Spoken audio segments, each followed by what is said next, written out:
Recorded Books presents an unabridged recording of Texas Standoff by Elmer Kelton, narrated by Jonathan Davis. Chapter 1. Andy Pickert had often considered leaving the Texas Rangers. His young wife, Bethel, had been urging him to take up the more stable life of a stockman or even a storekeeper, anything that would keep him close to home. Now he almost wished he'd given in to her, for his sergeant had assigned him to hunt down a lowly sneak thief. Not only that, but he was sending a stranger with Andy in the search. It seemed a waste of two rangers' time to trail after the likes of Jasper Biggs, when murderers and horse thieves roamed the land. But Sergeant Riker had wearied of hearing complaints about the man's petty larceny. He said, "We need to slam the cell door on this chicken-stealing tramp. I'm sending Logan Daggett with you. Do you know him?" "Never met him," Andy said without enthusiasm. "But I've heard of him. I reckon everybody has." Daggett had a long record with the Rangers, not all of it positive. Stories indicated that he'd had a short fuse and was given to sudden violence. He considered consequences later, if at all. By contrast, Andy liked to think things through before jumping into deep water, weighing the costs against the gain. After giving most of his youth to Ranger service, he felt he was due a little extra consideration. He said, "It'd suit me better to ride with somebody I know, like Len Tanner." His comment appeared to annoy the sergeant. He was used to a quick "yes, sir" when he gave an order. "I've sent Tanner off on another job. Daggett just got into camp last night, so he's available." Andy said, "They say he's too quick to go on the fight." Riker's narrowed eyes hinted at sarcasm. "And you've sometimes been a little slow about it. I figure you should be a good team, making up for each other's weaknesses." In Andy's view, Jasper Biggs was a two-bit night-prowling scavenger. He said, "This looks like a job for some deputy sheriff to do in his spare time. It shouldn't take two of us. I could handle it by myself easy." "If you could locate him. But he's at home down in those Llano River oak and cedar thickets. Logan is a good tracker, and I've seen that you're not." Andy admitted, "There's things I do better." Most of Logan's service has been up on the plains. Lately he got into an unpleasant incident at Tascosa. Took a bullet in his leg. They transferred him down here so he wouldn't take another in the back. An unpleasant incident. That did not bode well, Andy thought. He wondered what Daggett had done, but he would not ask. "Which of us will be in charge?" "He's older than you and been a ranger longer. But I hope you'll gee-haw together so that the question of command won't come up." Andy thought of Bethel. This might be the time to quit, as she had long wanted. She would fret about him the whole time he was gone. Anyway, this seemed too piddling a mission for someone with his record of service. Maybe it was a sign that they were gradually edging him out. The state's money counters were always trying to cut expenses. Riker recognized Andy's reluctance. He said, "This'll give your bride a chance to rest. She probably gets more sleep when she has her bed to herself." Andy's face warmed. What went on between him and Bethel was personal. They had bought a modest parcel of land on the Guadalupe River near Kerrville, and she had been pressing him to build a house in it so they could be together all the time. But he wanted to give her something better than a one-room shack. He wanted a livestock operation large enough to provide her a comfortable living. He was managing to bank some of his ranger wages and an occasional reward, but the process of accumulation was slower than he liked. He doubted there would be much, if any, reward for Biggs. The man's crimes were more nuisance than hardship for his victims, though Riker said he'd recently been discovered burglarizing a farmhouse at night. He'd struck the owner with a chunk of stove wood before escaping into the dark. "It's the first time I've heard of him resorting to violence," the sergeant said. "It may mean he's gone a little crazy. Hermits like him are usually halfway down that hill anyhow. We've got to bring him in before he hurts somebody real bad." That put a different complexion on the situation. Andy had assumed Biggs was simply lazy, though he probably worked harder at his minor thievery than if he had a conventional job and gained less for his efforts. Even other men of the outlaw stripe looked down on him for his limited ambition. Andy was headquartered in a company tent camp on the San Saba River near Fort McCavitt. He spent his off time, limited though it was, with Bethel in a small frame house he rented at the edge of the village. She heard his horse and came out to stand on the front step, a wisp of a woman, still in her mid-20s. The wind tugged gently at her brown hair and ruffled the apron tied around her narrow waist. Looking at her after an absence took his breath away. Leaving her was always difficult. She had developed an uncanny knack of reading his mind. With a slight tone of impatience, she asked, "How long will you be gone this time?" That was a question he could seldom answer with certainty. Some assignments were short. Others dragged on and on. He said, "No longer than I have to. I'd be obliged for something to eat before I report back to camp." He paused, striving for his most persuasive voice. "No telling when I'll get another meal that's half as good as what you fix." Despite herself, she allowed a tiny smile to escape. She still reacted warmly to compliments. "Tie up your horse, and I'll see what scraps I can find in the kitchen." She tiptoed, inviting a kiss.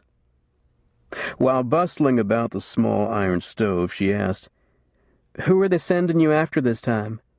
Is he somebody I should worry about?" He said, "He's a grubby, low-life thief who lives like a coyote down in the thickets. They claim he's too much of a coward to be dangerous." "They say it's the cowards you have to watch the most. They come at you when you're not looking." He said, "I always watch out for myself." He started to add that it was not in his plan for her to become a widow. But he left the thought unspoken. It might cause her to worry more, knowing that such a notion had even crossed his mind. She baked biscuits, fried a thick slice of ham, and heated beans left over from yesterday. He could hardly take his eyes from her while she worked. Mentally, he cursed Biggs for causing him to leave. But if not for Biggs, he would be going out to hunt for someone else. The desk-bound accountants in Austin couldn't abide seeing a ranger idle. Finished eating, he carried his plate and utensils to a tin pan on top of the cabinet. There, not entirely by accident, he bumped against Bethel as she put away the leftover biscuits. He folded his arms around her tiny waist. "I don't want to go," he said. She smiled. "Then stay a while. Tell them your horse broke the bridle reins and ran away." "He's too well trained. He never does that." "I could run him off. He'd come right back." Mischief sparkled in her eyes. "Then just lie to them a little." He tightened his hold and kissed her. "I can do that." Andy rode back into ranger camp in time for supper. He found Riker waiting, standing beside a dark-skinned, muscular man whose full mustache was mostly dark but speckled with gray. Logan Daggett stood half a head taller than Andy and broader across the shoulders.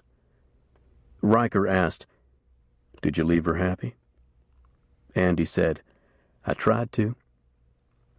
Riker introduced him to Daggett, then said, Andy's got him a young wife. It's hard to juggle ranger duty with a new marriage. You're not married, are you?" Daggett answered solemnly. "Was once." It was clear that he didn't intend to expand on that statement, and Riker didn't press the question. Daggett asked Andy, "This man Biggs, do you know him?" "Saw him one time is all." Biggs had been picked up in a ranger sweep through the oak and cedar thickets along the Llano River and its tributaries. Like a little fish tossed back into the water, he was accorded scant notice compared to men whose names were written in the Rangers' fugitive books for serious breaches of the law. He was released with a strong suggestion that he henceforth seek honest employment, and in some distant state. He hadn't, of course. Andy said, "The last I heard, he was living in the brush." The thickets were a haven for men who sought solitude. Daggett said, "I hate that brushy country. Always makes me feel closed in. I like the open plains, where a man don't feel like he's being smothered to death." As they saddled fresh horses, Andy noticed that Daggett had a pronounced limp. The ranger swore under his breath as he put his weight on the right leg and lifted his left foot to the stirrup. The wound was still giving him pain. Andy asked him, "Are you sure you're up to the ride?" Daggett reacted negatively to the question. He said, "Never show them any weakness, or they'll come and get you." They set out southeastward on a wagon road that led toward the town of Junction on the Llano River. A ranger pack mule followed as it had been trained to do. Daggett hardly spoke. Andy wondered what was going on behind those hooded eyes, but Daggett gave him no clue. Andy introduced him to the Kimball County Sheriff. The lawman was mildly amused by their mission. He said, "Biggs is just a trifling, no-account footpad. I'm surprised they'd waste your time with him." Andy said, "A chigger bite is trifling, too, but after a while it itches to where you've got to scratch it."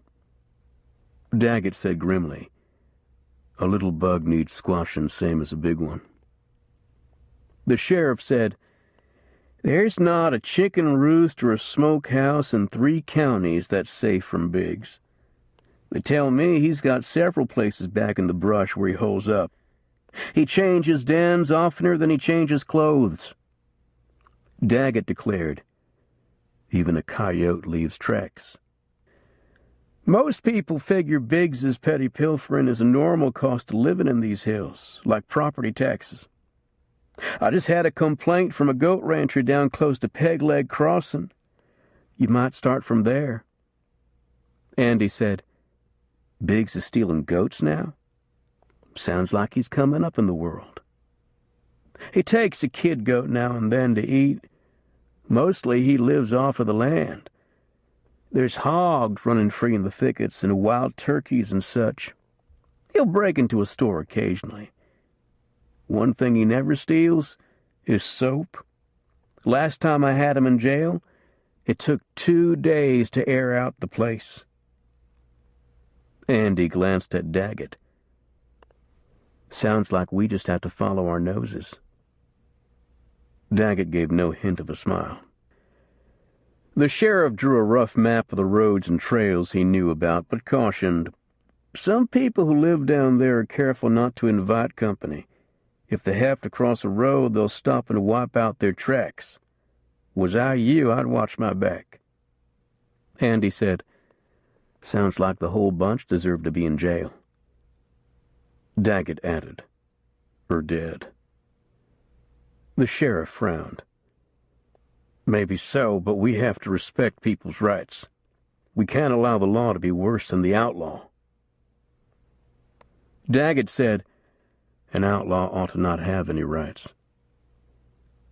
A build-up of cloud suggested rain. Though experience told Andy that was unlikely, he didn't want to camp in the open. He asked the sheriff, "Be all right if we sleep in the jail tonight?" The Austin money counters hate to pay for a cot in the wagon yard, much less for a room in a hotel. Sure, if you don't mind waking up with a sore back, pick whatever cell you want. One bed is about as hard as another. The jail held 2 prisoners. Daggett gave each of them a critical study through the bars. "What are they in for?" he asked. The sheriff shrugged. "Nothing serious. They took on too much brave maker last night. They're still too red-eyed to be turned loose. They might get run over by a freight wagon or something." Daggett said without sympathy, "A man ought to have better control of himself." The sheriff's admonition about the hard bed proved to be no exaggeration. Andy awakened with an ache in his shoulders. He worked his arms until the tension eased. If Daggett felt any pain, he accepted it stoically, without conversation. He walked in circles a few minutes until his leg gained stability and his limp became less severe. A deputy brought breakfast for the 2 rangers and the prisoners, who seemed more than ready to put something in their stomachs besides cheap whiskey. The sheriff watched Andy finish his coffee. He asked, "Are you all sure you wouldn't like me to send a deputy with you? One who knows the country?" Andy said, "Thanks, but I've been in those thickets before. I don't think Biggs will be much of a problem once we find him." "That's the catch. Finding him." Andy doubted that they would be lucky enough simply to stumble upon a man who had a dozen hiding places. They would have to ask questions of people who had no reason to want to help a peace officer, and try to read more into their words than they intended to let slip. Daggett finished his breakfast quickly and headed toward the door without saying anything. Andy still had eggs on his plate, but he said reluctantly, "I'm coming." He held on to a biscuit as they went on to retrieve their horses. It irritated him to be rushed unnecessarily. 5 minutes one way or the other was unlikely to make much difference. But he gathered that patience was not one of Daggett's strong points. Making it into a bit of a contest, he saddled up in a hurry. He was determined to be on horseback before Daggett. The sheriff's deputy tied a pack on their little Mexican mule, which followed dutifully as the rangers rode out through the open corral gate. It had been trained well. Daggett said, "Since you've been in the thickets before, I'll let you lead the way." "Let me." Andy bristled at the older man's assumption of authority. He tried not to let his resentment show. They had to work together. Late in the morning, they stopped at the small ranch of a man who'd never shown up on the fugitive lists and had always been cooperative with law enforcement officers, up to a point. The rancher wore no gun, which in itself said something about his effort to maintain neutrality. He said, "Jasper Biggs? No, I ain't seen him lately, but I missed a ham out of my smokehouse a few nights ago. I figure he's been around. Lost a laying hen, too, right off of the nest." Andy asked, "Are you sure it wasn't a coyote that got the chicken?" "Not unless a coyote has learned to wear boots." "Do you know which way he went?" "I made it a point not to follow his tracks. I figure a chicken or a ham now and again are a cheap price to pay for peace with my neighbors. Even a lunkhead like Jasper has got a few friends." Daggett's voice was critical. "If enough honest people would speak up on the side of the law, things would change." The rancher said, "Maybe, but I wouldn't want to stand on a platform waving the flag and find that I was out there all by myself. A man could get hurt." The rancher invited the rangers to stay for dinner. Seeing that Daggett wanted to move on, Andy perversely said, "We'd be tickled to break bread with you." Unlike Daggett, he took no offense over the rancher's attitude. He understood the man's thinking. After the meal, the rancher picked his teeth while he watched Andy tighten his cinch. He said, "I can't afford to tell you Rangers anything straight out, but if I was to give you advice, I'd tell you to travel east. You won't have the afternoon sun in your eyes." "Much obliged," Andy said. The rancher had just told him more than he'd expected to hear. That's just where we'd intended to go. Andy assumed that any tracks Biggs left would have disappeared by now. He wasn't tracker enough to have followed them anyway. But Daggett looked around for a minute and announced, "He went off yonder way." He pointed eastward. "Are you sure? His trail is plain enough, can't you see it?" Andy didn't want to admit that he hadn't, and still couldn't. But Sergeant Riker had mentioned that Daggett was a good tracker. Maybe he would be useful enough to offset his dour manner. Andy said, "I'll bet his hideout is somewhere around here. I doubt he'd walk far to steal one chicken."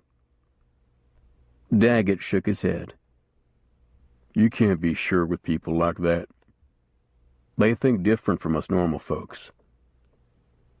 The trail faded out, leaving Daggett frustrated and discussing Biggs's antecedents under his breath. The Rangers came after a while to a wagon road and a ramshackle country store, half hidden by live oak timber. Andy knew the place. The structure was of rough-sawed lumber, never painted. Cedar bark still clung to a hitching post in front. One saddled horse stood switching flies. A couple more horses lazed in a corral out back, shaded by a large oak. Andy sensed that he and Daggett had been seen before they dismounted and tied their mounts. The little pack mule had followed without need of a lead rope and drew up close to Andy's horse. Instinctively, Andy felt for the badge he customarily wore. It was inside his shirt pocket. He'd thought it prudent not to flash it around among strangers in this environment.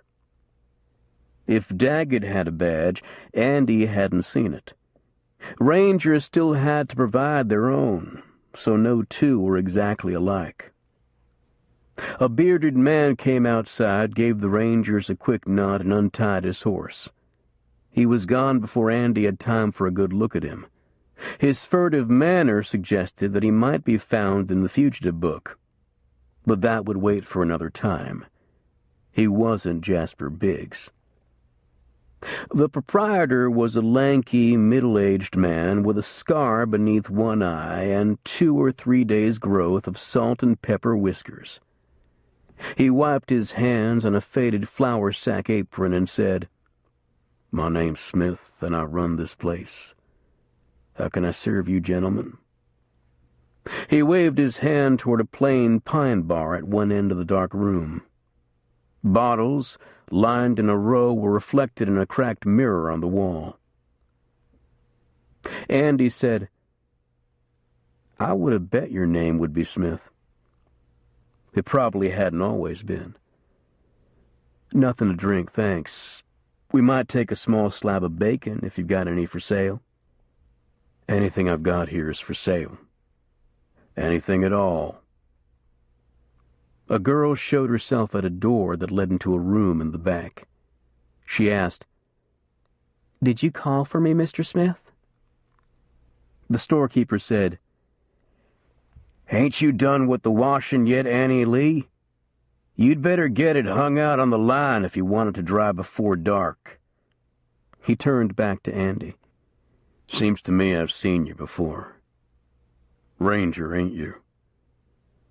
Andy was mildly surprised that the man remembered, but most people on the shady side of the law had a memory for peace officers' faces. Through a dirty window, he could see the girl hanging a tablecloth on a thin rope line. He realized that the cloth was a signal to all comers that lawmen were on the premises. He said, "You've got good recall." "It pays in this part of the country. Every time one of you fellers comes around, business falls off faster than Annie Lee's drawers." "Looking for somebody?" "Jasper Biggs." Jasper. What's he done bad enough to interest the Rangers? Just stayed around too long. Is he a customer of yours? The storekeeper's brow wrinkled. It was hard to tell whether he was frowning or enjoying a bitter joke of his own. Customers come in the daylight and they pay cash. Jasper comes when everybody's asleep. He seldom pays for anything except an occasional tussle with Annie Lee when he can steal the money someplace. Looks to me like you'd be glad to have him gone. So would most other people. But giving him up to the law, that's unethical. The merchant turned toward a counter. Was you really wanting that bacon, or was you just passing the time of day while you look around? We don't really need it. I didn't figure you did. Lawmen drop in on me every so often to nose about, and most of them don't buy a damn thing. Maybe you're not selling what we're looking for. If I did, somebody would burn the store down, with me in it. Have you all about finished what you came here for? Andy could recognize an invitation to leave. He looked to Daggett, who hadn't said a word. I reckon. More than likely a customer or two waited out in the brush. You can take that tablecloth down from the line. For the first time, Andy noticed a box at the end of the counter. It had a wooden frame and was covered with metal screen. As he moved near, he heard the unmistakable rattle of a snake. He involuntarily took a step backward. The storekeeper said, "Everybody needs a pet around the place. That's mine. Ain't he fat?" Hesitantly, Andy stepped closer, confident the snake could not escape through the mesh. "What do you feed him?" "Mice. There's a plenty of them around here. You can reach in and pet him if you're of a mind to." He might not take kindly to a stranger. The proprietor pointed, his finger near the box. The snake lifted itself part way from its coil, its mouth open, its tongue darting. "I put a $10 gold piece in that cage. It belongs to anybody with guts enough to reach in there and get it. I charge people $1 apiece to try." Anybody ever do it? Been a good many paid the $1, but they always jerk their hand out as soon as the snake moves. Anybody ever get bit? One. He eats his dinner left-handed now. Andy and Daggett walked out to untie their horses. Daggett remarked, "Looks to me like that snake has got relatives around here, walking on 2 legs. Andy asked, "Meaning the storekeeper?" "I thought I heard him rattle." The girl stood at the back counter of the store, crooking a finger. Andy led his horse to where she waited, anxiously watching the door. She said in a hoarse voice, "You say you're looking for Jasper?" "We'd be pleased to locate him." She pointed eastward. "He's got a little throwed-together shack out yonder way. It's in the middle of a thicket and hard to see." "How come you're willing to give him away?" "I don't want to be seeing him no more. I can tolerate the other men who come around here, but Jasper smells bad." "Mr. Smith might not like you telling us this." "He won't do nothing. Not as long as I'm bringing in money." Looking at the back door again, she asked hopefully, "Reckon there's any reward for Jasper?" "Not that I know of." "I just thought, well, it'll be nice to be rid of him." She quickly disappeared into the back of the store. Daggett said, "The storekeeper is a rattlesnake, using a girl like that. I've got half a mind to go back in there and whittle on him. He's not the man they sent us for. He'd be no man at all when I got through with him. Finding Biggs's hiding place sounded simple, but it wasn't.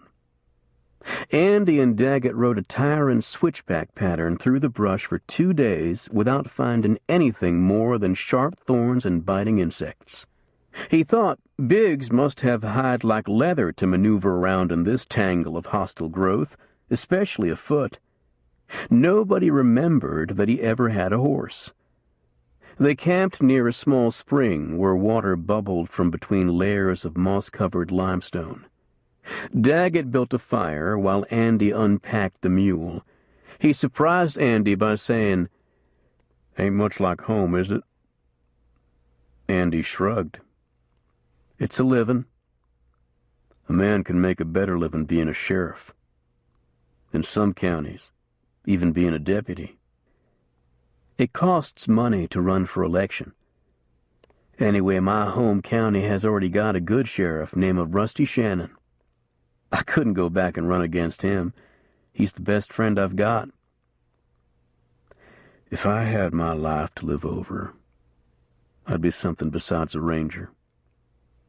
Long days on horseback, poor food, or none at all. As often as not, when you finally catch your man, a slick-talking lawyer gets him turned loose. You wake up one morning aching all over and realize that half of what you've done with your life has gone for nothing. Makes you wish you'd shot all the sons of bitches when you had the chance." It was the longest declaration Andy had heard Daggett make. He considered a reply but didn't offer one. He'd heard some of the same argument from Bethel. Still, he couldn't concede that much of his life's work had been for naught.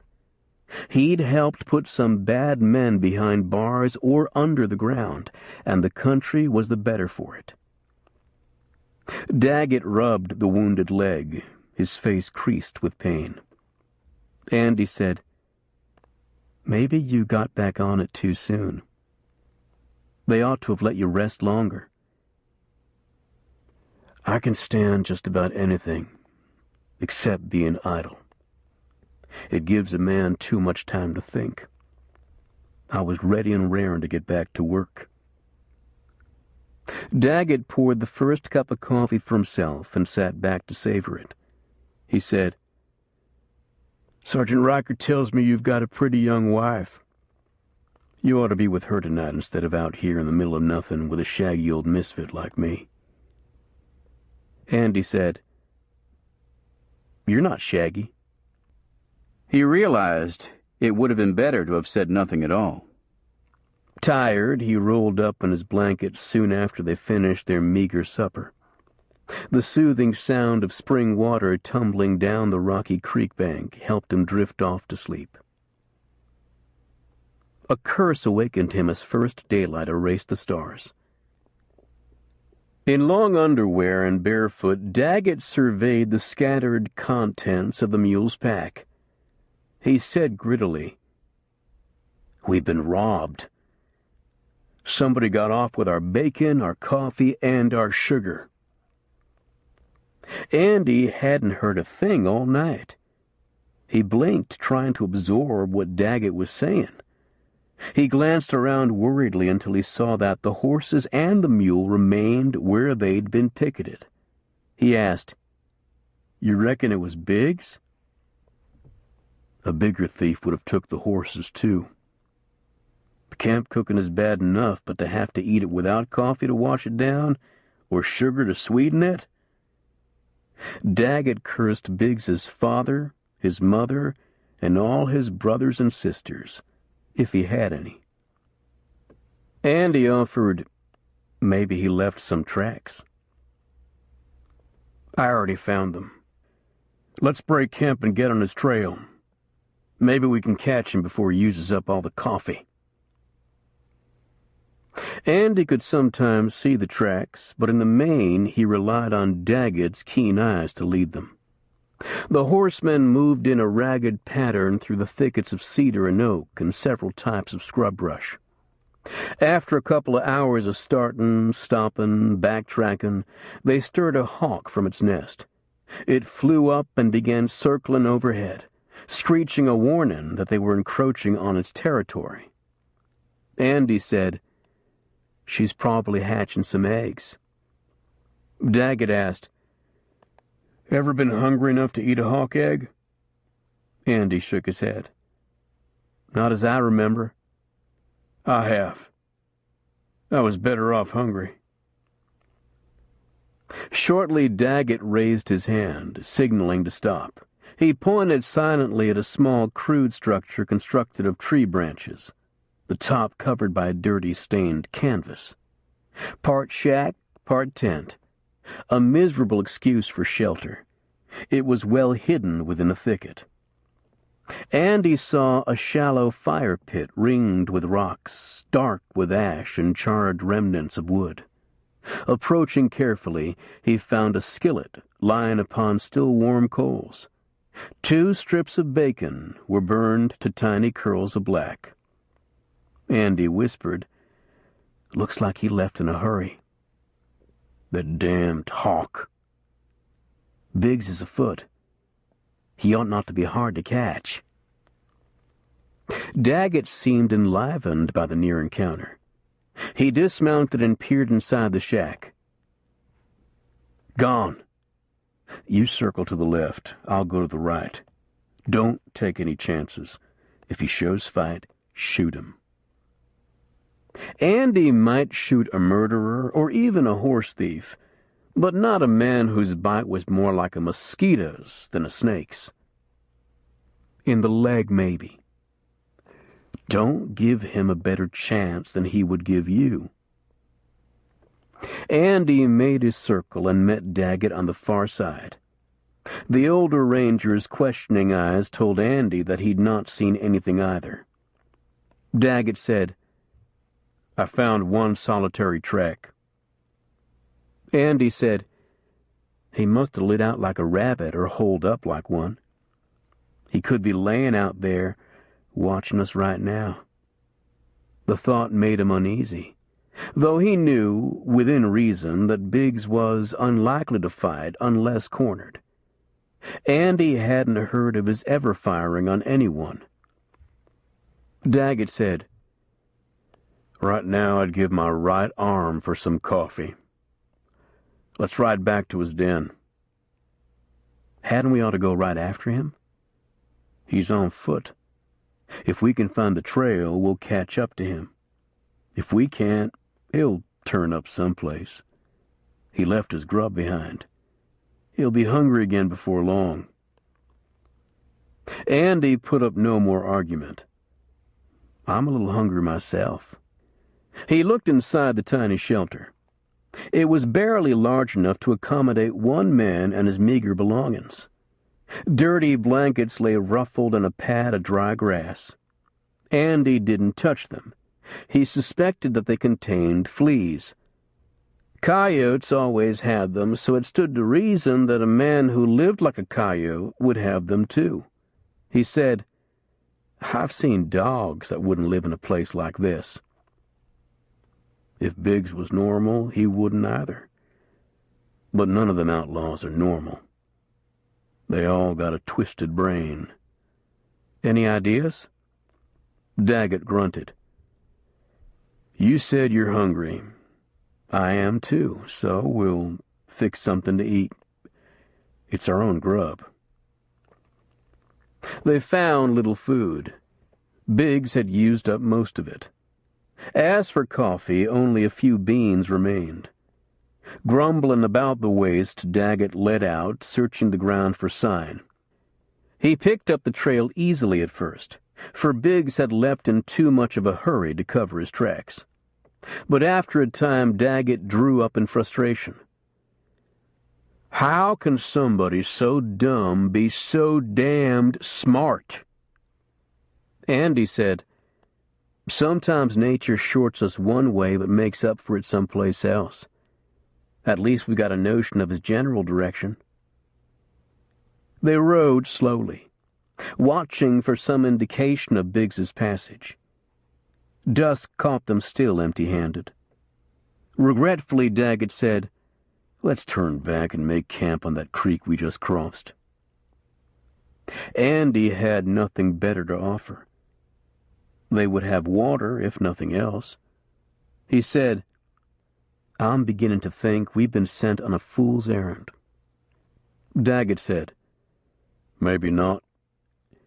Catch a man while he's still a small crook and lock him away for good. He'll never get to be a big one." "But they will let him out. You know how it is with lawyers." Shadows from the firelight cut deep furrows in Daggett's face. "There's no appeal from the graveyard." There couldn't be much satisfaction in shooting a miserable thief like Biggs. "You'd be surprised." Andy was awakened by a shot. He threw his blanket aside and reached for his pistol. Then he saw Daggett limping into camp, carrying a shotgun and holding a wild turkey at arm's length. "Breakfast," Daggett said. The bird had been shot in the head. "Fancy shooting," Andy said. Daggett shrugged. "I cheated. I shot it off of the roost." They slow-cooked the turkey on 2 spits above the coals.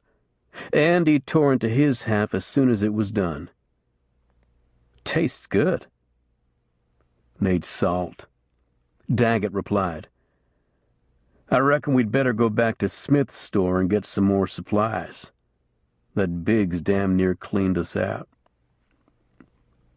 Evidently they were seen before they got there, for a tablecloth was already flapping on the line as they rode up. Daggett noted it without comment. Andy felt of it. "Dry," he said. "Probably dry when they hung it out here." Daggett grunted. If honest folks would work together like the outlaws do, this would be a better country. It took a moment for Andy's eyes to adjust to the dark interior of the cramped and crowded store. It smelled of whiskey and leather and kerosene. He saw Proprietor Smith slouched in a wooden chair, a bandaged leg stretched out straight, the foot resting on a pillow atop a 3-legged milking stool. Annie Lee stood beside him, her hand on his shoulder. Smith shouted angrily, "About time you damned Rangers got here. You always show up when nobody wants you, but you're never around when somebody needs you."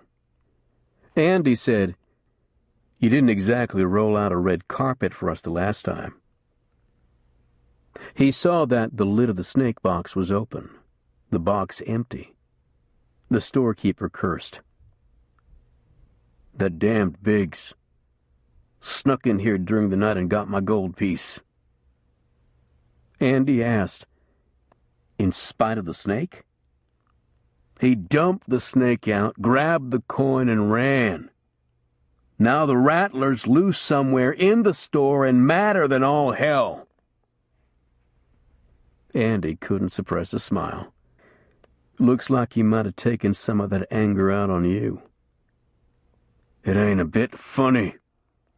My leg's swole up bigger than a mesquite stump." Daggett offered no sympathy. He said, "We've got to have some groceries." Smith growled, "You'll have to get them for yourself. I can't walk, and I ain't letting Annie Lee risk getting snake bit reaching into them cabinets. She's got to take care of me." Andy suspected that she'd been carrying most of the workload around here for a long time. He said, "Maybe now you'll be more inclined to tell us which way Biggs went." "Annie Lee can show you. I'll tell you one thing. If you can catch up to him, you won't find him setting down. He won't be setting down for a long time." "How come?" "I'll let him have a dose of buckshot where it would do the most good." He squalled like a panther.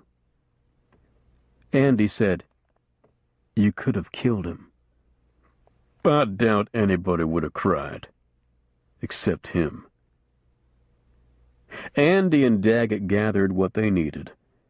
Annie Lee added up the bill. Andy had to correct her on the total. He wasn't a fast reader, but he had an aptitude with figures.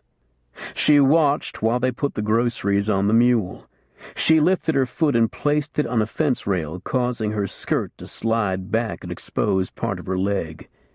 She suggested, "If you fellers ain't in a big hurry, I don't expect that Mr. Smith needs me for a while."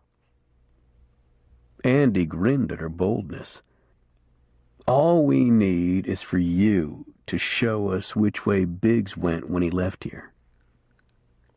She took them to a set of footprints that led eastward into the brush.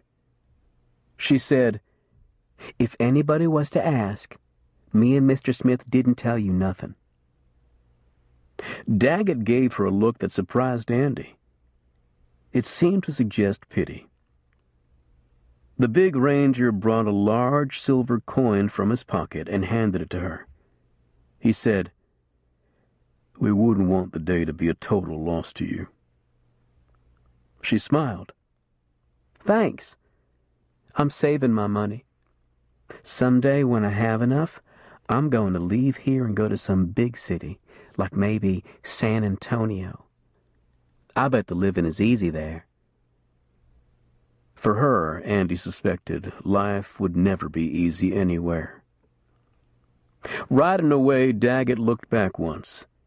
Regretfully, he said, "It appears to me that the country's going downhill like a runaway train. People have got no morals anymore." They were already saying that back in Bible times. There was avenging angels in those days, ready to smite the transgressors.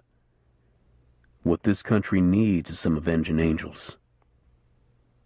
Do you know any? They'll come when the time is right. Who knows? Maybe we're them. Daggett went quiet, focusing his attention on Biggs's tracks. They almost missed seeing the makeshift shelter. It was given away only by yellowed leaves where a few tree branches had been broken off in an effort to hide the entrance. Daggett drew his rifle and stepped down behind his horse. Andy followed his example. Daggett shouted, "Jasper Biggs! Texas Rangers! Come out with your hands up!" The answer was more plaintive wail than discernible words. Daggett repeated his order. A weak voice replied from within the shelter. "I can't move.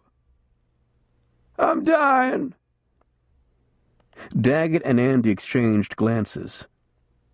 Daggett said quietly, "Be ready to shoot if he as much as wiggles." Daggett bent at the waist and rushed through the narrow opening. Andy was one step behind him, hands tightly gripping his rifle. Biggs lay face down on a dirty blanket, a rail-thin man in clothes too large for him. The back of his shirt and the seat of his filthy trousers were spotted with blood and buckshot holes. Andy was instantly aware of a dank odor and knew it came from Biggs himself. The Junction sheriff had mentioned his aversion to soap. Daggett said, "High price to pay for a $10 gold piece." Biggs turned his face upward. Ragged whiskers failed to hide his sunken cheeks and his rheumy gray eyes. He whimpered, "I think that old miser killed me. I feel like that buckshot has worked plumb through to my heart." Andy said, "From the looks of your britches, that's not where most of it went. We'd better get your shirt off and your pants down." Panic came to Biggs's voice. "What you fixin' to do?" Andy said, "If it's as bad as it looks from here, we've got to dig all that shot out of you. else it may go into blood poisoning or even gangrene. You going to use a knife? We've got nothing else. Biggs began to weep. He cried out in pain as Andy helped remove his shirt and pull down his long underwear and trousers. "Oh, God! I think I'm about to die!" The corners of the tall ranger's mustache lifted in pleasure. He said, "The wages of sin." Andy said, "He must have got some distance away before the shot hit him. They don't look to have gone very deep." "Deep enough to kill him if they don't come out." Daggett winked. "But we'll do our best to save you, Jasper." Andy fetched water and washed Biggs's back and rump of dried blood so he and Daggett could see more clearly what they were doing. Daggett said, "You hold him down while I pick a while. He's apt to flounce around right smart." He took out his pocket knife.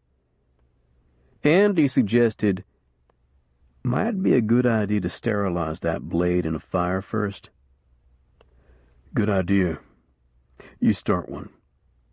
Now, Jasper, you just lay real still and get yourself ready. This is going to hurt like hell. I hope you're man enough to take it." Biggs moaned and prayed that God would let him die quickly. Each tiny probe of the blade point prompted a whimper. Most of the shot popped out easily. Daggett wiped sweat onto his sleeve and said, "Here, Andy, you finish it. All this blood is making me sick at my stomach." Actually, little fresh blood appeared. The damage was near the surface and minor.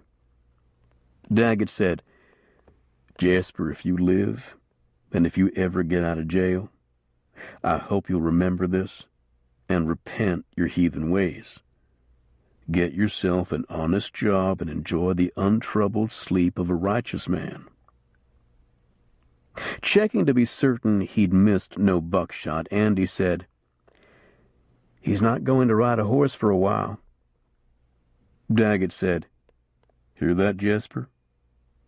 You may never ride again, or maybe even walk. You may have to spend the rest of your days standing up or laying on your stomach. Mighty poor way for a man to finish out his time, but you brought it on yourself." Biggs's thin shoulders heaved with silent weeping. Outside, Daggett asked Andy, "Know a ranch around here where we can borrow a wagon?" "I think so." Andy frowned. "You spread it on pretty thick." "Meant to. The jury is liable to take pity on such a sorry-looking specimen and let him get away light. The more scared he was and the more he hurt, the better he'll remember this day when he thinks about lifting his hand to mischief again. I used to know an old preacher named Webb. He'd say, 'You've got a devious mind.' I believe in due punishment, even if I have to deal it out myself." Andy sat on the rumbling wagon, holding the reins, his horse tied behind. Daggett was on horseback. They were nearing the outskirts of Junction when a horseman shouted and galloped up from behind. He was a large man, about the match of Daggett.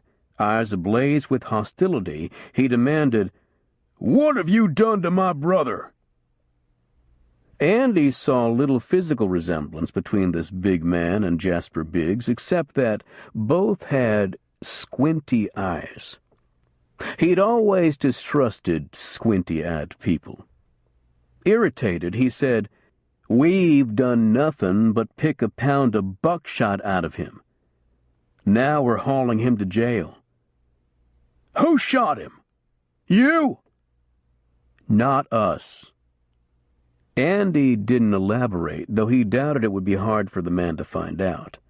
Likely as not, the storekeeper was bragging about it to everybody who would listen. The brother said, "He don't belong in jail.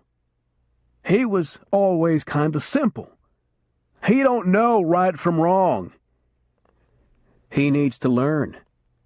Maybe some jail time will teach him. No jail. You're fixing to turn that wagon around. I'm taking him home where I can watch over him. Andy saw danger in the brother's eyes.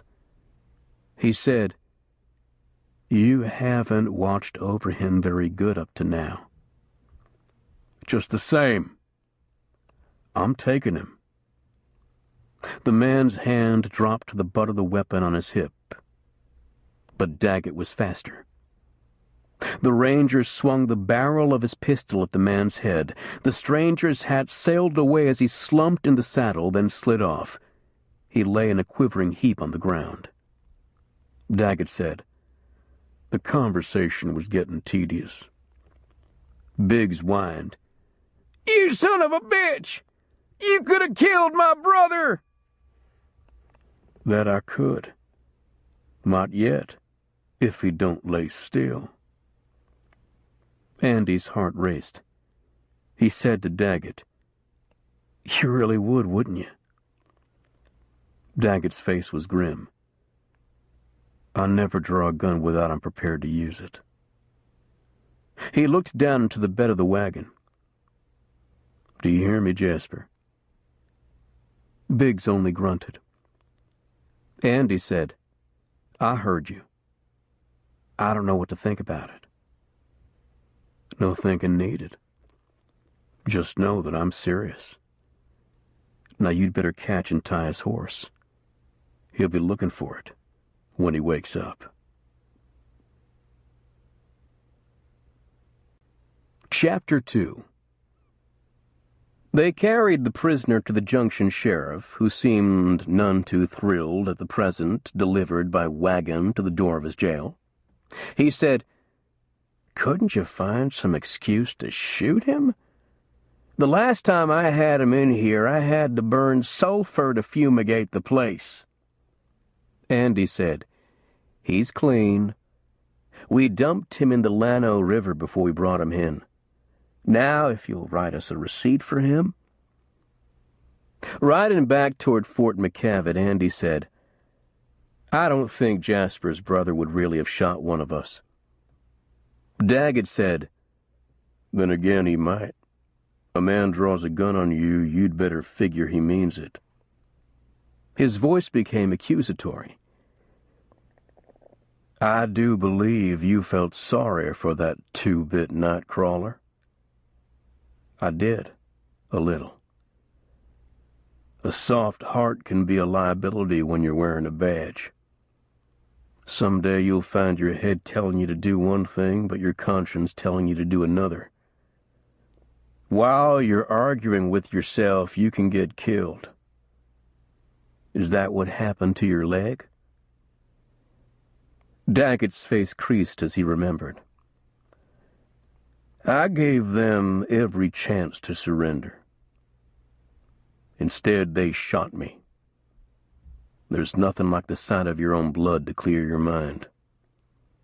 So you shot them. It was the sensible thing to do." Fort McCavitt was no longer a military outpost. Many of its original buildings had been converted to civilian purposes.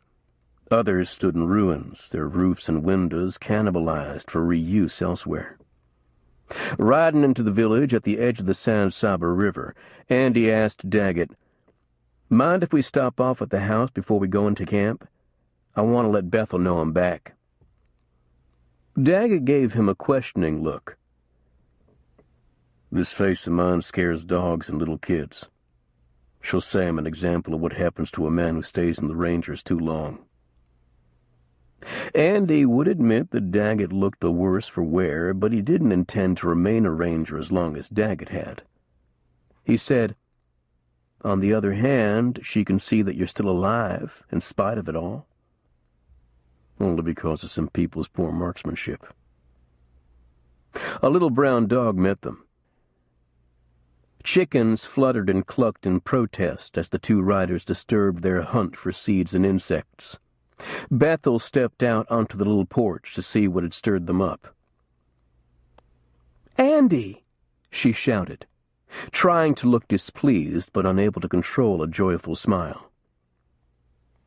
"I thought you'd left me for another woman." "I've thought about it," Andy said, "but I haven't found another one as good-looking." She cocked her head to one side. "Are you bringing home any new wounds that I'll have to take care of?" "Nary a one. There wasn't a shot fired." Instead of coming to him as she sometimes did, she waited for him to go to her. She stared at Daggett, a question in her eyes. Andy supposed she felt shy in the presence of the stranger. He said, "This is Logan Daggett.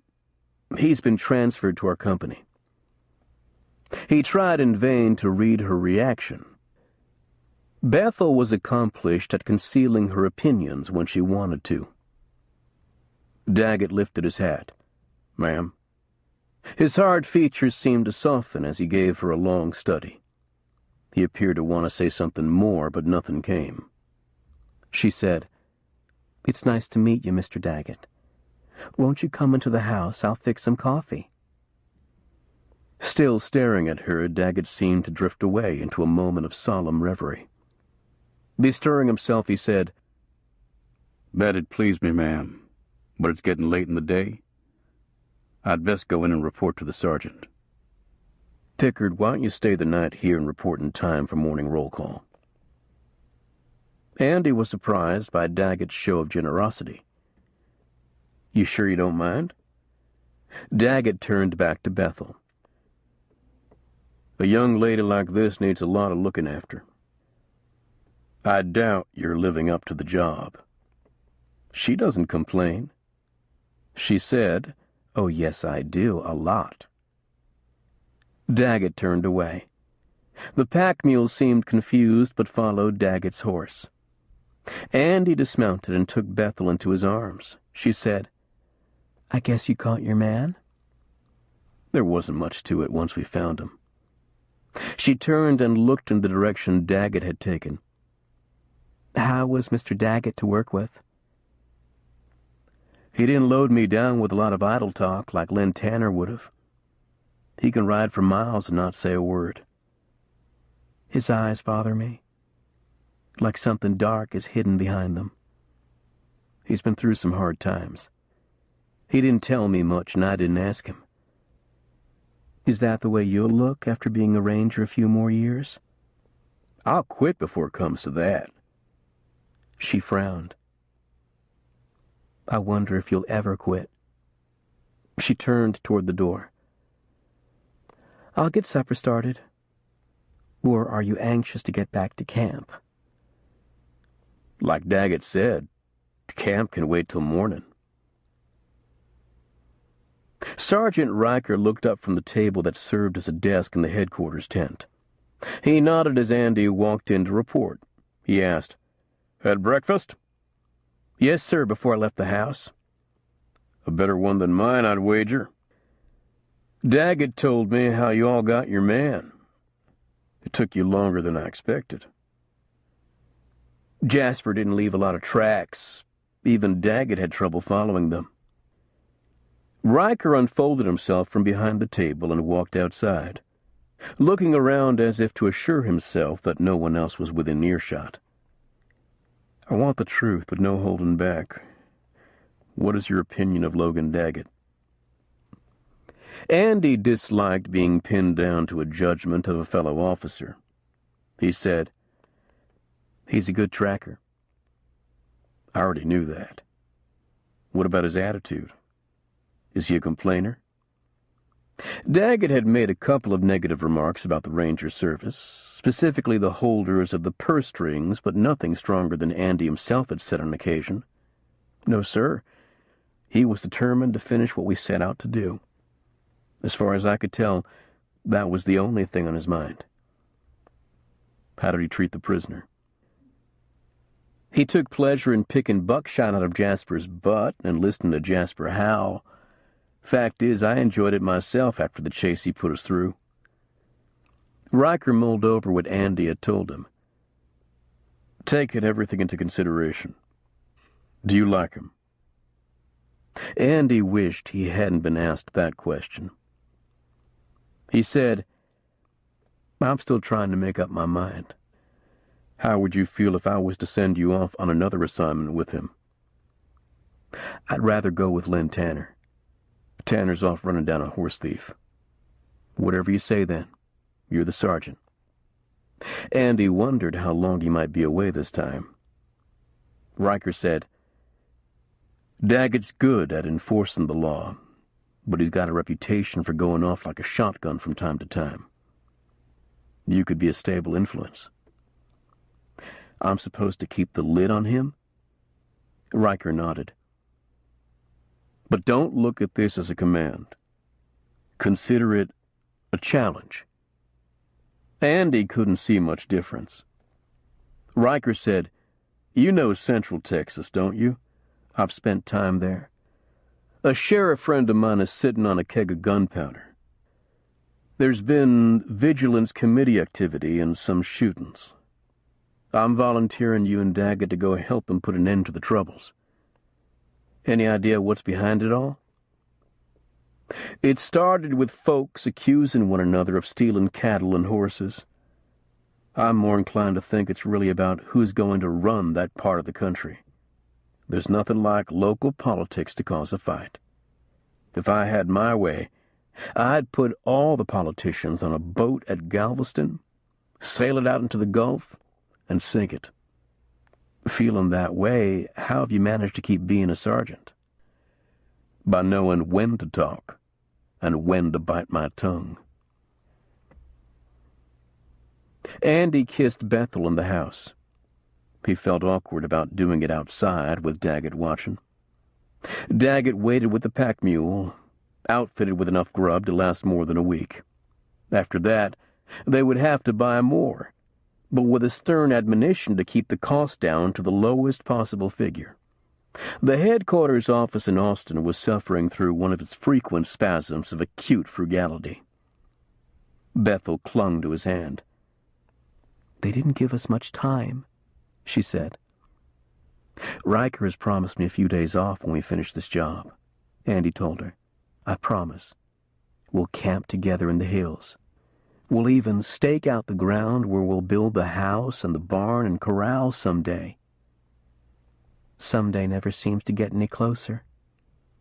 "While I'm gone, you could go back home and visit your brother Farley and his wife and the little one. It's been a long time." "But I want to be here when you get back." "Think about it anyway. Write to me as soon as you get things sized up and have some idea how long you may be gone." "You know I don't write very good." "I've found that out." "But try." He kissed her once more, then walked briskly through the door. The early morning sun hit him squarely in the eyes. It made tears start. "Ready?" he asked Daggett. "Always ready." Daggett tipped his hat to Bethel as she came out into the porch. "I'll bring him home soon as I can, ma'am." "But in one piece, please. Seems like half the time when he comes home he has a new bullet hole in him." "It's the low class of criminals we have to deal with. Maybe someday we'll have a better sort." Daggett set off into a long trot, taking the lead. Andy followed, turning in the saddle to wave at Bethel. She watched, but she didn't wave back. Her hands were clasped in front of her. When they were well away from the house, Daggett slowed and let Andy catch up. Frowning, he said in a critical voice, "Maybe you don't know what a good thing you've got. A pretty little miss like that don't deserve to be left crying while you ride away to the devil knows where." Defensively, Andy said she wasn't crying. She was crying inside. Every time you leave, she wonders if the next time she sees you will be at your burying. Before we married, I warned her what it'd be like. It's one thing for her to hear it. It's another to live with it. Andy was irritated by Daggett's lecturing. "How do you know so much about a woman's feelings?" "I had a woman once, a lot like yours. God, what I'd give to go back and do right by her this time. Can't you? Too late. Daggett's eyes were bleak. He spurred his horse. Come on. We've got a far piece ahead of us. The trail at one point climbed up a layered limestone hill strewn with loose rocks that could slip and cripple a horse.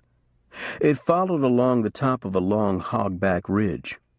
Andy could see for miles off either side across broad expanses of live oak trees and cedars, hackberries and other mixed timber, which in the far distance melded into a thin blue haze.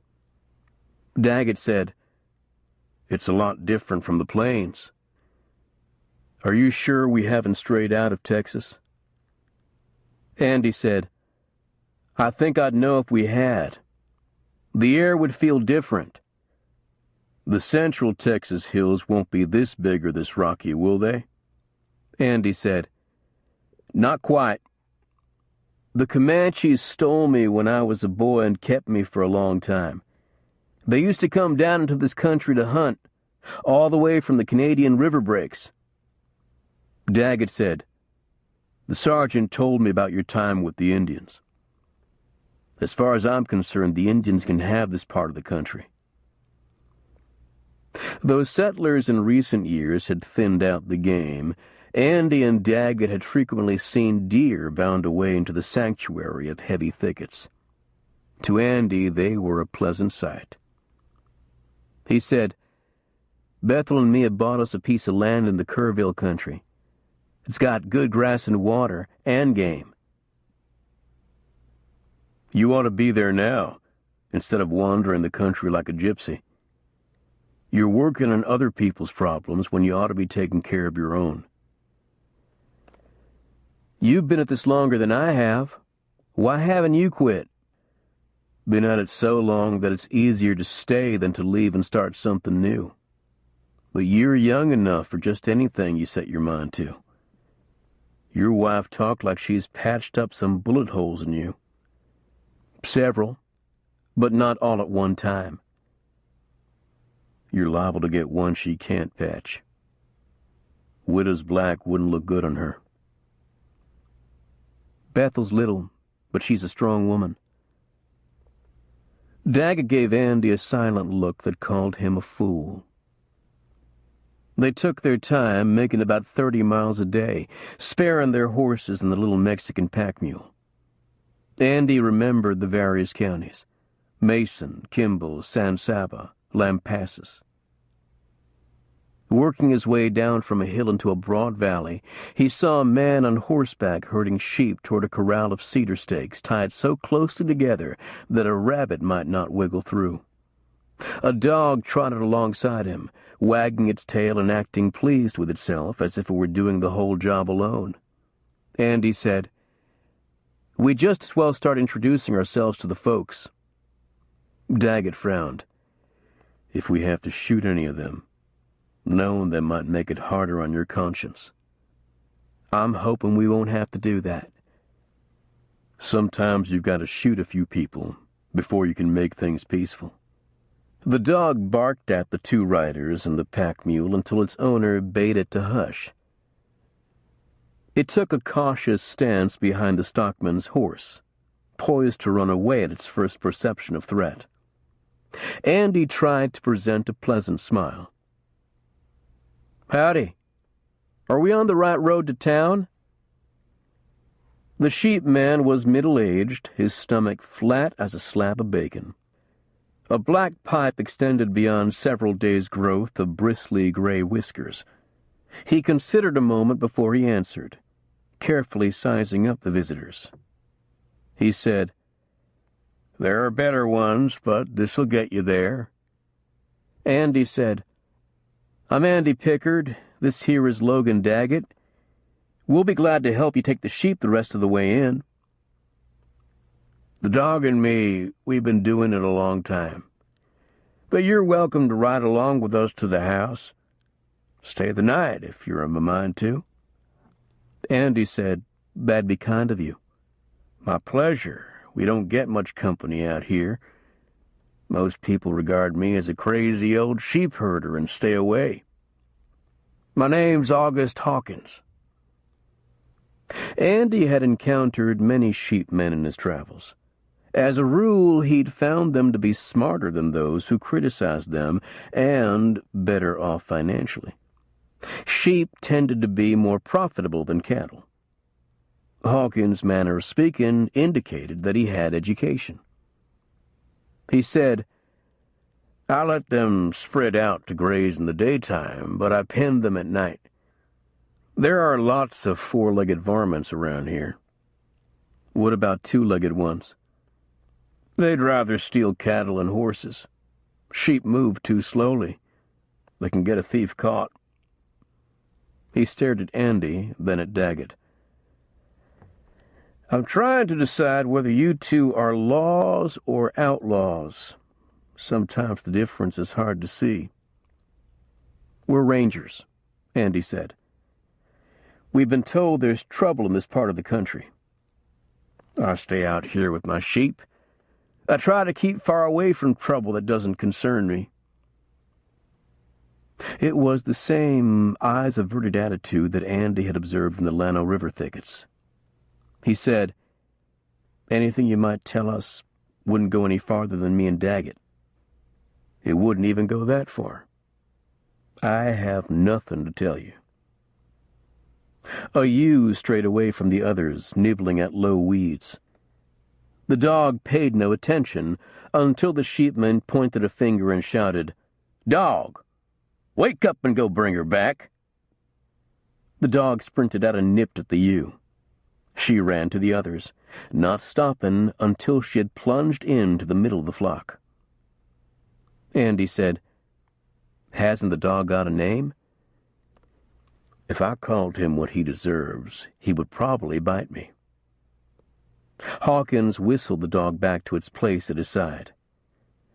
"I hope you don't mind goat meat for supper." "Goat? I don't eat my sheep. I keep them for the wool. Goat tastes quite good when it's prepared properly. My little old wife knows a dozen ways to cook it." Andy said, "Sounds fine." The sheepman turned to Daggett. "So far you haven't said a word." The comment caught Daggett off guard. "All I know I learned by listening while others talked." The corral gate was open. The sheep knew the routine, filing through in good order. Several lambs spooked at the shadow of the gate's crossbar and leaped over it. Andy dismounted to close the gate, built solid so no predator could work its way through. Hawkins pointed to another pen. "You can turn your horses and the mule loose in there with mine. I'll fork out some hay." A milk cow stood outside another pen, her calf eagerly awaiting her on the inside. Hawkins said, "I'll milk first, then we'll have supper." He led them to a log cabin. Smoke was rising from its chimney, and Andy caught the pleasant aroma of freshly baked bread. Hawkins asked, "Does either of you speak Spanish? My wife Serafina doesn't know much English." Andy had a smattering of it, though not enough for a deep discussion about philosophy. Daggett said he knew only manos arriba and adios, hands up and goodbye. Mrs. Hawkins was a busy, dark-faced little woman who might not weigh 100 pounds. She smiled and chattered so rapidly that Andy could pick out only a word here and there, but he understood the food she placed on the table. Hawkins said, "I hired her after my first wife died. She was a widow woman, washing clothes and cleaning other people's houses. It didn't look right, her living out here with me, so I married her. After all, I'm a church-going man. I go every month or two." Andy asked, "Any children?" "Grown and gone in 4 different directions. I have grandchildren I've never seen and likely never will. So it's just Serafina and me, the dog and the sheep, and this little piece of land." After the meal, the three men sat on the porch, enjoying the cool of early evening. Hawkins puffed on the old black pipe. He said, "I suppose Sheriff Seymour sent for you."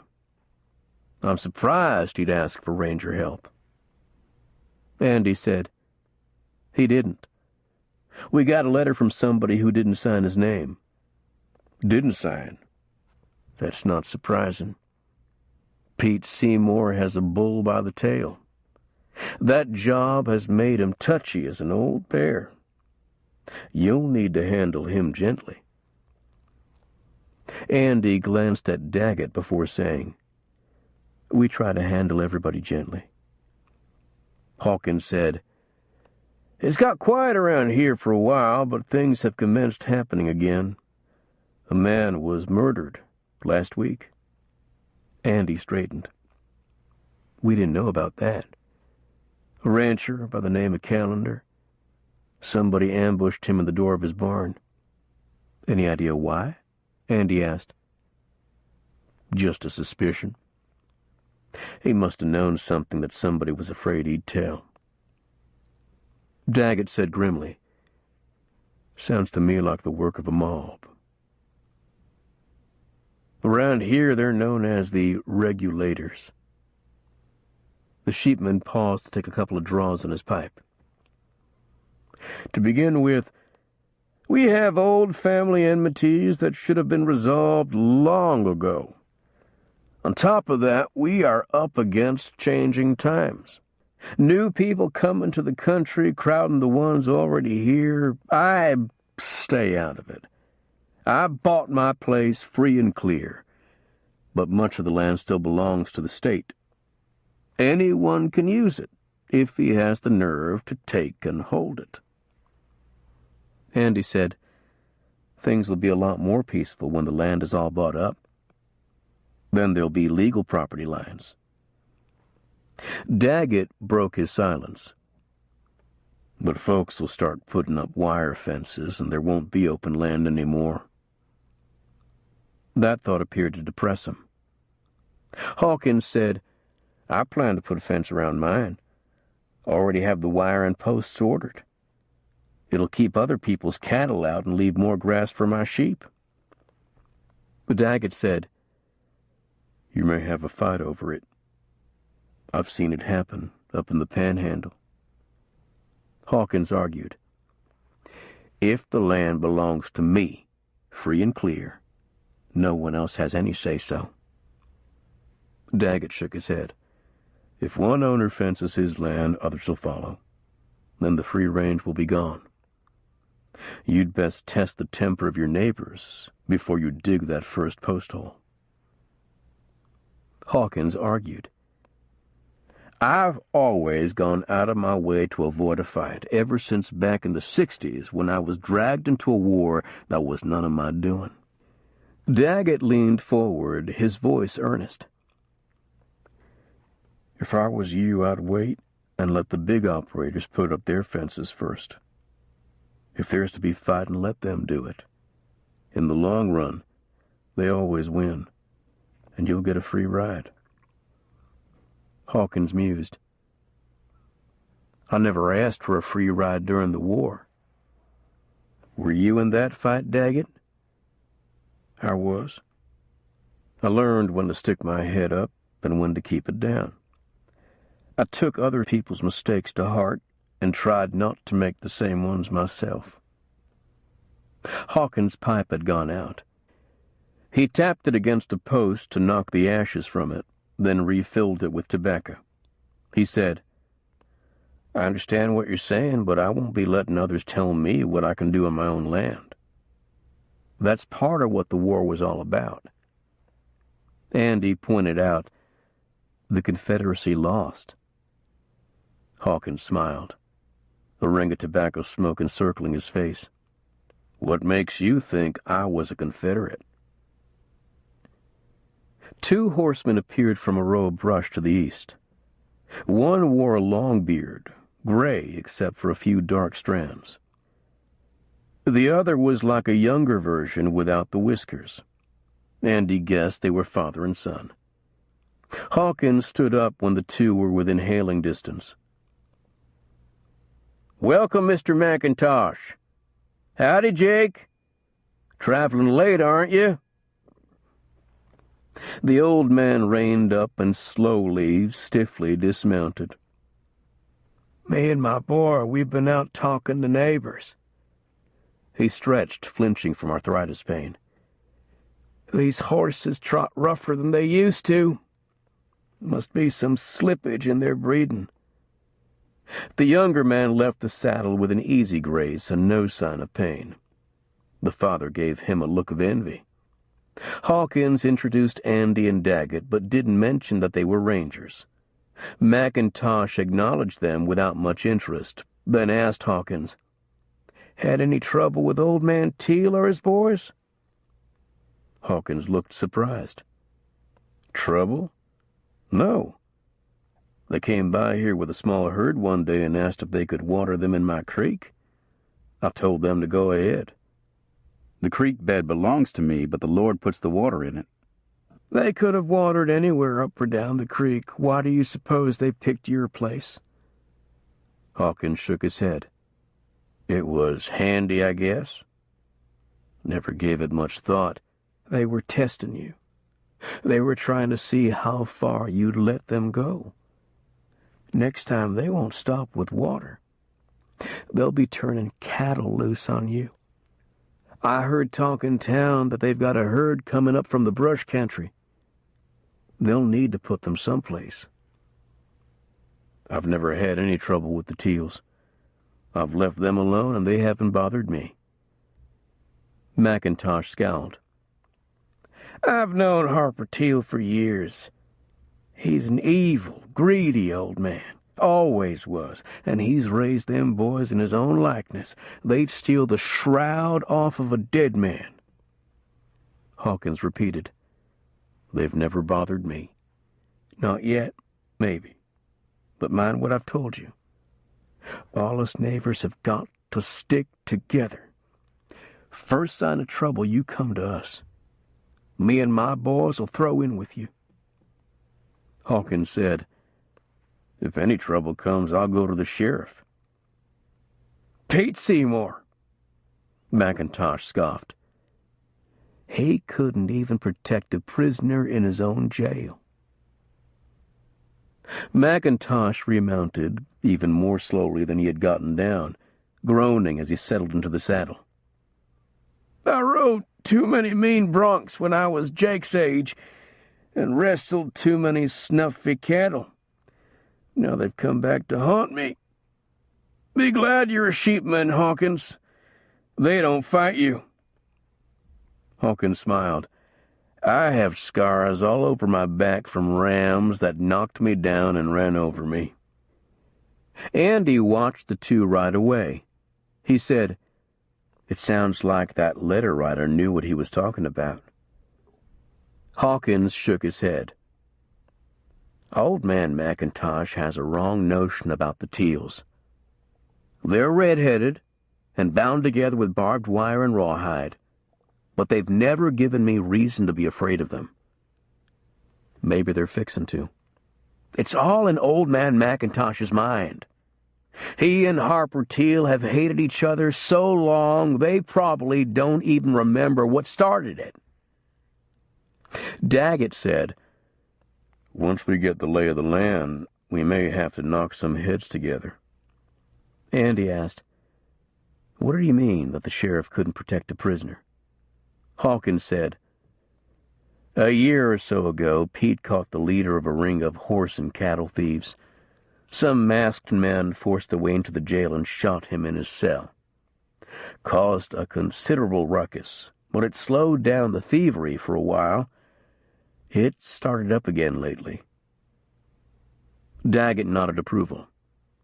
"There's times when some vigilantes can help move the law along." Hawkins said, "The prisoner was old Harper Teal's son-in-law." Andy said, "The Teals were part of the ring?" "I never wanted to believe that. I like them in spite of their rough edges. And that Teal girl? It was hard to understand her marrying somebody like Vincent Skeen in the first place. But she was a country girl and hadn't seen much of the world. I guess his good looks and smooth talk got the best of her. Do you figure the McIntoshes shot him? It stands to reason. They or some of their friends and kin. Skeen was a snake, and nobody blamed them much. Pete didn't break his back trying to arrest anybody. Hawkins arose. Would you like a little drink to settle your supper?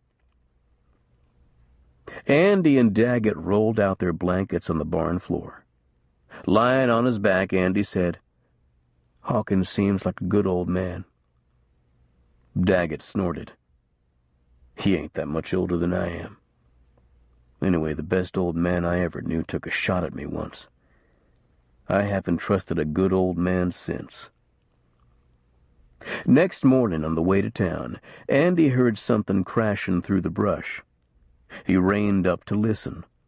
A large, brindled bull burst out of the scrub timber and onto the wagon trail in a hard run. Before Andy could shout, "Look out!" it smashed into Daggett's mount and sent it tumbling. Daggett shouted in surprise, then in pain. His wounded right leg was pinned beneath the struggling horse. The bull shook itself and went running off down the trail, hooves clattering on the rocks. A horseman broke from the brush, a rope in his hand. He pulled hard on the reins as he saw Daggett on the ground. He took a quick look at the fleeing bull, then swung from the saddle. Daggett's horse was thrashing around, trying to regain its feet. The stranger grabbed it about the neck and took a firm hold on its head. "Whoa now," he said in a quiet voice. "Be still."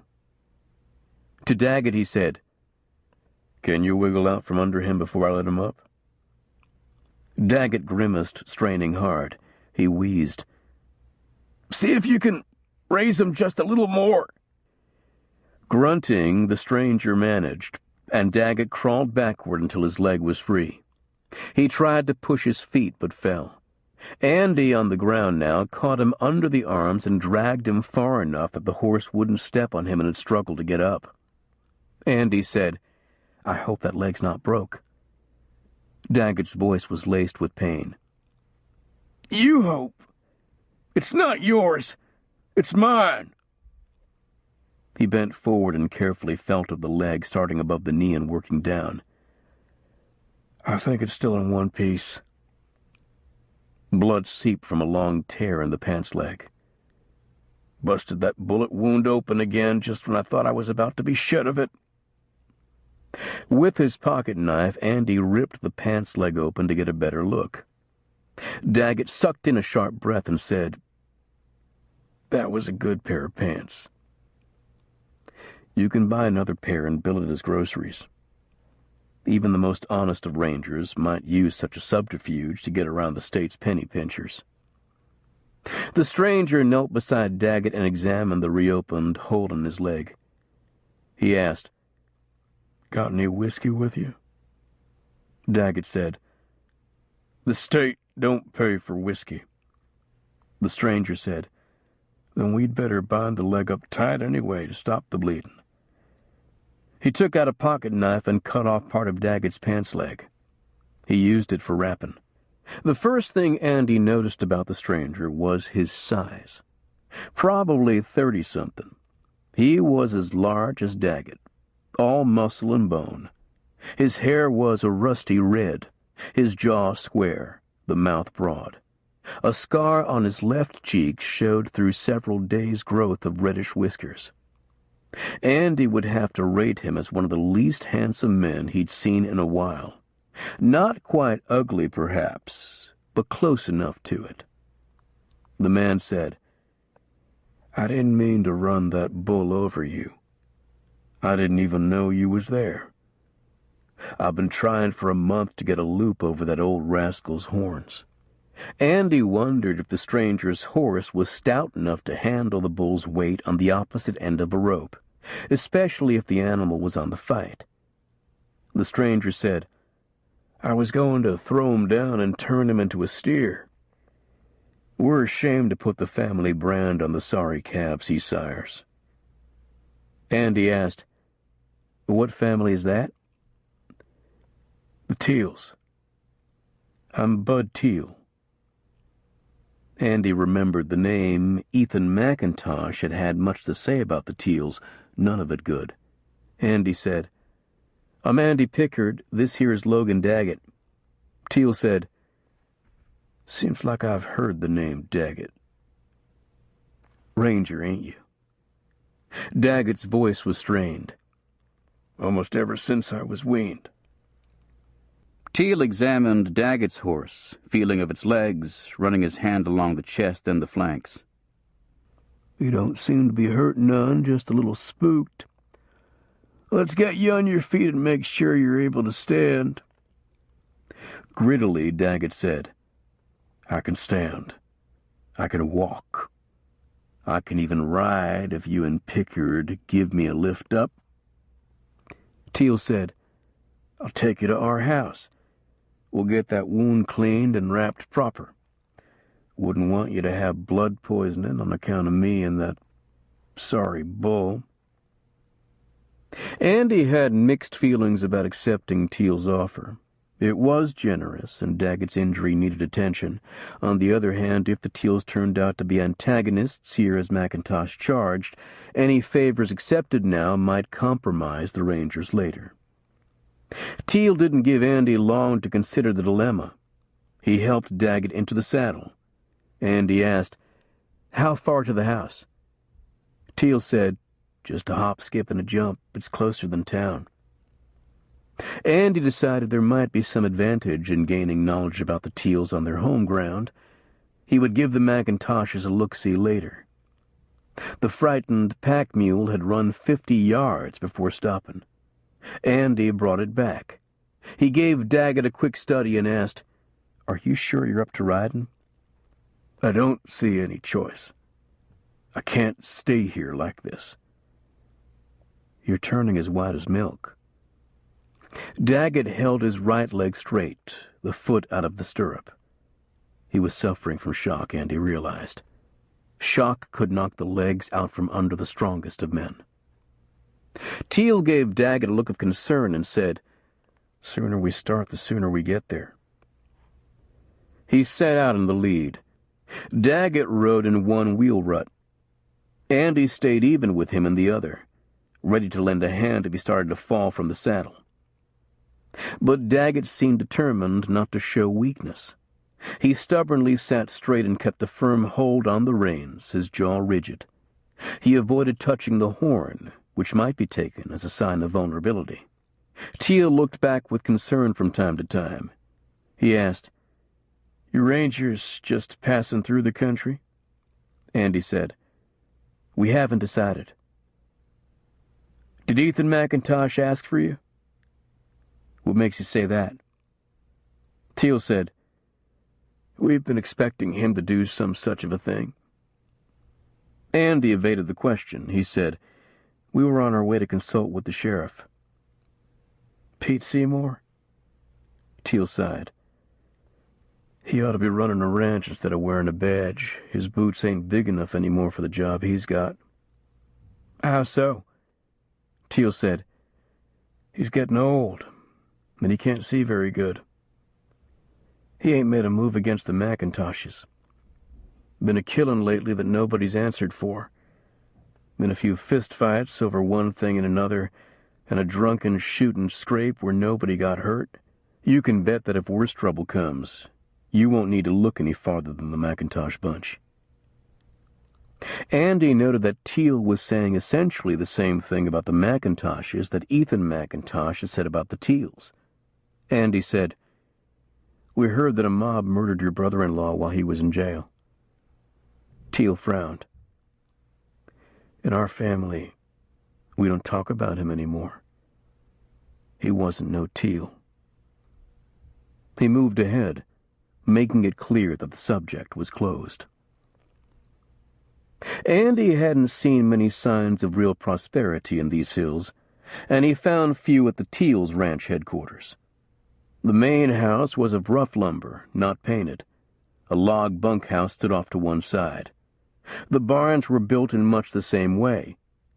The corrals were of tied-together posts set upright, their bases sunk in the ground. Most of the structures were of natural materials, taken close at hand. Only the main house appeared to represent a cash investment, and even it was short of ornamentation. Andy saw no gingerbread trim. This was pretty much what his own place would look like someday when he left the Rangers and set out upon the life of a stockman, he thought. It would be spare, at least in the beginning, but it would be his and Bethel's. Teal led them directly to the frame house. Dismounting, he tied his horse to a post and turned to help Andy lift Daggett down from the saddle. He said, "My sister wasn't much at picking a husband, but she's pretty good at fixing up folks hurt handling wild cattle and rough horses. Not to say that our horses are really bad. You'd just best not go to sleep in the saddle. They'll wake you up." The house had a generous porch that helped offset its overall plainness. Teal said, "Let's set him in the rocking chair out here, in case there's any leakage. I expect Carrie would rather it wasn't in the house." Andy asked, "Who's Carrie?" "My sister. She was named Carolina, after the state where our mother came from, but everybody just calls her Carrie. None of us has ever been to Carolina." Andy wondered if Teal's sister would look anything like him. Whatever Bud Teal had inherited from his forebears, good looks were not among them. Blood had soaked through the rough binding, but it appeared dry. The bleeding had stopped. Andy remained on the porch with Daggett while Bud went inside. He heard voices from within the house. Shortly he saw the dark outline of a woman coming down a hallway that divided the house into two segments. Her stride was firm and determined. She came out onto the porch, a tallish woman of 30 or so, slender to the point of being skinny. She held a bottle in one hand, a bundle of white cloth in the other. She stared a moment at Andy before Bud directed her attention to Daggett. He said, "The big feller is the one that's hurt." Her appearance took Andy by surprise. He had expected her to be plain, even homely, like her brother. Instead, her features were pleasant, her large eyes the dark brown of coffee beans. Her hair bore a hint of red. In a country where men outnumbered women by a considerable margin, Andy wondered why somebody had not put an end to her widowhood. Shaking her head in reproach, she untied the cut-off pants leg that Bud had wrapped around the wound. She asked him, "Was this the best thing you could find?" Bud said, "In a pinch, you use what you've got." She said, "This looks like an old gunshot wound." Daggett didn't reply, so Andy said, "It is. It just got busted open again." She poured a cloudy-looking liquid from the bottle directly into the wound. Daggett stiffened as if she'd set him afire. But through strong will he made no sound except a faint whistling as he sucked air between his teeth. The woman said, "I'll give you one thing. Most men would holler to high heaven." She glanced at her brother. "Bud did, the last time I used this stuff on him." Bud protested. "I didn't either." Tears came into Daggett's eyes. He turned his head and quickly blinked them away. The woman cleaned the wound with a piece of cloth, then bound his leg. She said, "This is going to be awful sore. You won't be chasing any bulls for a few days." "I wasn't chasing this one," Daggett wheezed. "I was trying to get out of his way." Teal told his sister, "These two men are Rangers." Her eyebrows raised a little. She said to Daggett, "Only two of you? I thought you traveled in bunches." Daggett was still struggling with the burn. Andy said, "Only when the trouble is big enough. We don't know yet how big it is here." Bud said, "I'll bet old man McIntosh sent for you." Andy said, "Somebody wrote us a letter but forgot to sign his name. We were on our way to see the sheriff." Carrie's voice snapped. "The sheriff! Pete Seymour can't find his butt with both hands." Bud took up for the lawman. "Pete's all right. It's just that people are pulling at him from all sides, and he's getting a little old." She said, "He wasn't much help when we needed him. He never claimed to be no Pinkerton detective." "No," she replied sharply, "and he's sure as hell not."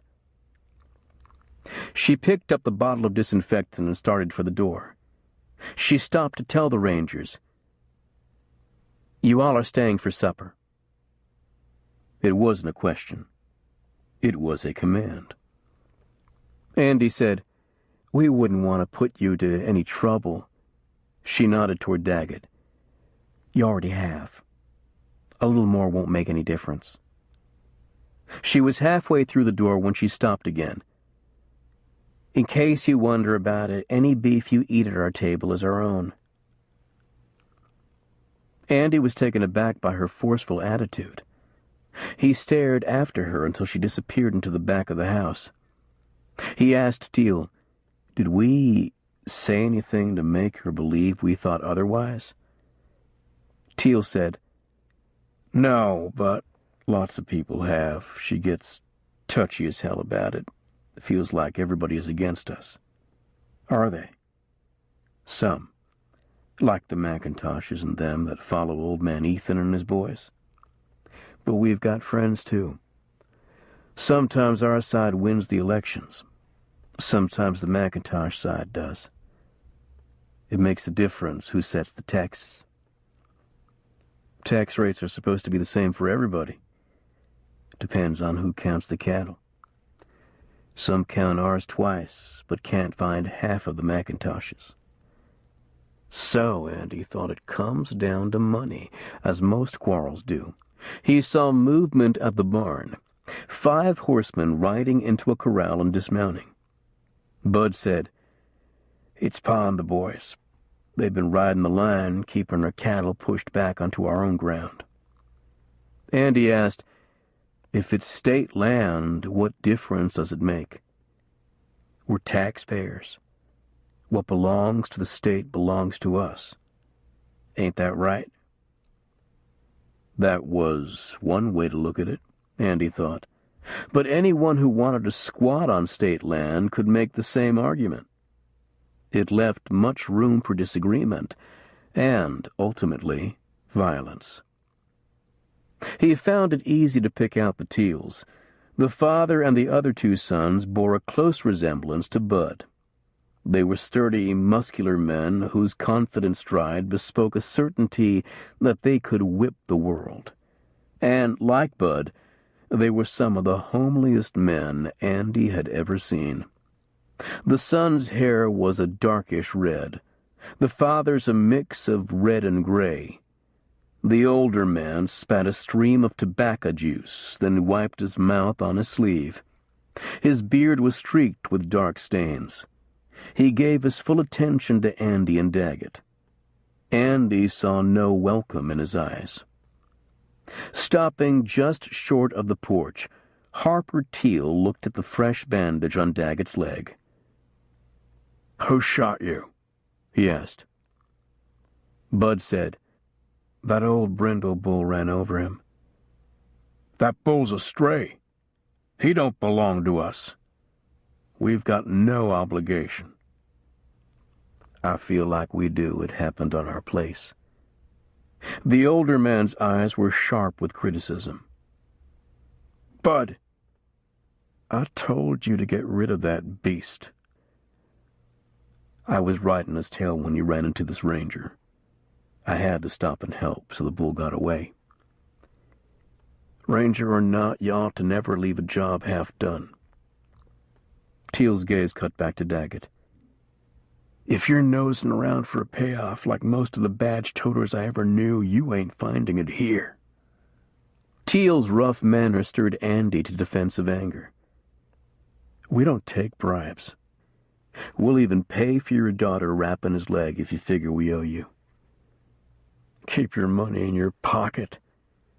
Us Teals don't take payment for small favors, and any favors we do for a ranger are going to be small ones." Daggett angrily jerked his head at Andy. "Let's be going. We've been here too long already." Andy was dubious. "You're not in shape to ride." "If I can't ride, I'll walk. If I can't walk, I'll crawl." Bud moved between his father and Daggett. He said, "No use in you all leaving here mad. Pa talks rough, but he don't mean half of it. You all stay for supper at least. Maybe you'll feel better after you've eaten." Andy said, "He's talking sense. We'll stay for supper." Daggett flinched in response to a surge of pain. Reconsidering, he said to Bud, "As long as you all don't expect any special favors. If we find you breaking the law, we'll treat you the same as everybody else." Bud assured him, "The only laws we've ever broke were those we disagreed with." Daggett said, "I don't agree with all of them myself." The older man's bushy eyebrows were still mostly red. They nearly joined in a frown as he said, "Bud, you invited them, so you look after them. I don't remember a time that the law ever brought me good news." He started into the house, then stopped. Muttering something about women folks' rules, he wiped his feet on a sack lying by the door. Bud introduced his brothers, Cecil and Lanny. Their attitude was much like their father's. They nodded, but didn't offer to shake hands. Bud said, "Daggett, you can't go around wearing pants with one leg cut off. I'll find an extra pair for you." Daggett said stiffly, "I'll pay you for them." Bud turned to Andy in frustration. "I'm trying to act civil. What's the matter with him?" Andy started to say, but didn't, "He's thinking he might have to shoot you someday."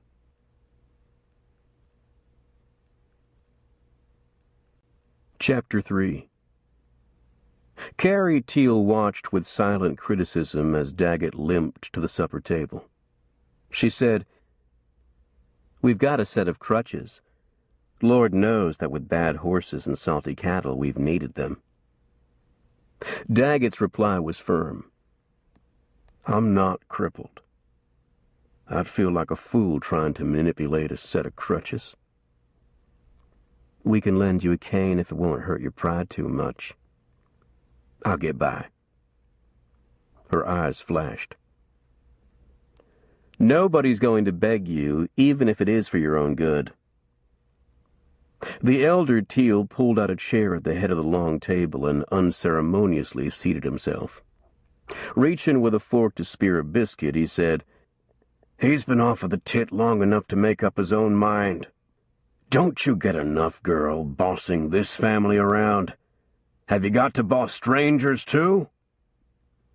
She said, "I worked hard to fix his leg. I don't want him to waste all that effort like some stubborn schoolboy." Daggett was no schoolboy. He was 40 if he was a day. Stubborn, though. Andy had seen that from the first. Harper Teal declared, "There's a time for talking and a time for eating. Right now, I want to eat." His plate was heaped with beef and beans. He dug into it as if he had a hollow leg to fill. His sons and the two cowboys followed his lead. Carrie took a seat at the foot of the table, getting up once to bring the coffee pot and refill the men's cups. Only one cowboy murmured thanks. Andy said, "Much obliged, ma'am." "You're welcome," she said, a little surprised by his manners. She probably was not used to seeing any. Daggett picked over his food, taking a few bites without enthusiasm. His glazed eyes indicated that he was running a fever. Carrie said, "You need to eat something and build up your strength." "Maybe I could, if this beef came from the bull that ran over me." Bud said, "I'll bring that old brindle down with a rifle if I have to. We've got no grass to spare for the likes of him." The old man grunted. "You'd ought to have gone ahead and done it today. Wouldn't have hurt this ranger to have laid there a while till you finished your job. On account of that bull, we've got these two sitting here at our table like invited company." Daggett flared. "We'll be gone in the morning.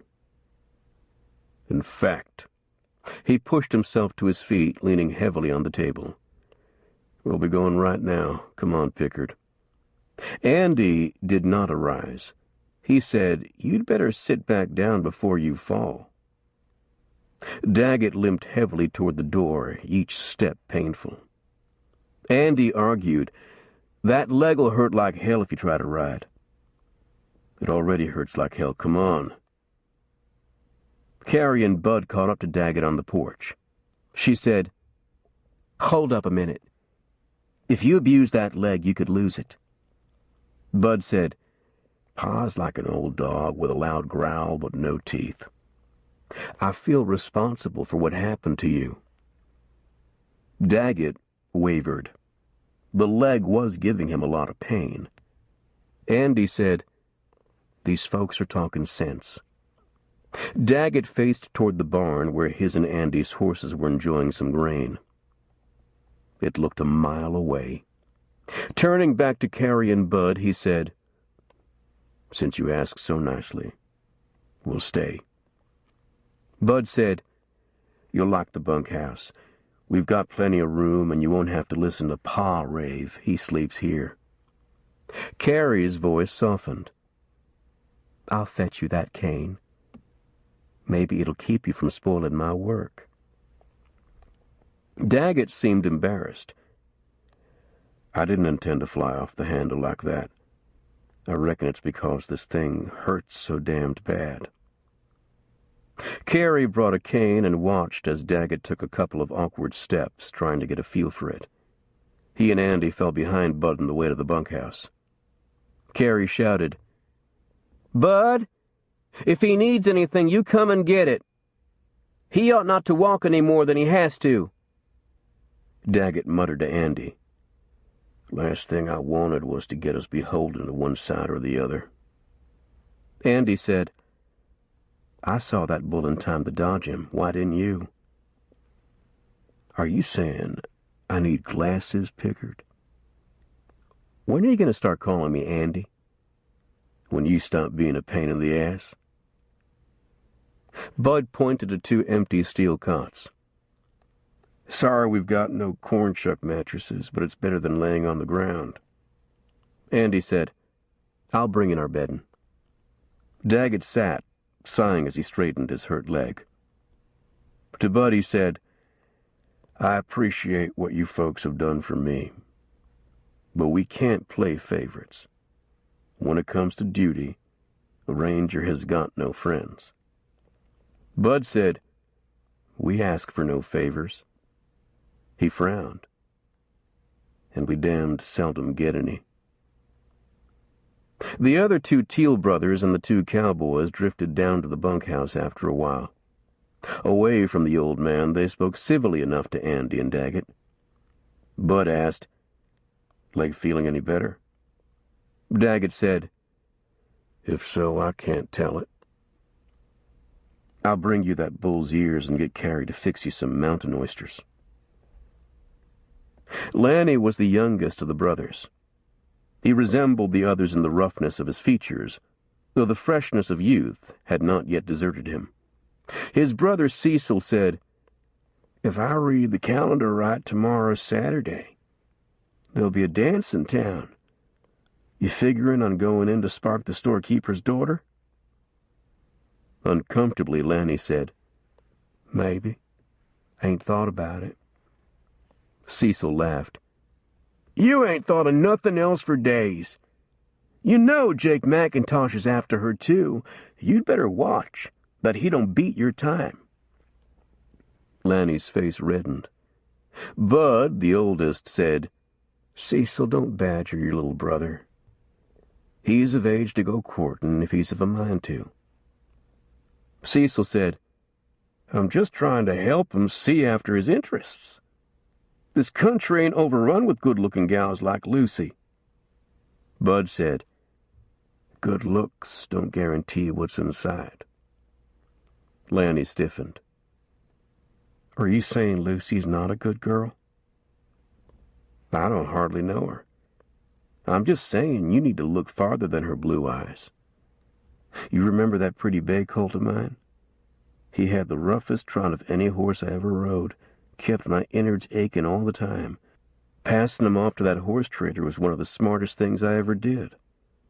Lanny argued. Lucy's the nicest girl I know. Cecil asked, How many girls have you known? I'm no green kid. I've been to town. Bud nodded. You came home all bruised up the last time. Some of them town boys don't like to see teals courting their girls. I whipped 2 of them. I'd have been all right if a third one hadn't piled on. Bud said, There'll always be a third one, little brother. We're outnumbered every time. They're liable to waylay you on your way to town. Andy thought all the Teal brothers looked as if they could handle themselves well in a fight. They had the tight muscles and calloused, big-knuckled hands that came from hard work. Daggett said, Maybe I'll be able to ride by tomorrow. He can go along with me in Pickard. Andy lay in his cot listening. He said, It'll be just me. I'll be going in to talk to the sheriff. You'll stay here and try to heal up. Daggett said, You're forgetting that I outrank you, so you can't tell me what to do. I'll be ready by tomorrow. He held his leg straight, resting it over the edge of the cot. The pain in his face indicated that he wouldn't be on horseback for at least 2 or 3 days. Andy said, That leg'll tell you. I won't have to. Lanny said, What would folks think seeing a ranger bodyguarding me? Bud said, They'd think you're the smartest man in town. Daggett arose next morning in a bad temper. His stomach was angry because the aching wound had not allowed him much sleep. Andy hadn't slept much either, listening to him tossing much of the night. Daggett swung his legs off the side of the cot, then gingerly pushed to his feet. He reached for the cane and hobbled about the bunkhouse, testing the sore leg. He winced with every step, but said, "It's damn near healed." Andy said, "You can't hardly walk, much less ride. I'll have to work alone if you fiddle around and cripple yourself." Daggett glanced about, making sure no one but Andy could hear. "How will it look, me staying here with the people who may be the cause of the trouble? How better to keep a watch on them?" Daggett thought about that. "You might have a point." Carrie stepped out onto the porch and beat an iron rod against a steel ring, signaling breakfast. Andy offered, "I'll bring you some breakfast, so you won't have to walk on that leg." Sternly, Daggett declared, "Nobody's ever had to fetch and carry for me. I'll go for myself." Andy knew it was useless to argue. He walked slowly to keep from outpacing Daggett. The older ranger hobbled toward the main house, stopping 3 times to catch his breath and let the throbbing subside. A less determined man would have given up, Andy thought. Bud Teal walked beside them. He told Daggett, "You're the stubbornest man I ever saw, except maybe for Pa." If you and him ever seriously butted heads, it'd be like two bulls trying to knock each other's brains out. Annie wanted to help Daggett up the steps, but he knew he would be rebuffed in the sternest terms. Watching the ranger struggle, he imagined he shared the pain. Carrie greeted them at the door.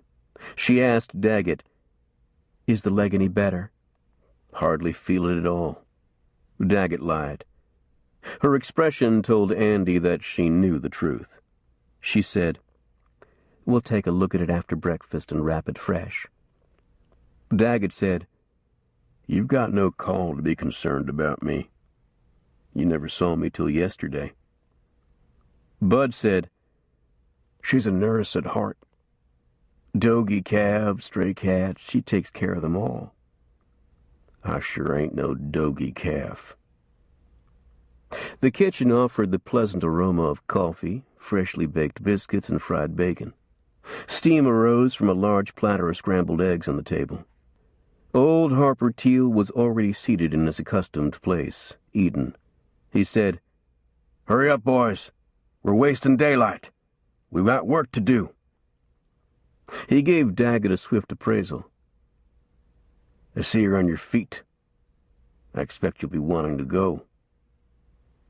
Andy said, "He can't ride. I'm leaving him here for a couple of days." The old man did not appear pleased. Bud said, "We all agreed that it would be the best thing." Harper said, "I didn't agree, but I reckon we can put up with him. Just don't let him get in the way of the work." He cut his gaze to Andy. "You're leaving, are you?" Bud said, "He'll be riding in with Lanny. Maybe that'll keep the town boys from jumping all over baby brother." The old man arched his red eyebrows and glared at his youngest son. "What are you going to town for?" "You need to stay here and tend to business." Uneasily, Lanny said, "It's Saturday, Pa." "Saturday, Sunday, one's like another. They're all working days around here." Lanny's face reddened. "I promised Lucy I'd take her to the dance tonight." Harper asked, "Who the hell is Lucy?" Carrie broke in. "She's a nice girl in town. The storekeeper's daughter. You've seen her." "Never did pay attention to town girls. They're spoiled and addle-brained, flatty as a bunch of heifer yearlings. Country girls are the best. They know how to work."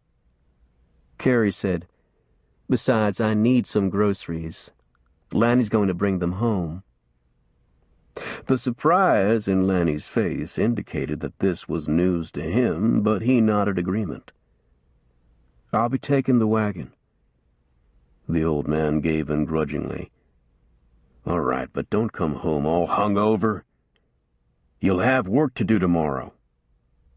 Lanny said, "Tomorrow's Sunday." Harper said harshly, "Kids! They don't none of them want to work anymore. The whole world has gone plumb to hell." He pushed up from the table. "The rest of you boys get up from there and get your horses saddled. Morning's half gone already." He stomped out the door, loudly clearing his throat. Carrie watched him with a thin smile, then said, "Finish your breakfast, all of you. He'll holler whether you hurry or not." Daggett left half of his breakfast uneaten. Leaning heavily on the cane, he went out into the porch and sat on a bench, gingerly rubbing his leg. Carrie watched him through the kitchen window, then turned to Andy, still seated at the table. "Strange man," she said. "Doesn't talk much, does he?" Andy shook his head. "I don't know much more about him now than I did when I met him. I get a feeling that a lot goes on behind his eyes, but they're like a window blind. You can't see through them." "It might be better not to." "I couldn't see past my husband's eyes either. I wished I had, when it was too late. She turned away and busied herself with the dishpan on the cabinet. Andy tried what was left of his coffee, but it was cold. I heard what happened. I'm sorry. Her voice thinned. He had his faults, but that was a miserable way for a man to die. Yes'm. Odd. Your Mr. Daggett took me by surprise the first time I saw him. He looks a little like Vincent. Same size and build. The eyes are different, though. There's a wildness in them, but there's sadness, too. Vincent's were just wild. He told me he had a wife once. He doesn't anymore. That might account for the sadness. Do you know what happened to her? He hasn't said. And I'd rather get run over by that bull than to ask him. It's none of our business anyway. Andy guessed that she would give a lot to know. He said, "He may not tell you so, but he appreciates what you did for him." She frowned. He could say that himself. He doesn't need you to do his talking for him. That's his way. Hard-headed. He would fit right in with the Teal family. Lanny Teal was eating a second helping of breakfast. Andy told him, "Better hurry it up if you plan to ride to town with me." Bud Teal grinned. "Lanny'll be ready. He's been dreaming about that girl all night." Lanny argued, "I still don't see where I need a ranger to protect me." Bud said, "You need a guardian angel. But angels are scarce in this part of the country." Carrie took cloth and scissors and antiseptic out into the porch where Daggett sat. She said, "Let's take a look at that leg." "I told you it's all right."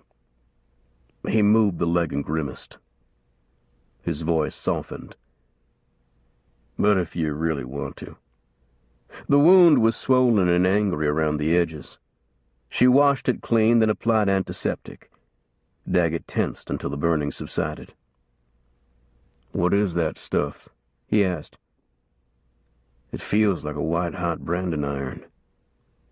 She said, "If it didn't burn, it wouldn't do you any good." She bound the leg with fresh white cloth. "That's the best I can do." Daggett said, "I don't reckon a town doctor could do any better." His face furrowed as if he dreaded what he had to say. "I'm sorry I've acted like a sore-footed badger. I'm not used to people making a fuss over me." "We didn't exactly throw roses in your path, either. We Teals have been put upon by so many people for so long that we sometimes bristle up for no good reason. Whenever something bad happens, they decide right off that the Teals are responsible." Andy felt emboldened to ask, "Are they?" She almost smiled. "Now and then." Andy saddled his horse. Lanny, wearing a clean shirt and a bow tie, drove the wagon to the front of the house. Carrie stood on the porch watching. As Lanny started to pull away, she said, "Don't lose my list. We're almost out of coffee and flour." Andy touched fingers to the brim of his hat. "Thanks for both of us, ma'am. Me and Daggett." Riding toward town, Andy kept thinking about Carrie.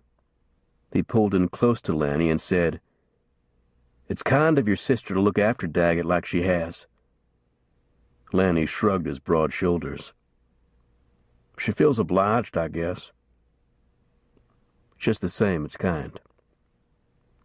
Andy rode in silence a while, then ventured, "She never said much about her husband."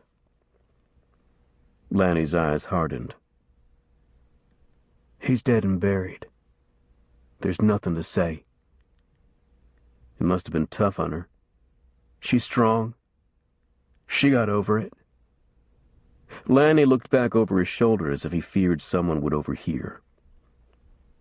Son of a bitch was a thief and a wife-beater. Andy took a chance. Then you ought to be grateful to the McIntoshes for taking care of him. Lanny grunted. I reckon.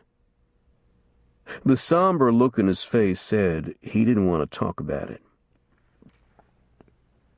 Nearing town, they passed two young horsemen who gave Lanny a hostile study but made no move against him. Once they were out of hearing, Andy said, "They looked like they didn't mean you any good. They might have jumped you if you'd been by yourself." I can whip two of them at a time, and they know it. I've done it before without any help. So I heard. Lanny said, "When we get to town, I want you to go your way and I'll go mine. I don't want them ginks thinking I need ranger protection."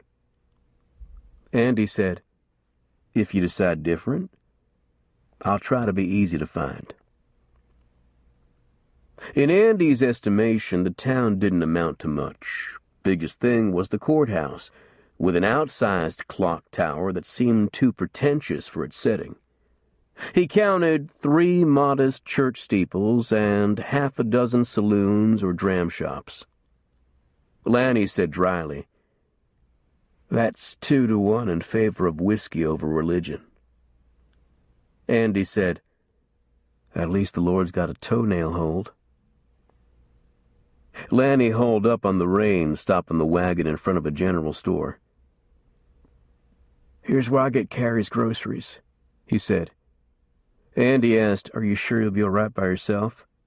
"Sure. I'd have come by myself if Bud had kept his mouth shut. Him and Carrie both." Andy said, "They're just worried about you. You're their little brother." "I'm as big as any of them." And about as stubborn, Andy thought. Pete Seymour, the sheriff, was middle-aged and trail-worn, his hair graying, his waist broadening. He wore black-rimmed glasses with thick lenses that made his eyes look larger than they were. He appeared annoyed when Andy walked into his office and introduced himself. He turned to a tall, lanky young man and grumbled, "Salty, I didn't send for any rangers, did you?" Salty Willis was slight of build and wore clothes a size too large for him, giving him a rumpled look. Andy would have taken him for a cowboy if he hadn't seen the deputy's badge. "Never would have thought about it." The sheriff said, "If I had, I'd have asked for a whole company. I don't see where one will help much." Andy said, "There's one other." He explained about Daggett's absence. "Even 2's enough to make the bookkeepers holler. They'd like to disband the whole ranger service and save the money." The sheriff continued to frown. "Salty, you'd better go see Mason Gaines about that missing horse. I never knew a man with so damned much to complain about." He waited until the deputy had left, then told Andy, "I wish you hadn't ridden in with that Teal boy. Lanny was coming to town anyway.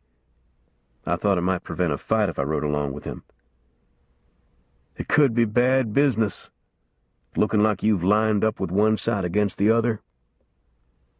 That had been Daggett's concern, too. "I made it clear that we won't play favorites." The sheriff took off his glasses and squinted at them, then put them back on. They needed cleaning.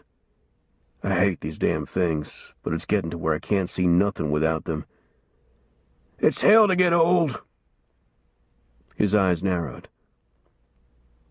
"As long as you're here, I'd just as well try to get some use out of you. What'd you think about the Teals?"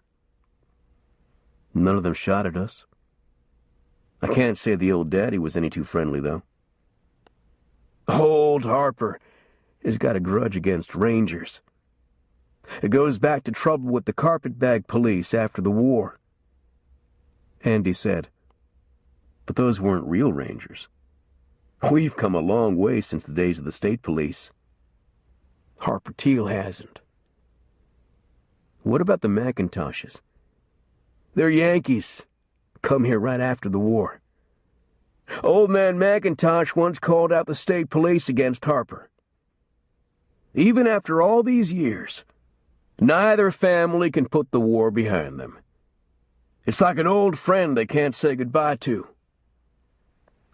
And the other folks around here?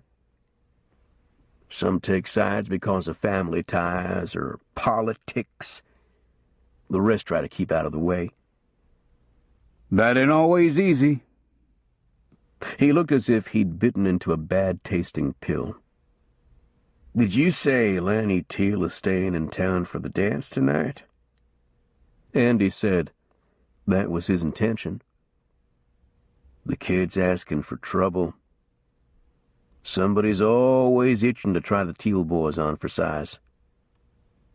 Andy suggested, it might be a good idea if I showed up at the dance myself. The sheriff said, I'll be there too. Maybe, if I'm lucky, I won't have to throw anybody into a cell tonight. Then I won't have to feed anybody breakfast in the morning. Andy said, we heard you lost a prisoner in that jail, a Teal brother-in-law. Seymour frowned, the memory painful. I got a false report of a shooting down at the south end of the county. Come dark, several masked men rushed in and got the drop on my deputy. They didn't even bother to take the prisoner out of his cell. They poured enough lead into him to sink a boat. You figure it was the McIntoshes? Skeen was stealing from just about everybody. You could say that whoever killed him did the community a service. There wasn't but a few people at his funeral, and I didn't see anybody cry, except his widow. Andy said, too bad about her. I guess she still blames me, but what's done is done. Seymour took off his glasses again, wet the tip of a finger on his tongue, then rubbed the lenses. He wiped them dry with a handkerchief. As long as you're here, you just as well show yourself. Visit the saloons. Set a spell on the spit and whittle benches. Let folks know there's a ranger in town. Andy stood up. I'll start now. The sheriff said, one thing. You've got too friendly a face. Try to look a little mean. Andy said, I'll leave that to Daggett. It comes natural with him. As Andy started toward the door, he was blocked by a middle-aged man wearing a wrinkled white suit. Seymour said, Ranger Pickard, I want you to meet Judge Zachary. The visitor removed a long black cigar from between a neatly brushed gray mustache and a spade beard. It was evident that he paid more attention to his beard than to his clothing. Dark eyes, almost black, focused on Andy, making him feel like a horse being examined by a potential buyer. Ranger, eh? I didn't know you'd become desperate enough to send for a ranger, Pete. Seymour said, I didn't send for him. He just showed up. There's another one out at the Teals. The Teals? What have they done this time? Andy said, nothing that we know of. He explained about Daggett and the Brindle Bull. The judge said, Daggett. I heard stories about him. Not all happy stories, I am sad to say. Andy shook his head. They're probably way yonder exaggerated. You know how stories grow, once enough people have told them. Seymour said, like the stories you hear about the Teals and the McIntoshes. The judge said, but there's usually an element of truth behind them. They're all contentious people. How much more peaceful the county would be if one of the families left. Even better, both of them. Seymour said, "They're not so bad, Judge. The boys, anyway. It's those two old sore-headed daddies that need a good butt-kicking. And I've given it to them the times they appeared in my court." Zachary gave Andy an intense study. "You seem an agreeable young man. How long have you been in the Ranger service?" Andy said, "Off and on ever since my first shave. But it's my intention to retire before long. My wife wants me to stay home." "A commendable goal. As a lifelong bachelor, I can appreciate how difficult it must be to try to maintain a decent family life when one is always on the move." The sheriff said, "The judge has got him a nice little ranch outside of town." The judge said, "It's my refuge, my retreat from the daily humdrum of official duty. You must come out and visit me there sometime." Andy said, "I'd be pleased. Feel free to come to my office any time you need anything from me. Warrants, that sort of thing. I have great respect for the Rangers." He glanced at Seymour. "And for county sheriffs, who too often go unappreciated and underpaid." Andy and Seymour watched the judge leave, trailed by cigar smoke. Seymour said, "He's a man to ride the river with. He's sharp-tongued and uses his court like a club against those who would disturb the peace. But he's held this county together for many a year. I'll make it a point to get better acquainted. I don't think I'd want him against me." Seated on a wooden bench across the dirt street from the general store, Andy watched a long-legged man in a white shirt and a loose-string tie approaching him. He noticed ink stains on the man's hands. Most of all, he noticed the man's heavy mustache, which flared upward at the ends. Andy thought he might be able to hang a bucket from either tip. The stranger halted and gave Andy a critical study before he said, "I understand you're a ranger?" Andy made a small nod. "I am." "I'm Jefferson T. Tolliver, editor of the local newspaper, The Clarion. Do you mind if I ask you a few questions?" Andy was hesitant, but decided this was one way to let everyone know of his presence.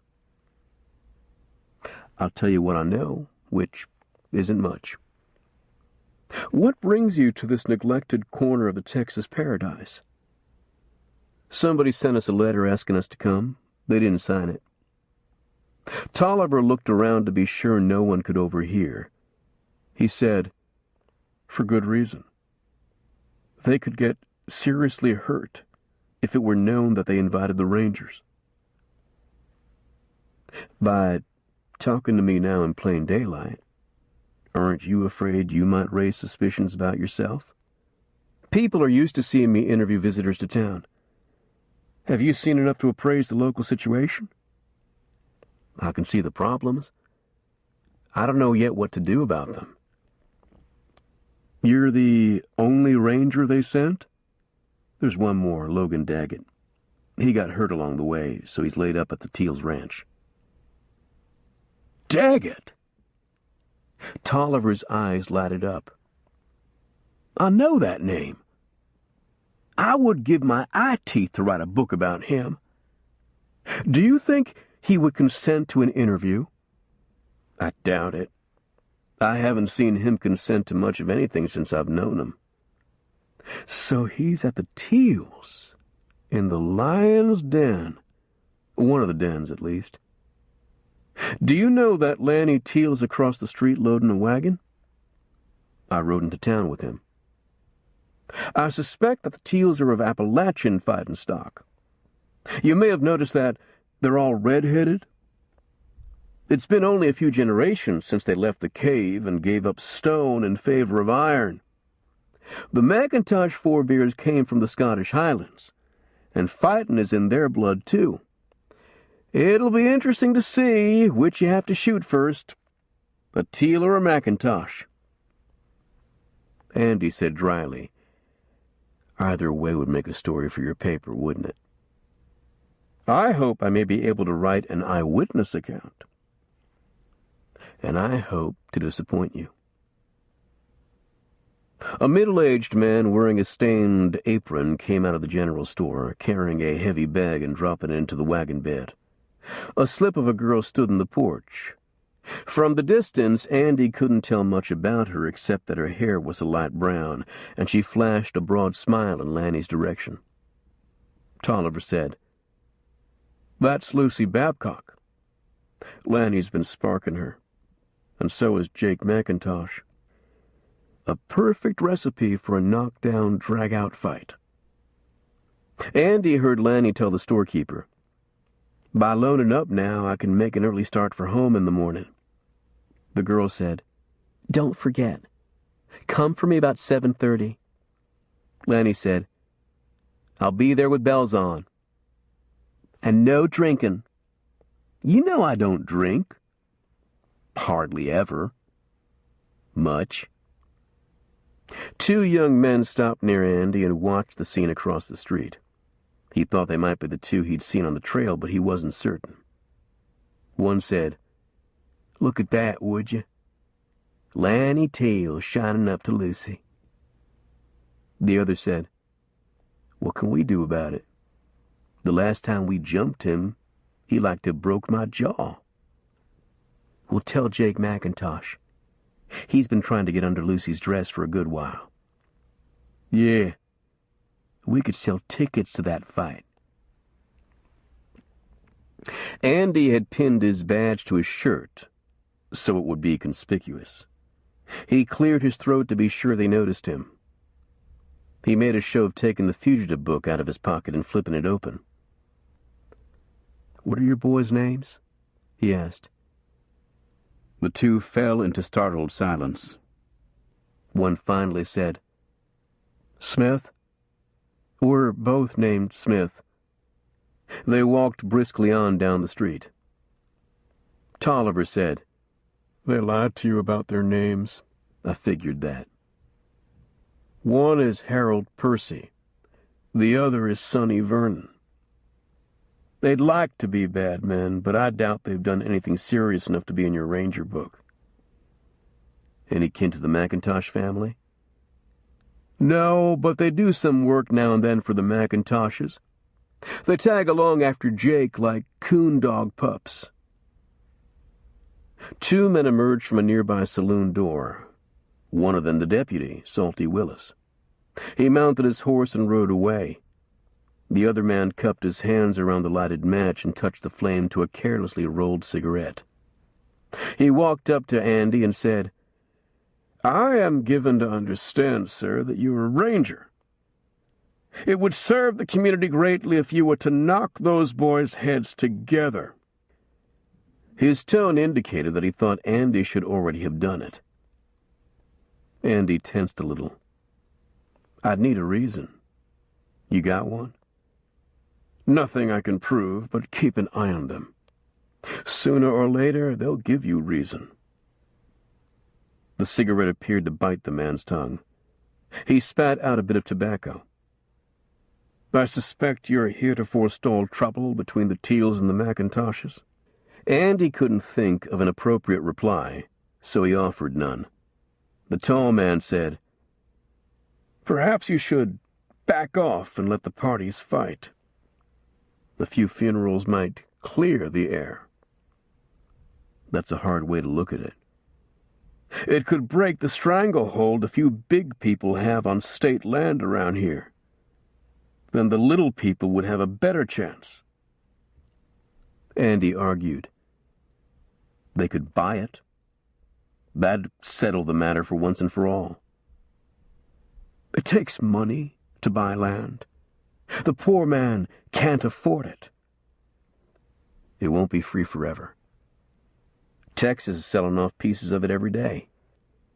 The man flicked ashes with the tip of a finger. He said, "We'll burn that bridge when we get to it." He turned and walked briskly toward Scanlon's wagon yard. Andy looked at Tolliver, his eyes asking. Tolliver shrugged.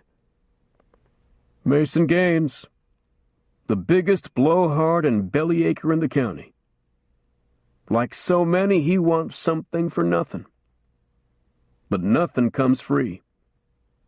One way or another, everything must be paid for. Chapter 4. Sitting beside the sheriff at the dance, Andy tapped his foot to the rhythm of a banjo and fiddle. He'd heard better fiddlers, but he'd heard worse too. The wooden floor creaked under the weight of dancers, some gliding with grace, some sliding awkwardly across the boards. Seymour's feet were still. He didn't seem to enjoy the music. He was here out of duty, not by choice. Andy had learned that the sheriff had been widowed for many years. Editor Tolliver came up and stood beside Andy. He said, "There are several nice-looking ladies whose husbands are too busy drinking to pay attention to them. They'd be glad to dance with you." They'd changed their minds when we got out on the floor. "Do you have a wife?" "Yes, and I wish she was here." If Andy had Bethel in his arms, it would make no difference that he danced with the grace of a wounded buffalo. "I'm a bachelor myself. Sometimes that offers advantages." Tolliver soon was whirling a young matron across the floor. Deputy Willis was checking weapons at the door, though only a few men appeared to have brought any. So far as Andy could tell, these people were interested only in having a good time. Judge Zachary appeared in his crumpled white suit. Willis greeted him a little too warmly, as if trying to curry favor. The judge responded in a dignified but non-committal manner. Some men absented themselves for a while, then returned with a glow in their eyes and less sureness in their step. As they passed, Andy caught the strong aroma of whiskey. Lanny Teal danced by him often, always with the same girl. She was a little thing, thin enough to be picked up by the wind and blown away. Her shiny brown hair, done up in curls, sparkled with tiny glass ornaments meant to imitate diamonds. Her eyes seemed to see no one except Lanny, and he appeared to be aware of no one but her. Seymour nudged Andy and muttered, "There's a storm brewing up." Standing against a far wall were the two young men Andy had seen earlier on the sidewalk. They conversed with a youth he recognized as Jake McIntosh. Jake glared at Lanny and the girl, though they seemed unaware of him. They were too absorbed in each other.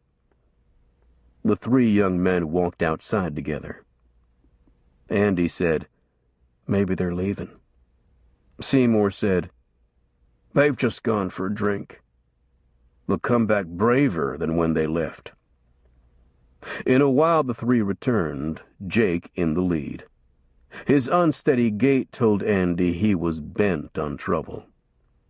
He walked out onto the floor and gave Lanny an unfriendly slap on the shoulder.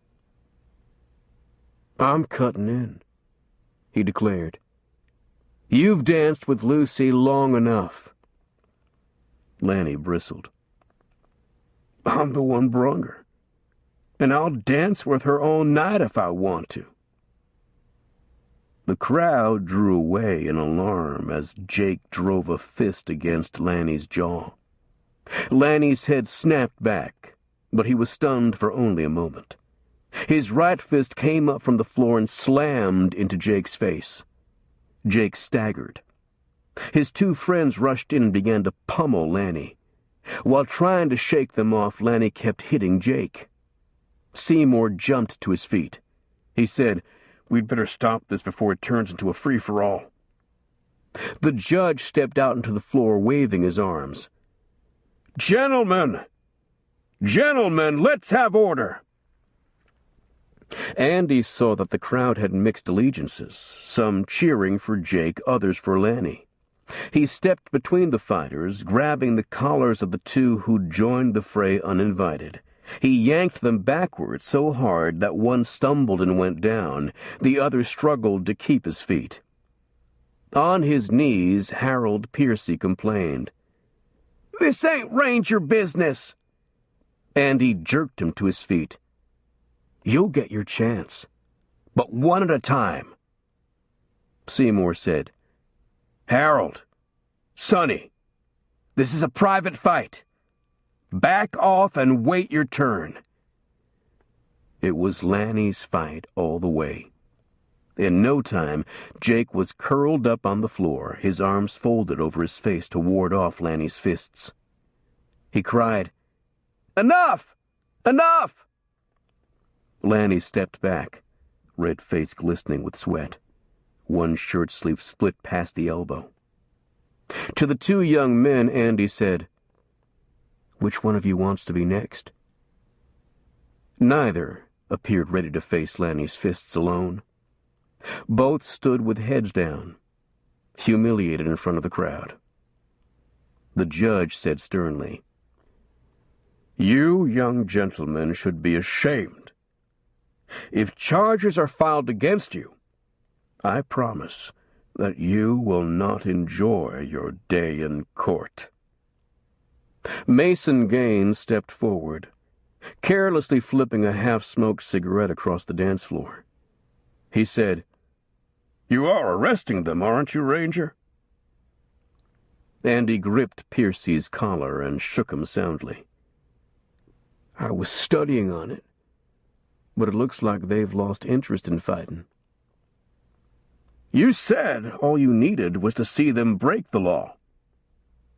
The boys got excited when they saw their friend getting his plow cleaned. I'll bet they'll know better next time. Gaines made no secret of his disappointment. He muttered, "Maybe you'll do something when these ruffians kill somebody." Andy wondered why Gaines displayed such an interest in these young men. He suspected they'd done something in the past that irritated him. Gaines appeared to be a man easily irritated. Andy looked to the sheriff. Seymour said, "There wasn't any real harm done except to Jake, and he asked for it. As long as they'll all leave town right now, I'll forget this happened." He shifted his attention to Lanny. "That goes for you, too." Lanny remained defiant. "I need to take Lucy home first." "I'll see that she gets home. I want you to leave right now. Get your wagon and travel." He turned his attention to Jake, whose face was beginning to darken with bruises and abrasions. Resentfully, Jake said, "All right, I'm going. The evening lost its flavor anyhow." Silently, Andy and Seymour followed Lanny to the wagon yard, where he'd left the grocery-laden wagon and his team. Scanlon, owner of the yard, said, "Leaving already? I can still hear the music." The sheriff said, "It took on a sour note." The three men helped Lanny hitch up the horses and climb shakily into the wagon. Seymour's voice sounded like the messenger of doom. He said, "Go straight home, Lanny. I'll say goodbye to the girl for you." "The dance ain't even over." "It is for you," Lanny said curtly. "All I done was defend myself." Andy suppressed a grin. He thought, a good job it was, too. Lanny said, "Jake didn't get half of what he's got coming to him." Andy asked, "How'd you learn to fight like that?" "It comes natural, being a teal. With everybody picking on us, we get lots of practice." Lanny spoke sharply to the team and started the wagon rolling. Andy and Seymour followed afoot until satisfied that Lanny had chosen the road that would take him home. Andy said, "The boy's got spirit." Seymour said sharply, "I'd be better satisfied if he had less of it." You could get him killed one of these days. Him or somebody else. Returning to the dance, they found that the crowd had diminished by half. The fight had put a chill over the festivities. Lucy was gone.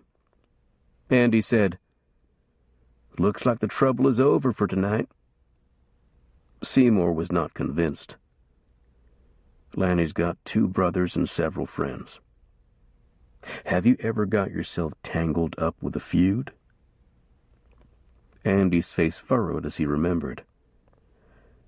A bad one, once, down on the border. The graveyards got some bigger before it broke up. Ever since my wife died, I've hated funerals.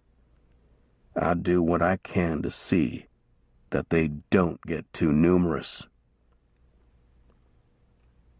Andy accepted the sheriff's offer to sleep in an empty jail cell and save a little money. Up from his hard cot at daybreak, he ordered breakfast in a chili joint so small that a dozen customers would have been 3 too many. The steak was thick, however, drowned in grease and flour gravy, and sided by a generous helping of scrambled eggs. The coffee was strong enough to walk by itself. That was the way Andy liked it. The cook proprietor was a stoop-shouldered man named Kennison. He was somewhere on the sunny side of 60, his thick gray hair needing a comb, his flour sack apron in need of soap and water. A talkative sort, he didn't require much prompting before he launched into a full history of the town and much of the country around it. Andy suspected that his account might be taking a few liberties with the facts. The cook asked, "What'd you think about the fight last night?" Andy said, "It could have led to worse." The cook said, "Those boys are slow learners jumping on Lanny Teal the way they do. He winds their clock every time they try." They seem to have it in for him. For him and all his kin. The Teals are tight with their money and have more of it than most around here. It's human nature not to like somebody who's got more money than you have. Wouldn't the same feeling apply against the McIntoshes, too? Sure. There's lots of people who would like to get hold of their land. The Teals and the McIntoshes don't have legal title, except for a little that's on live water. They've got 6-shooter possession of the rest. The state will sell it out from under them sooner or later. They're like politicians who can't see past the next election. One day they'll turn their calendar and find there ain't another sheet. Deputy Willis burst into the little restaurant.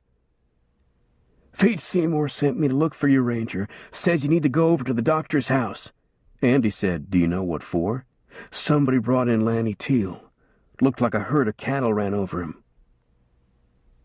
Andy recognized Lanny's wagon in front of the doctor's home. The groceries bought yesterday still lay in it, badly scattered.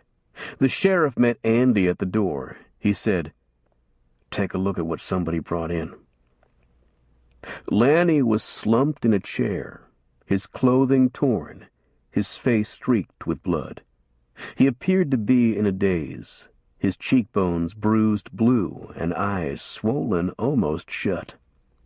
A man in farmer overalls said, "I seen the wagon and team first standing there in the trail. Then I found this boy laying on the ground. Thought at first he was dead. Somebody worked him over like they meant to kill him." The sheriff put in, "Must have been several of them. 1 or 2 couldn't have done this to him. Not him or any of the other Teals." Lanny struggled to get up. The doctor pressed him back into the chair and said, "Be still, son. You're badly hurt." He'd stripped Lanny to the waist. He washed the lacerated face and bruised body with alcohol. Lanny drew himself into a tight knot until the burning eased. The doctor applied a thick ointment to the deep scratches and open wounds.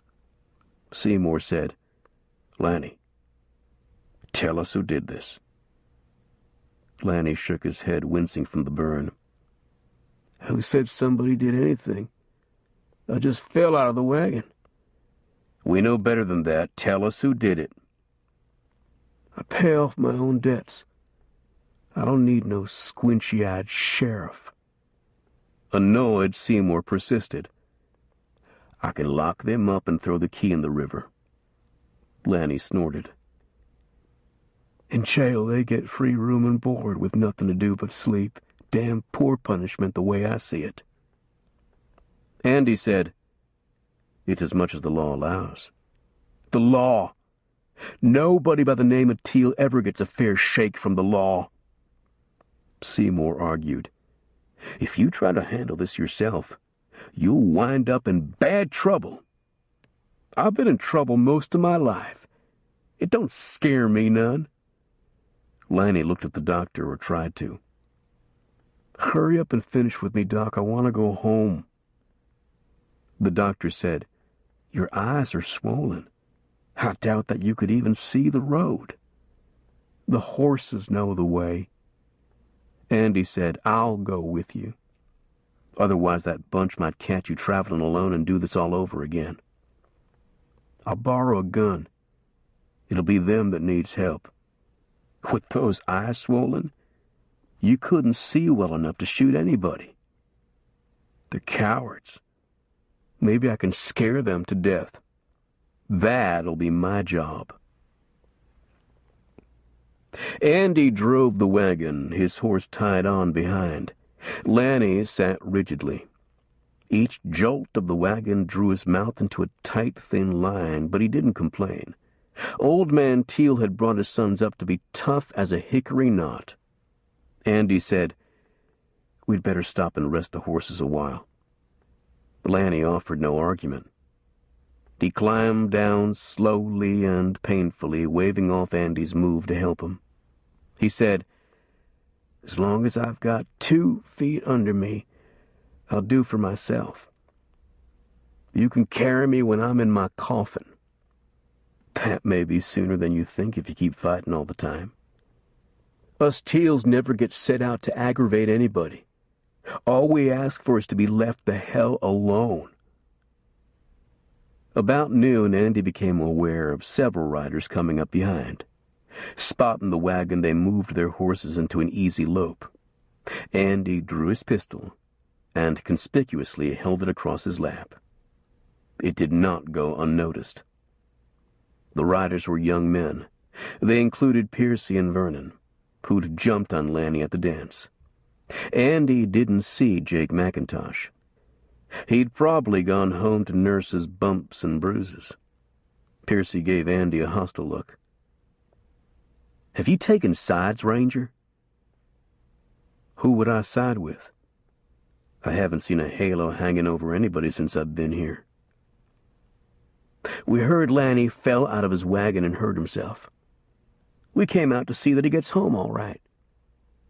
Andy raised the pistol to be certain no one had forgotten about it. You all can go back to town. I've got the situation well in hand. We'll go along and help you. Andy was sure they would jump him the first time they saw a chance. He said, Now, boys, I want to be sure we understand one another. See that cow skull lying out yonder? He leveled the pistol and put a bullet between the eyes. The skull shattered in a puff of dust. Andy gave the surprised young men a moment to consider, then said, I told you I've got the situation handled. Percy growled. An old cow skull is one thing. Shooting a man is different. It is, Andy agreed. A man is bigger and easier to hit. Some of the men lost interest after the shot. They were starting to turn away. Piercy's resentful gaze followed them.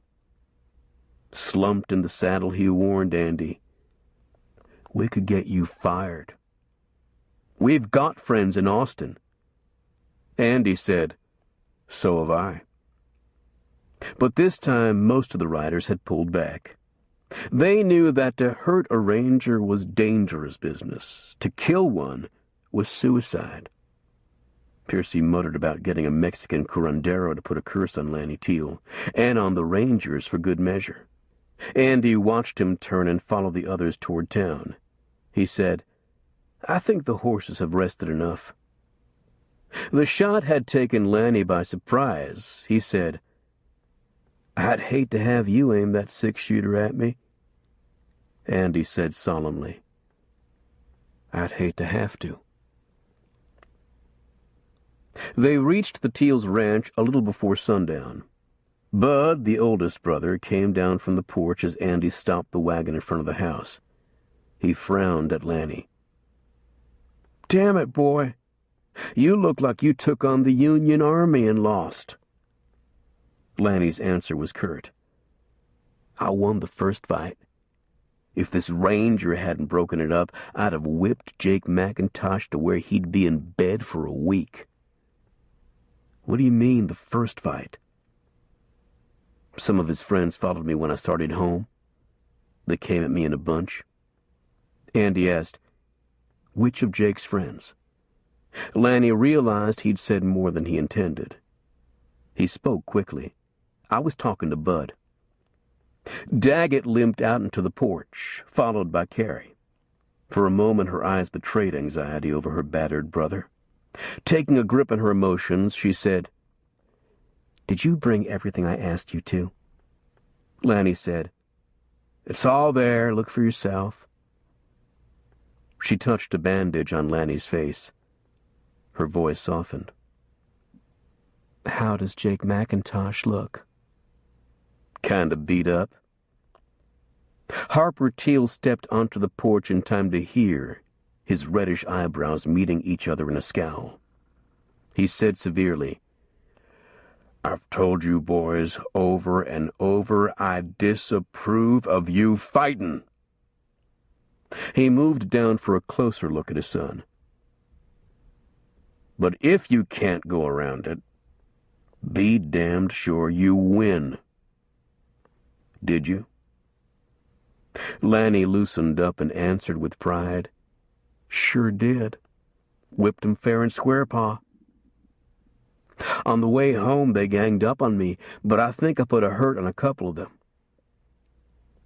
Harper nodded with satisfaction. "Always remember, never go looking for trouble. But if it comes, don't let nobody tread on you." Carrie fixed an accusing gaze on Andy. Where was the law when the McIntosh bunch was trying to beat him to death? Andy admitted, "Asleep, I'm afraid." After the fight at the dance, Sheriff Seymour and I made sure Lanny took the road home. We didn't think Jake was in any shape to follow him. Angrily, she turned to her father. "We've got to put a stop to this trouble, or people are going to die. Some of us, maybe." Harper declared, "It's up to Ethan McIntosh and his brood. That damned old Yankee has got his mind set on running the whole county." She said, "Listen to yourself, throwing out the word Yankee. The war's been over for more than 20 years. "Not everywhere. We're still standing up for the little people."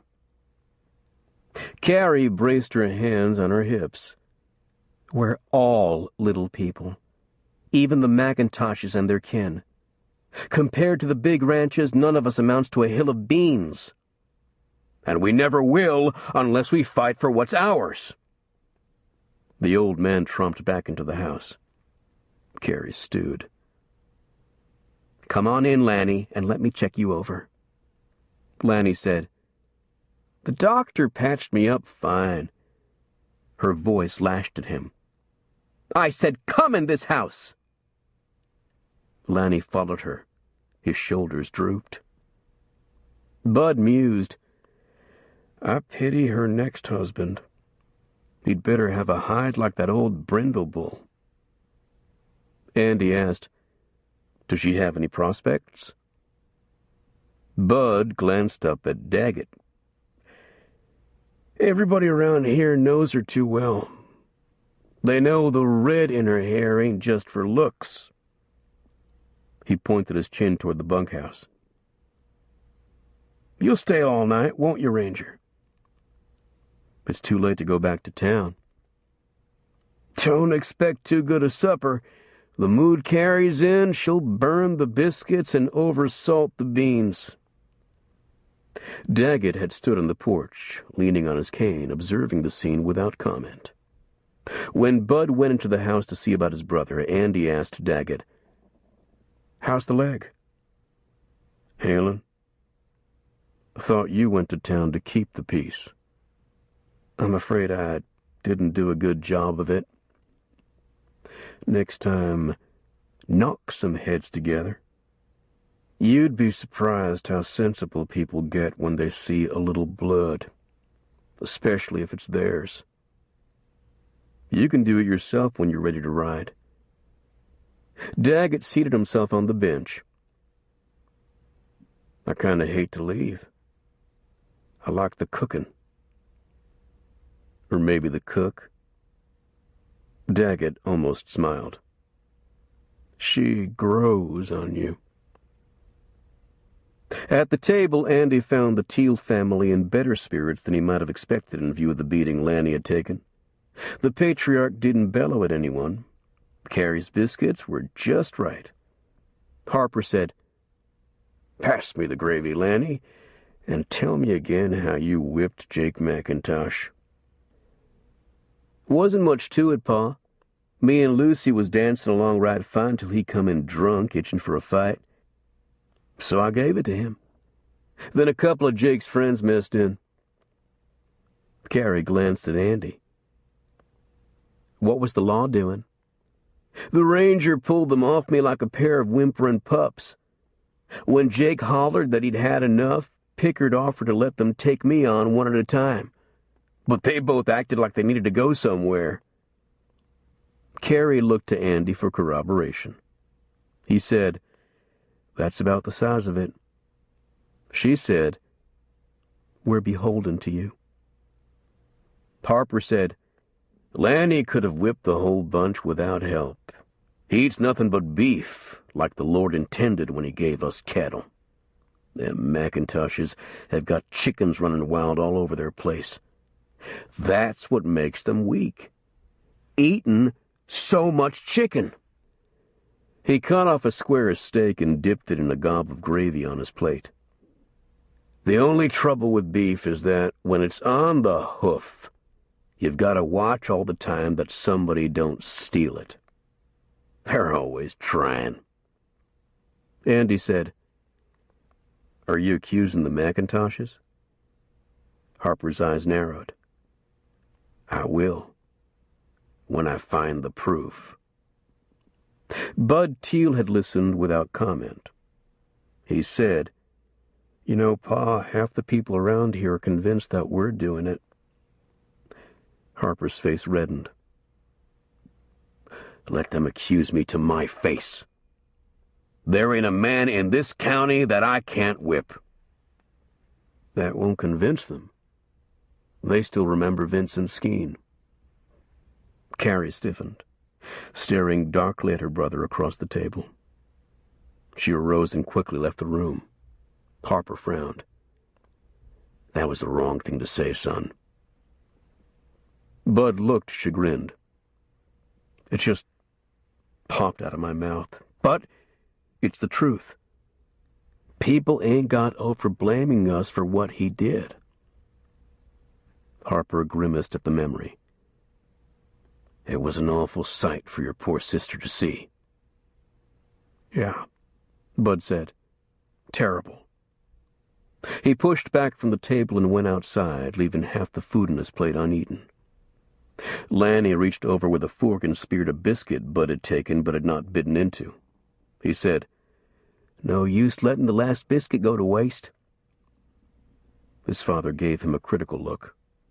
Lanny said, "I've got to keep up my strength.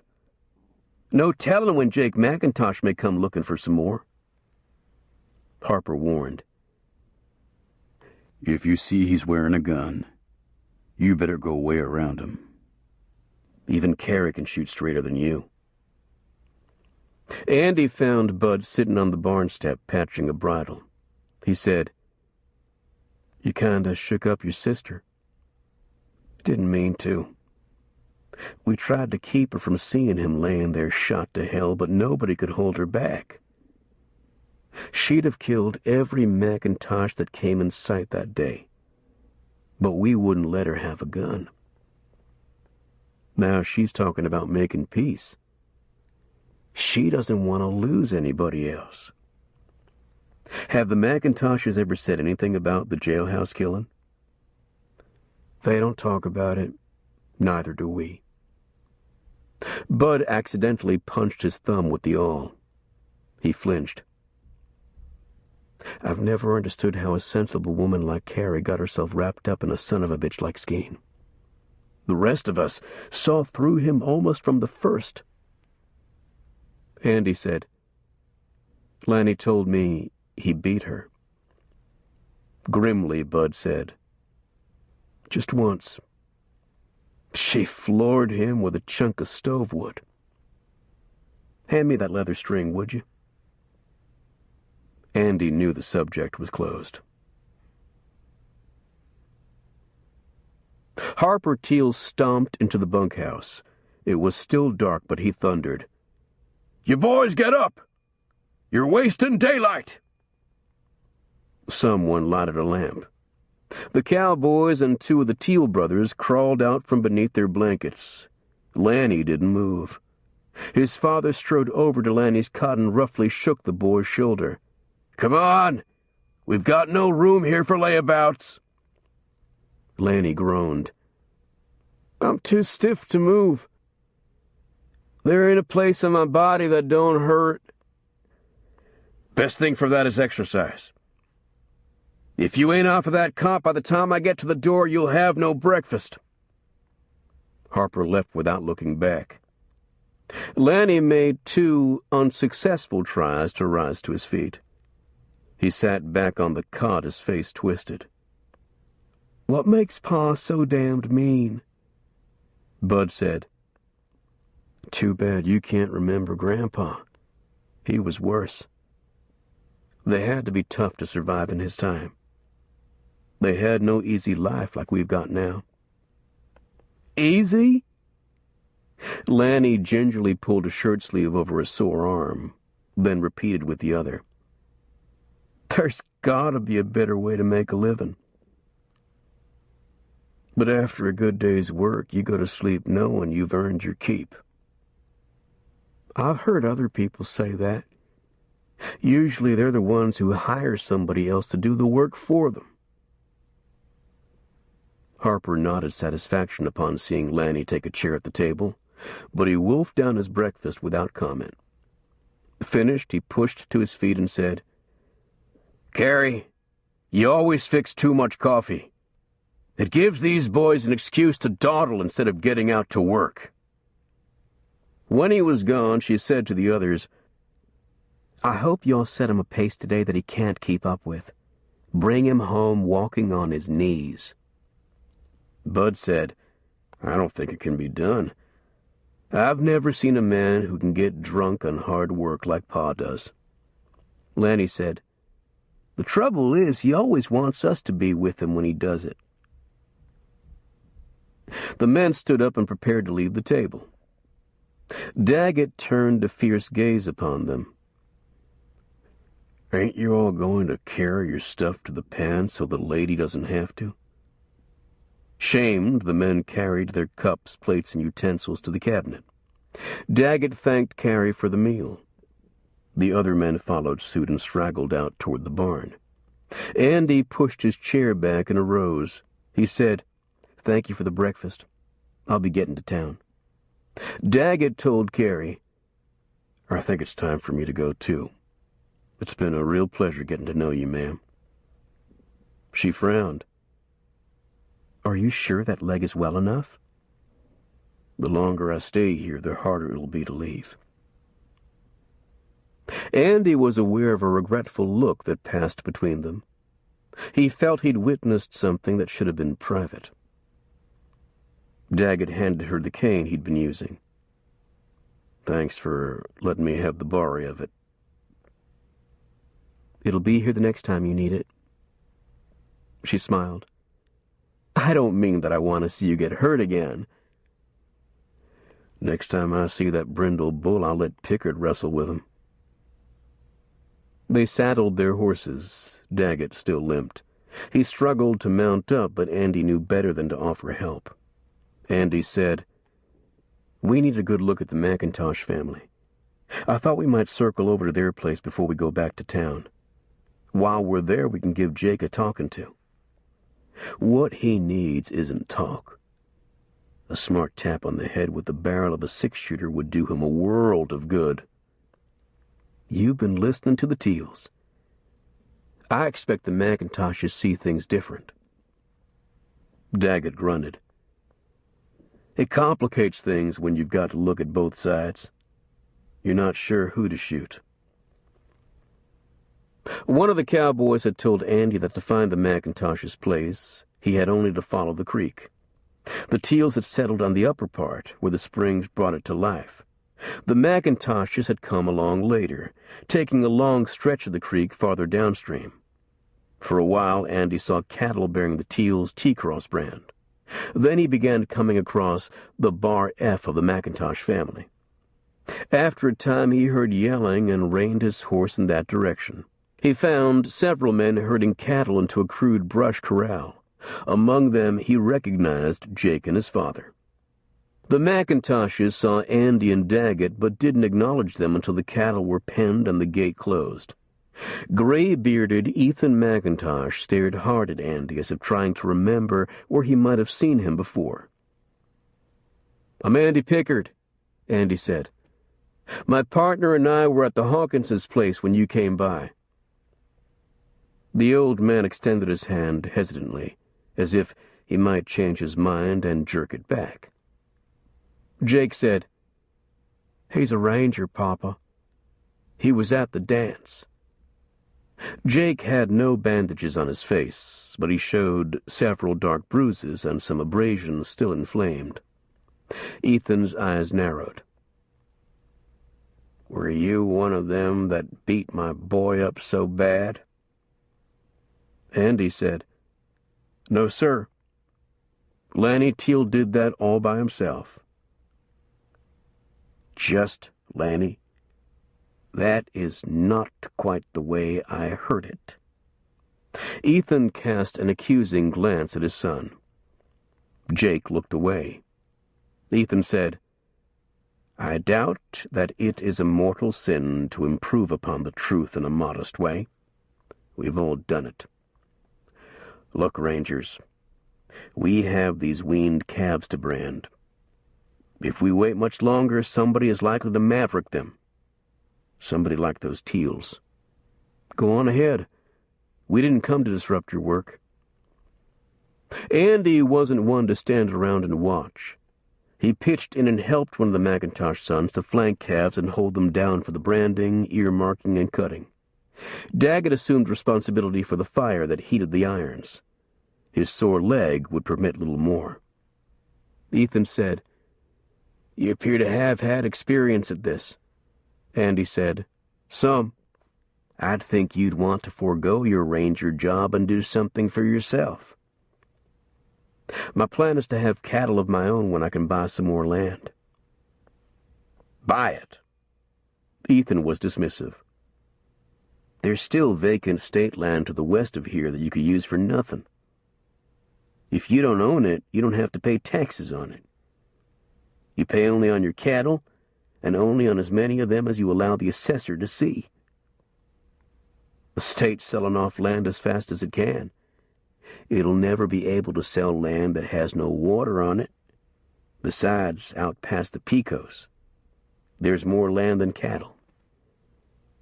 "Have you ever seen it?" "No, but I know it's there, free for the taking." Andy frowned. "For good reason. Some of it's so sparse that a cow has to graze in a run." Ethan asked, "Have you met Old Man Harper Teal?" Yes, sir. When Harper begins buying dry land, I will too. If only to prevent that old thief from getting what should be mine. Andy thought about it before saying, "What makes you think he's a thief?" "It's common knowledge. Ask anyone." That was essentially what Andy had heard from the Teals, except that they were describing the Macintoshes. The two old men had a lot more in common than they knew, he thought. He said, "If you have any proof, I'll get out a warrant." Ethan pondered. "Not yet. But when I get it, I'll shout it from the rooftops." The cattle branded and turned out, the Macintoshes mounted their horses and started toward their headquarters. Ethan invited Andy and Daggett to go along. As they rode, the old man pointed out several varieties of grass. "It's strong and puts the pounds on them. Of course, there's brush here that cattle don't eat. I've thought it would be good for goats if there was any market for them." Andy said, "I've seen some white goats with long, silky hair. Owners shear them like sheep." "I'll look into it one of these days. A man with a family needs to ring every bell he can reach. If he doesn't, someone else will." In the conversation, Andy found that Ethan's family consisted of a wife, 3 sons, a daughter named Patience, and a son-in-law named Barstow, on whom Ethan bragged at length. "He works as hard as any man I know," he said. "My daughter had her head on her shoulders when she married him." If so, Andy thought Ethan was luckier than Harper Teal had been with his late son-in-law. Riding toward the ranch headquarters, Andy contrived to pull his horse beside Jake's. He asked, "How are the battle wounds?" "The heart still pumps all right. I've wondered why you keep fighting with Lanny Teal. They say he always beats you. Why does a man keep getting back on a bronc that throws him off? He hopes to wear him down. Lanny doesn't really want to fight you. What business is that of the Rangers? We were sent here to try and keep things peaceful. Run the Teals out of the country, that'll do it. Funny. They said pretty much the same thing about you all." Jake's voice sharpened. "The day'll come when we'll have to burn them out like a wasp's nest." Andy warned, "Do, and the Rangers will come after you." "Sounds like you've taken sides already." "We haven't, and we won't unless somebody forces us to." Nearing the headquarters, Ethan said, "It's late. Your Rangers are welcome to eat supper with us and stay the night." "We'd be obliged," Andy said. Ranger protocol would have called for him to defer to Daggett, but the older Ranger might have declined the offer. Andy wanted to spend time with the Macintoshes as well as the Teals and become better acquainted with both families. Ethan said, "In spite of anything Harper Teal may have told you, we have no tails nor horns, nor do we breathe fire. All we ask is to be able to scratch out an honest living and remain in the good graces of the Lord." That doesn't seem like too much to ask. Some people won't leave us alone, though. They accuse us of things we never did, more than likely trying to cover their own transgressions. Are we supposed to lie down and let them walk over us? You're supposed to obey the law. That we do. You can't blame Jake if he faces off against that Teal boy once in a while. He can't be expected to stand still against Lanny Teal's provocations. I was at the dance. I didn't see Lanny provoke him. He knows Jake considers Lucy to be his girl. He took her to the dance to goad Jake into a fight. Has anybody asked Lucy whose girl she wants to be? Jake staked his claim. That should be enough to keep everyone else away. Andy was a bit put off by Macintosh's strong sense of family entitlement. He argued, "A woman's not like a piece of land. She's got a mind of her own. Not a very bright one if she chooses Lanny over Jake. Any Macintosh is worth a dozen Teals." The Macintosh's headquarters did not look greatly different from the Teals'. Andy saw 2 frame houses, one newer but smaller than the other. He assumed it was where the daughter and the son-in-law lived. A bunkhouse stood halfway between the smaller house and the barn. The corrals were of upright cedar stakes, fitted closely together so no animal larger than a rabbit could work its way through. Chickens scratched around the barn. Farther away, Andy could see a hog pen. It was a more diversified operation than the Teals'. Though the creek ran nearby, a windmill stood just behind the larger house, its wheel turning slowly. The sucker rod clanked with each stroke. Ethan swept a wide arc with his calloused hand. "It's nothing fancy like the English dukes and earls who come over here with disgraceful amounts of money. But everything you see was built piece by piece with our own hands and the sweat of our brows. A hard-working man can do well for himself." He can if he doesn't have to pay to use the land, Andy thought. But he could foresee an end to that. It would be the end of free-range people like the Macintoshes and the Teals'. Changes were overtaking them, whether they acknowledged it or not. Andy asked, "What if somebody buys all this out from under you?" "They can't. I've bought the land where the headquarters sits and the land along the creek. I need not be concerned about the rest of it. Without water, no one else can use it." Ethan noticed that Andy was intrigued by the windmill. He said, "It furnishes house water for drinking and cooking. With so many cattle upstream, we don't trust the creek to be clean. It's a marvel how much mud one cow can stir up. Horses are even worse." Andy saw something more in the mill. Up to now, ranchers who staked their claims on rivers, creeks, and springs could claim by default outlying areas worthless without access to water. This had the effect of choking out latecomers who found no watered land. But in other parts of Texas, Andy had seen a trend toward drilling wells and erecting windmills that could bring up underground water where there was none on the surface. In time, the free-range operator would no longer be able to hold settlers at bay simply because the land was dry. Macintosh's windmill foreshadowed his eventual defeat unless he adapted. The son-in-law loped ahead to open the gate and hold it for the other riders to pass through. Jake joked with him. "Barstow, when are you going to make uncles of us? You've been married long enough to give her 2 babies by now." Embarrassed, Barstow tried to string along. He said, "I'm bashful." "When I want something, I jump right in," Jake said. Jake's brother Harvey intervened. "That's how you got those bruises. You jumped in over your head." "I'll whip him the next time. You could bet on it." "I'll bet on it the day I see that red rooster lay eggs."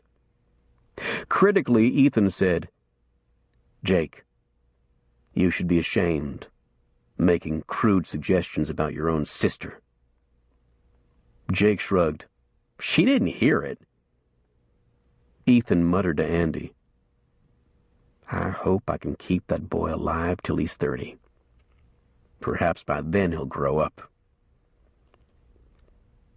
Andy found that the Macintosh Cowboys had their own cook, operating in a small kitchen at one end of the bunkhouse. The family members ate in the main house, where Ethan's gray-haired wife ruled over the kitchen with the stern authority of a top sergeant. She was assisted by her married daughter, a short, plump little woman of perhaps 30, whose pleasant smile seemed locked in place.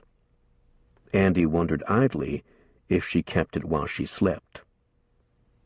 Ethan called his wife Agatha. Like her daughter, she was short in stature, broad in the hips. Unlike her daughter, She didn't smile much, but issued a lot of orders. She said, "Jake McIntosh, you'll not eat at my table until you wash your face and hands and comb your hair. We may live in the country, but we do not have to be countrified." Jake protested that soap burned the lacerations on his face. She said, "All the better. You'll know to keep your hands in your pockets the next time you're tempted to fight." Andy soon decided he liked these people, just as he had come to like the Teals. He also realized that this was a dilemma in the making. Sooner or later, he might have to act against one of the families, or both. Leaving the McIntosh's ranch after breakfast, he asked Daggett, "What do you say, now that you've seen them all?" Daggett frowned. "I say, damn it."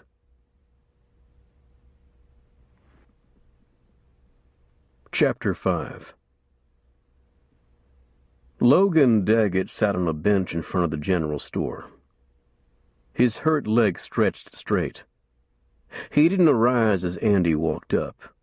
He asked, "Where you been?" "Around. Listening to talk." "Figured out yet who to blame for the trouble?"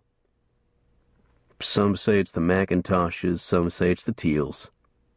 "I could have told you that without talking to anybody." "It's all I've got." Daggett had been whittling on a scrap piece of pine. It was beginning to take the form of a pistol.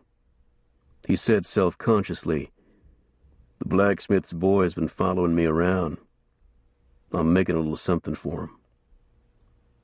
This show of generosity took Andy by surprise. "We're here to keep the peace, and you're giving him a gun." "I don't know how to carve him a Bible." Daggett brushed pine shavings from his legs. A small, hungry-looking dog sniffed at them and turned away disappointed.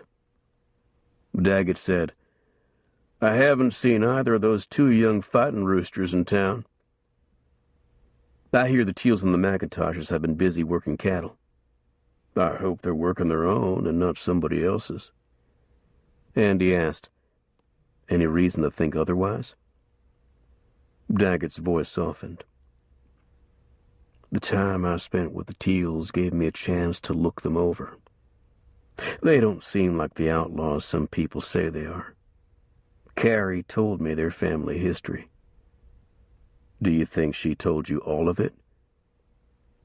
"It ain't in her to lie." The firmness of Daggett's voice told Andy he'd best tread lightly. It had occurred to him that Carrie might remind Daggett of his wife of times past. He considered before he asked, "Does she resemble somebody you used to know?" Daggett thought about it. "Nope. Not a bit." The barking of a dog led Andy's attention to a horseman coming up the street. Tall and gaunt, he was dressed in black, like a preacher, with blankets and a war bag tied to his saddle. A rifle rested in a scabbard beneath one leg. His coat bulged over a pistol on his hip. Andy said, "Here's one I haven't seen before." Daggett's face fell. "Oh, hell. You don't know who that is?" "I don't think so." "You've heard of Nelson Roddick, ain't you?" The name was familiar to Andy, though the face was not. Roddick had a reputation as a lethal troubleshooter who usually brought a quick end to whatever problem he was hired to solve. He managed to stay within the letter, if not the spirit, of the law. At least he managed not to get caught. Andy said, "He looks like he can walk into the church and preach a sermon." Daggett shook his head. "If he did, it would be at a funeral." Andy suggested, "Maybe he's just passing through." Daggett said he wouldn't travel around for the fun of it. He's here because somebody's paid him, or is going to. He jerked his head. Come on, back me up. He limped out to intercept the rider. Andy hastened to join him. Daggett stopped, his right hand resting near his pistol. He said, "Howdy, Roddick. It's been a while." Roddick drew up on the reins and stared with flint-gray eyes. Recognition brought a grim smile devoid of humor or warmth. "Howdy yourself, Logan Daggett. I figured somebody sent you to glory years ago." "You tried once. I've got the scar." "I was having an off day. I'm a better shot now." "So I keep hearing. They say an undertaker has gotten fat following you around." "My reputation far exceeds my record.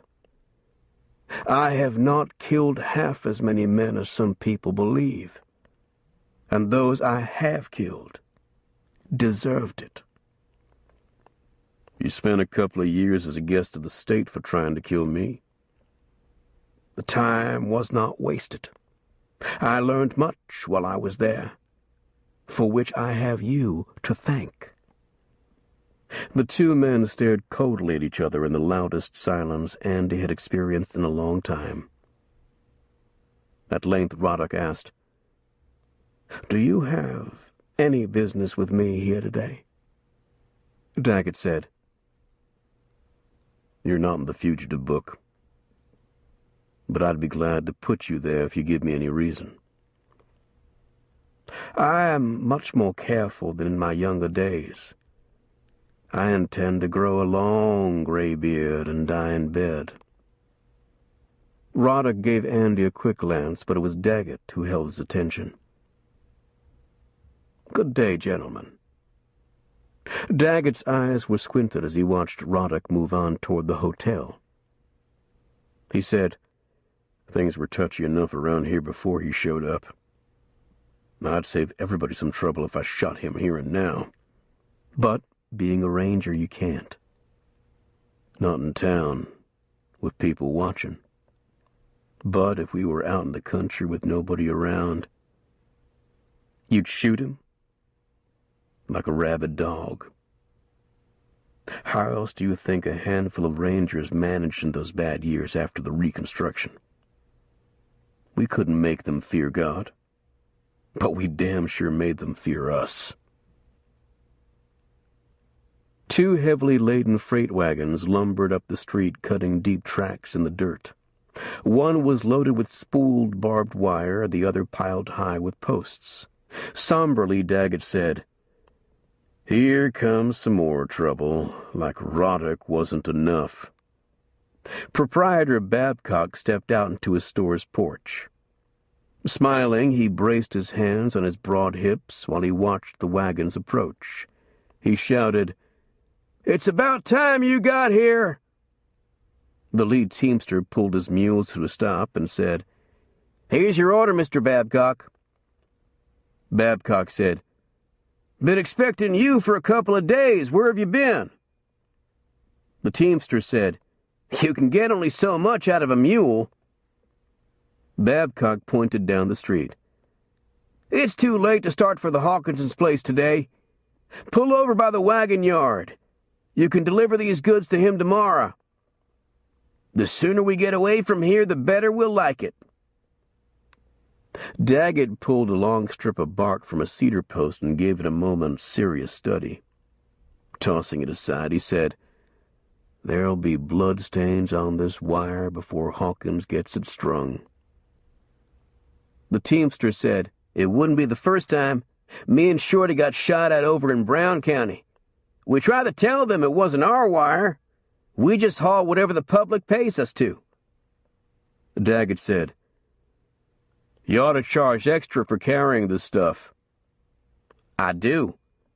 This is the only hide I've got, and I place a high value on it. If I'm to risk losing a piece of it, I expect to get paid." Babcock's voice carried a hint of resentment. "You certainly charged enough for this job." Daggett said, "We tried to talk Hawkins out of fencing his land, at least till some of the bigger operators broke the ground." Babcock appeared defensive.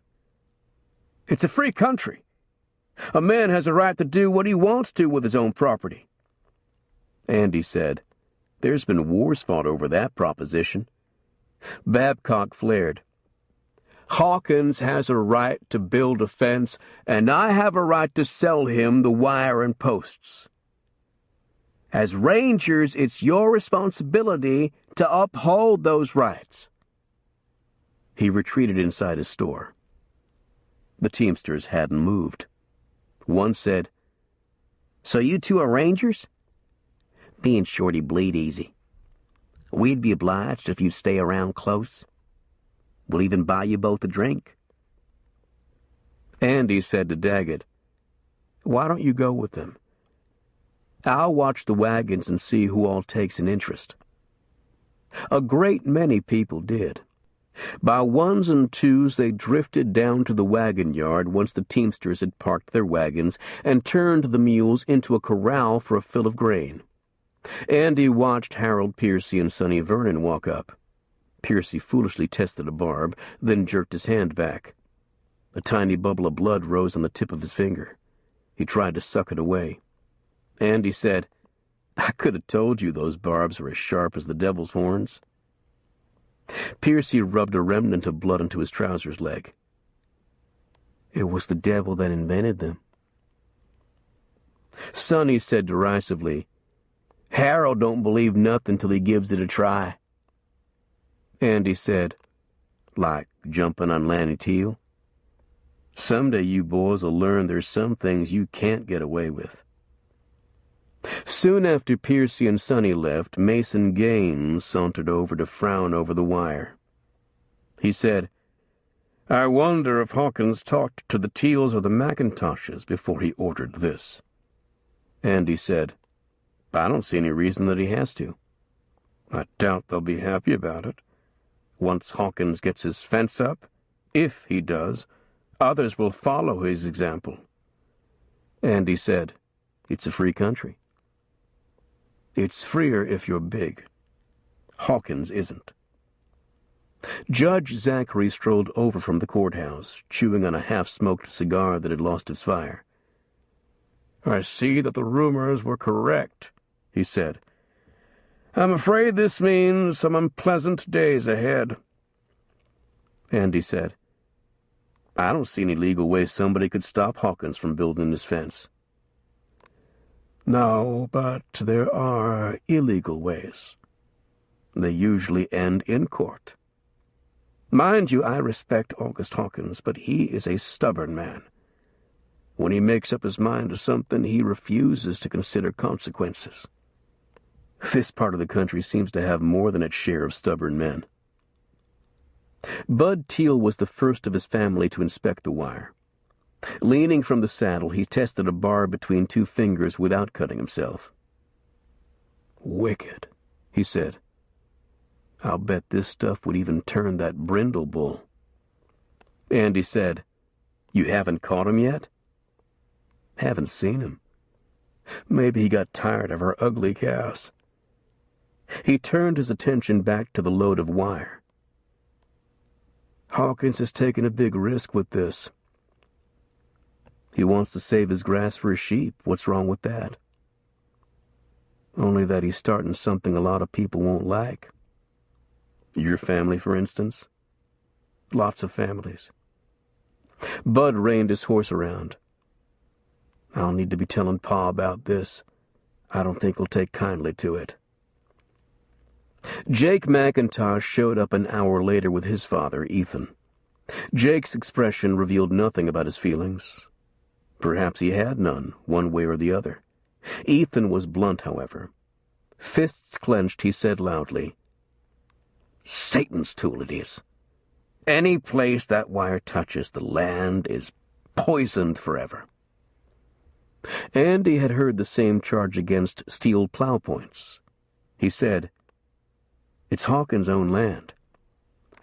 But this could spread like smallpox. The best thing is to stop the contagion before it starts.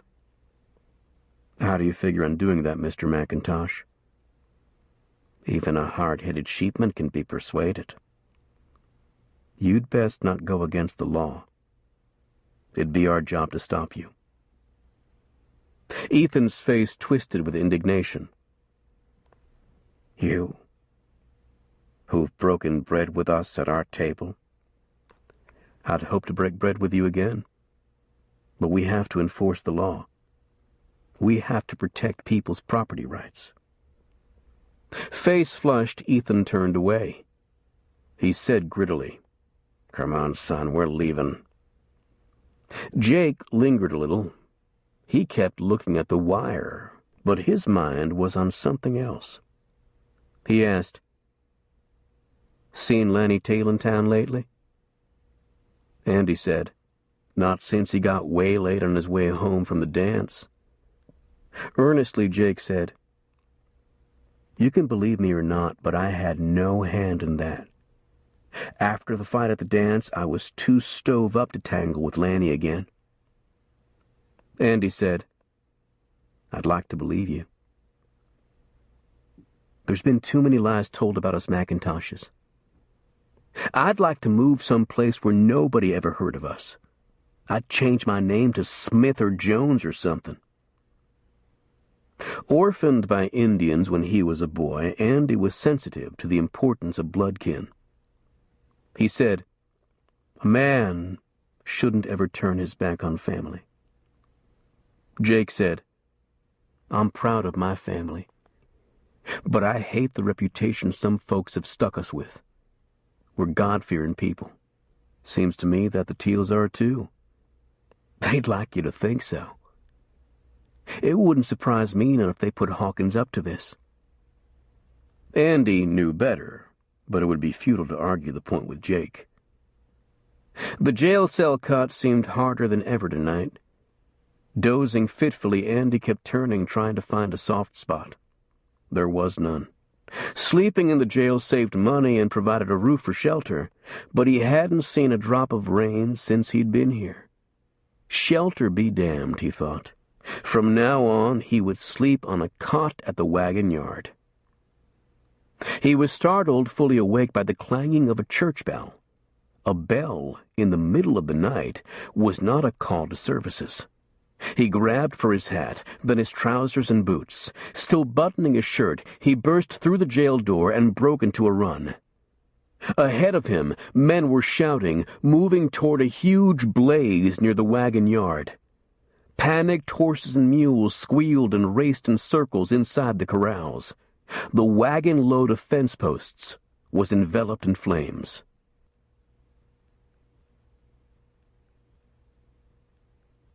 Chapter 6. One of the teamsters futilely dipped water from a trough and threw it on the fire a bucketful at a time. His efforts made no showing against the blaze. Rapidly losing ground, he gave up and stood back disconsolately to watch his wagon and its cargo go up in smoke. Stable owner Scanlon ran excitedly back and forth, beseeching the onlookers to help save his property. Townsmen threw water on the wooden fence to prevent its loss. Others raked loose hay away from the blaze, lest it catch fire and take the barn with it. The teamster slapped at smoldering black spots on his shirt. Recognizing Andy, he said resentfully, "Kinda late showing up, ain't you?" "I wasn't expecting this," Andy admitted. "There goes half of my rolling stock. Good freight wagons don't come cheap." Daggett was slower getting to the scene. He still limped, despite claiming that his injury had healed. He held silent. At this point, there seemed to be nothing to say. Unlike many others, Deputy Salty Willis was fully dressed. He'd probably not bothered to take his clothes off when he went to sleep. He picked up a large metal container at the fence and brought it to the Rangers. He said, "Smells like coal oil." Andy took a whiff. "That tells us how they did it. It doesn't tell us who they were." Daggett nodded grimly. I smell the Macintoshes behind this. Andy asked, "Why the Macintoshes? There's lots of free-range people that wouldn't be happy about Hawkins's fence. And what about the Teals?" Just the same. I'd bet my money on the Macintoshes. Don't you think you're making too fast a judgment? Experience has taught me to play my first hunch. It generally proves out. Sheriff Seymour came up in a trot, his shirt and trousers not yet buttoned. His boots were on the wrong feet. Breathing hard, he said, "They didn't wait long?" Andy asked, "Any suspicions?" "I suspicion just about everybody but the old and infirm, and even some of them." Storekeeper Babcock was trailed by his daughter. He quickly sent her home when he saw that some of the men had run to the fire in their underwear. His first comment to the Rangers was defensive. "That's Hawkins' loss, not mine. The posts belong to him." Andy was mildly irritated by the merchant's quick evasion of responsibility. He said, "You hadn't delivered them to him yet." The teamster demanded, "What about my wagon? Who's responsible for that?" Babcock was defensive. "Not me. You were paid to haul the goods, that's all. The wagon's yours." "Was," Andy said. It and its load slumped into a smoky, smoldering heap, sending up a massive shower of sparks. The wheels lay flat on the ground. The teamster glared at Babcock. "Nobody's paid me for the haul yet." Babcock said, "You didn't complete it. You were supposed to deliver all the way out to the Hawkinses' place." For a minute it appeared that the Rangers might have to break up a fight, but Babcock stopped the argument by briskly walking away. Andy told the freighter, "Maybe you can sue whoever lit the fire. That's if we're ever able to find out who it was." Tracks would be of no help. Too many people had added their own, hurrying to the fire, trying to fight it. Nor was the oil can likely to yield any information, for most people kept coal oil to fill lamps and lanterns and to light stoves and fireplaces. Andy told Daggett, "Looks to me like we're up a stump." Daggett shook his head. "We'll keep an eye on the Macintoshes. Sooner or later, one of them will make a wrong step." Andy frowned. "She sure took a hold of you, didn't she?" "She? Who are you talking about?" "Forget I said it. Carrie's got nothing to do with it. I've suspicioned the Macintoshes all along." Andy said, "We'd better get to know more about the lay of the land before we make up our minds. The first guess is wrong often as not." "Yours, maybe. Not mine." Newspaper editor Tolliver was talking to the teamsters and making notes on a pad lighted by the flames. Daggett poked Andy with his elbow and jerked his head toward a man who stood alone, watching the fire with no evident emotion. Andy recognized Roddick. He said, "Do you reckon?" Daggett said, "I wouldn't be surprised." There was no question of going back to sleep. Andy studied faces, especially those of people who seemed pleased by the conflagration. As daylight came, he found that some of the wooden spools that contained the wire were scorched. Whoever burned the posts had made an attempt against the wire as well, but the flames had consumed the coal oil, then died out. The freighter and his helper hitched a team to the remaining wagon. He said, "I'm getting this load of wire off of my hands as quick as I can. Which away's the Hawkinsons' place?" Andy looked at Daggett. "Might be a good idea if we went with him. He could run into trouble." "He's already had trouble," Daggett replied. "You go, I'll stay around town. If Roddick wiggles a finger, I want to see it." Andy had breakfast, then went to the wagon yard. The freighters had already left. It didn't take long to catch up to them on the road, for the wagon and its load were too heavy to make much speed. "You were in a hurry?" Andy said to the wagon's owner. "It don't take me long to see when I'm not welcome. From now on, I'm hauling nothing but dry goods and groceries. Fences are coming, like it or not." They met a couple of travelers along the way, but no one who offered any overt threat. Late in the afternoon, Andy saw the Hawkinsons' ranch house ahead. Starting and stopping, the wagon picked its way through a scattered band of sheep. A large wether grazed along out front. Around its neck a small bell clanged pleasantly with each step the animal took. The teamster said, "That bell would drive me crazy. But I guess the sheep was crazy to start with. Most of them are." Andy expected him to add, "along with the men who owned them," but he didn't. That was a common attitude in much of Texas. Hawkins had half a dozen sheep in a small pen, most freshly shorn of their wool. Under a shed and on a spread-out tarp, he was shearing one with a pair of hand clippers. The wool was dusty gray on the surface, but next to the skin it was creamy white. Looking up and wiping sweat from his face onto his sleeve, Hawkins acknowledged the wagon's arrival with a nod. He finished the job and untied the sheep's legs. The animal struggled to its feet and leaped over a shadow before running out to join the others. Hawkins rolled the fleece and pushed it down into a long burlap bag before coming out through a wooden gate.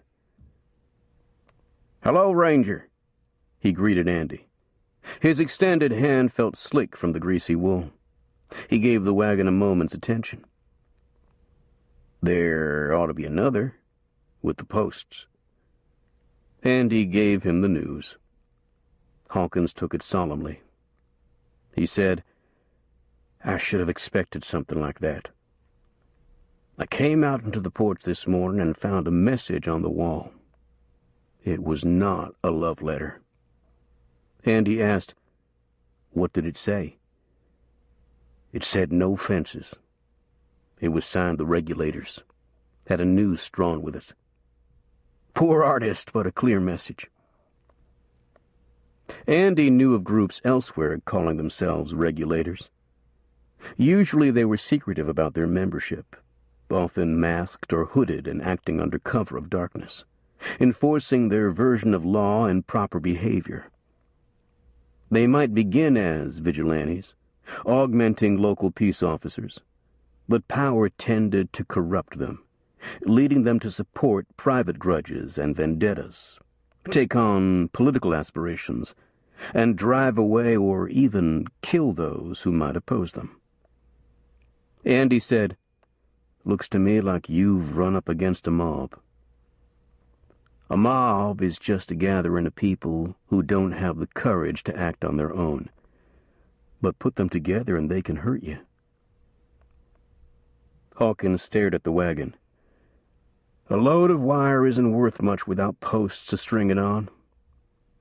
He said to the teamster, "How long would it take you to bring me another wagon load?"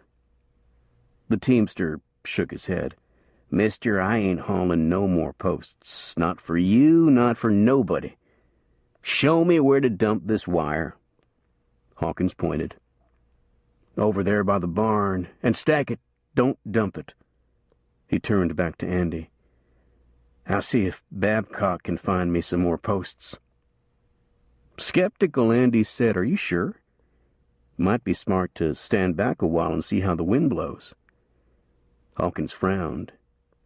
"You were too young to go to the war, but I wasn't. We fought for what we thought was right. Those on the other side were sure they were right.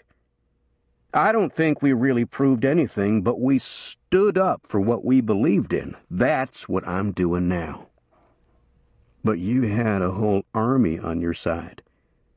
This time you're standing out here all by yourself." "I'm standing up for my rights." Andy felt pride in the man's strong principles, but he also felt impatience. He remembered Bethel recounting a story from a book about a proud but foolish old warrior who rode into battle against a windmill, thinking it was a dragon. The so-called Regulators might indeed be a dragon. Hawkins said, "As soon as I finish the shearing, I'll take the dog and bring in my sheep. You'll be staying the night, won't you?" Andy thought he should, for whoever burned the wagon and left the message might return. "It's too late in the day to go back to town. I'll ride in with you tomorrow. I have to talk to Babcock about another load of posts." Hawkins stuffed the final fleece into the sack. The two teamsters were unloading the spooled wire. Andy had no wish to join them at it. He said, "I'll help you bring in the sheep." That might be useful experience. Someday, when he became a rancher instead of a ranger, he might want to keep sheep as well as cattle. Lots of hill country people seemed to prosper by owning both. He admired the way the dog handled the sheep with little coaching. Hawkins said, "They bred this kind in Scotland for generations. The herding instinct is part of his nature. Take him away from sheep, and he'll herd hogs or chickens or whatever else he can find." It seemed to Andy that some people were born with that herding instinct, constantly trying to control others. These nameless regulators were a case in point. Logan Daggett was another. He asked, "What happens if a sheep fights back?" "They never do. That's why they're called sheep." Hawkins' brow furrowed. "I'm a sheep man ranger, but I'm not a sheep." After supper, they sat a while on the porch, Hawkins smoking his pipe. They talked of weather and wool prices and other subjects, but avoided what was uppermost in their minds. Andy stretched and said, "I see the teamsters have bedded down out by the barn. I think I'll take my blanket and join them." Hawkins pushed to his feet and tapped his pipe against a porch post. "Bring them to the house with you for breakfast. After I turn the sheep out to graze, we'll start for town." So many things were running through Andy's mind that he couldn't go to sleep. He relived the burning of the posts. He kept seeing in his mind's eye the penciled warning from the regulators. He sensed that the threat was not idle. A lot of people had a stake in keeping the range open and free. Hearing horses, he sat up and listened. He'd remained in his clothes except for his boots. He quickly put them on and strapped his gun belt around his waist. In the dim light of the moon, he counted 6 men on horseback. As they neared, he realized that all wore hoods over their heads. One fired a pistol into the air and shouted, "Hawkins! Come out here!" The rider's attention was focused on the front of the house. They didn't see Andy standing in shadow. The man brandishing the pistol shouted again for Hawkins to come out. Andy shouted, "Hawkins! You'd better stay where you're at!" The horseman reacted with surprise. The one holding the pistol swung it toward Andy. Andy fired a shot that struck between the horse's feet. The frightened horse jumped. Its rider fell from the saddle, losing his hood and the pistol. On his knees, he felt around desperately, trying to find the weapon. Andy fired again, the bullet raising dust just in front of the fallen man. He shouted, "Everybody back off! I'm a ranger!" He stepped up close to the man on the ground and said, "Let me get a look at you." The face was familiar. Andy had seen him hanging around a saloon in town. He'd also been at the fire, watching but not joining others who attempted to snuff out the flames. He'd seemed to enjoy the spectacle. Andy held the muzzle of his pistol an inch from the man's nose and said for all the riders to hear, "You all drop your guns so I won't be forced to kill this upstanding citizen." Several pistols and a rifle hit the ground. Andy knew that even if the men were unarmed, he couldn't long control so many still on horseback. He couldn't stop them if they turned and ran, so he gave them permission. "Now, turn those horses around and get." "What about our guns?" one man asked. Andy said, "You can pick them up at the sheriff's office. I expect he'll have a few questions to ask you."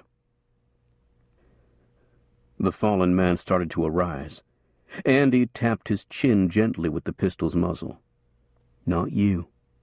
We're going to have a little talk about the majesty of the law." The riders began to pull away. The ostensible leader held back to say, "Ranger, we don't see where you have any call to mix in this. It's a community matter."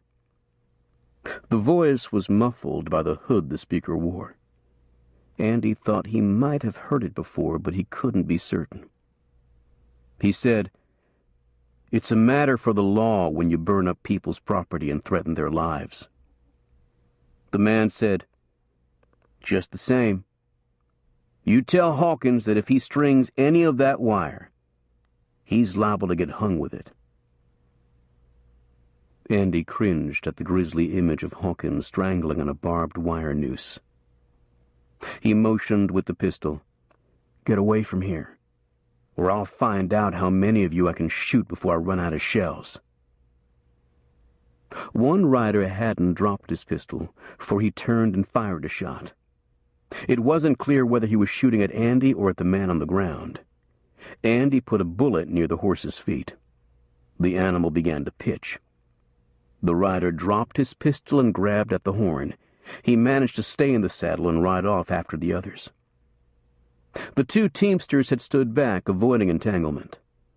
Now they edged closer, but kept their distance from Andy's kneeling prisoner. The wagon owner said, "I wouldn't want to walk in your boots, Ranger. You won't know those men if you meet them on the street. One of them could step up and blow your head off." Andy shook his head. Every ranger in Texas would be looking to kill him. A man would have to be stupid to take that chance. "I've known a lot of stupid people in my time." The teamster waited to be sure his point had soaked in. He added, "If it's all the same to you, we'd sooner not have you ride back with us. We don't want to be anywhere close when lightning strikes you." Andy smiled in spite of himself. "Fine with me. Your wagon travels too slow anyway. I would appreciate it, though, if you'd haul these guns to the sheriff." Hawkins had come out into the porch in his underwear. Andy asked him, "Is this man a neighbor of yours?" Hawkins studied the face. "Bigelow. I didn't think you had the stomach for a thing like this. I thought you were all bellow and no bite." Andy says, "It doesn't take much guts when you cover your face and ride with a mob." Bigelow was trembling. In a breaking voice, he said, "That last shot was aimed at me." Andy asked, "What makes you think so?" "I figured it was aimed at me." "They were afraid I might tell who the rest of them are. We're not supposed to get ourselves captured." Andy said, "Then you ought to have stayed at home." He retrieved a set of handcuffs from his saddlebag and fastened Bigelow's wrist to a spoke in a wagon wheel. Bigelow complained, "Sitting here this way makes me an easy target, and it's liable to throw a kink into my back." Andy said, "You'd have gotten a kink in your neck if you'd killed Hawkins. We just figured to throw a scare into him is all." Accompanied by Hawkins, Andy reached town with his prisoner. He found Daggett before he found the sheriff. Daggett's eyes were grim as he stared at the prisoner. He said, "Why didn't you shoot him when you had the chance? There's nothing gets a mob's attention like killing the foremost. Killing is the last resort. Sometimes it takes a strong dose of salts to flush the bowels." Andy delivered the frightened prisoner to Sheriff Seymour's office in the jail. The lawman seemed not surprised. "Oscar Bigelow," he said, "I've been waiting for you to stumble over your own feet. I always figured you were a member of Skeen's outfit, but I couldn't prove it. Bigelow mustered up a moment's defiance. You can't prove it now either. Andy said, he won't need to. I'll file charges on you for attempted murder. Bigelow went slack-jawed. Murder? We didn't kill nobody. You fired into the house. You could have killed Hawkins or his wife. Now, if you'd like to tell who else was with you last night, I might whittle the charge down a little. Bigelow looked at the floor. I can't. They'd kill me. A few days on bread and water might change your outlook. I can't. I've taken an oath. Anybody talks, he dies. Bigelow's voice tightened with desperation. You won't get nothing out of me, so you'd just as well turn me loose.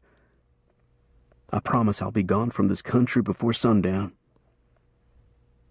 Daggett said, Let's sit on him a while. If he doesn't tell us what we want to know, we'll give out the word that he spilled his guts, then turn him loose. I'd bet he never gets to the county line. Bigelow cried, You wouldn't do that. Daggett said, We sure as hell would. You're no good to us if you won't talk. Andy suspected that Daggett meant it.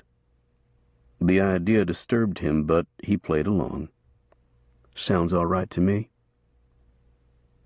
Bigelow shook like a man in the throes of a bad hangover. I just can't. You know what happened to Calendar? Seymour explained. That's the man who was murdered a few days before you got here. I was fixing to arrest him on suspicion when somebody shot him in the back. I figure he knew too much, and they were afraid I'd make him tell. Bigelow said, They gave him a day to leave the county, but he didn't want to go without his cattle.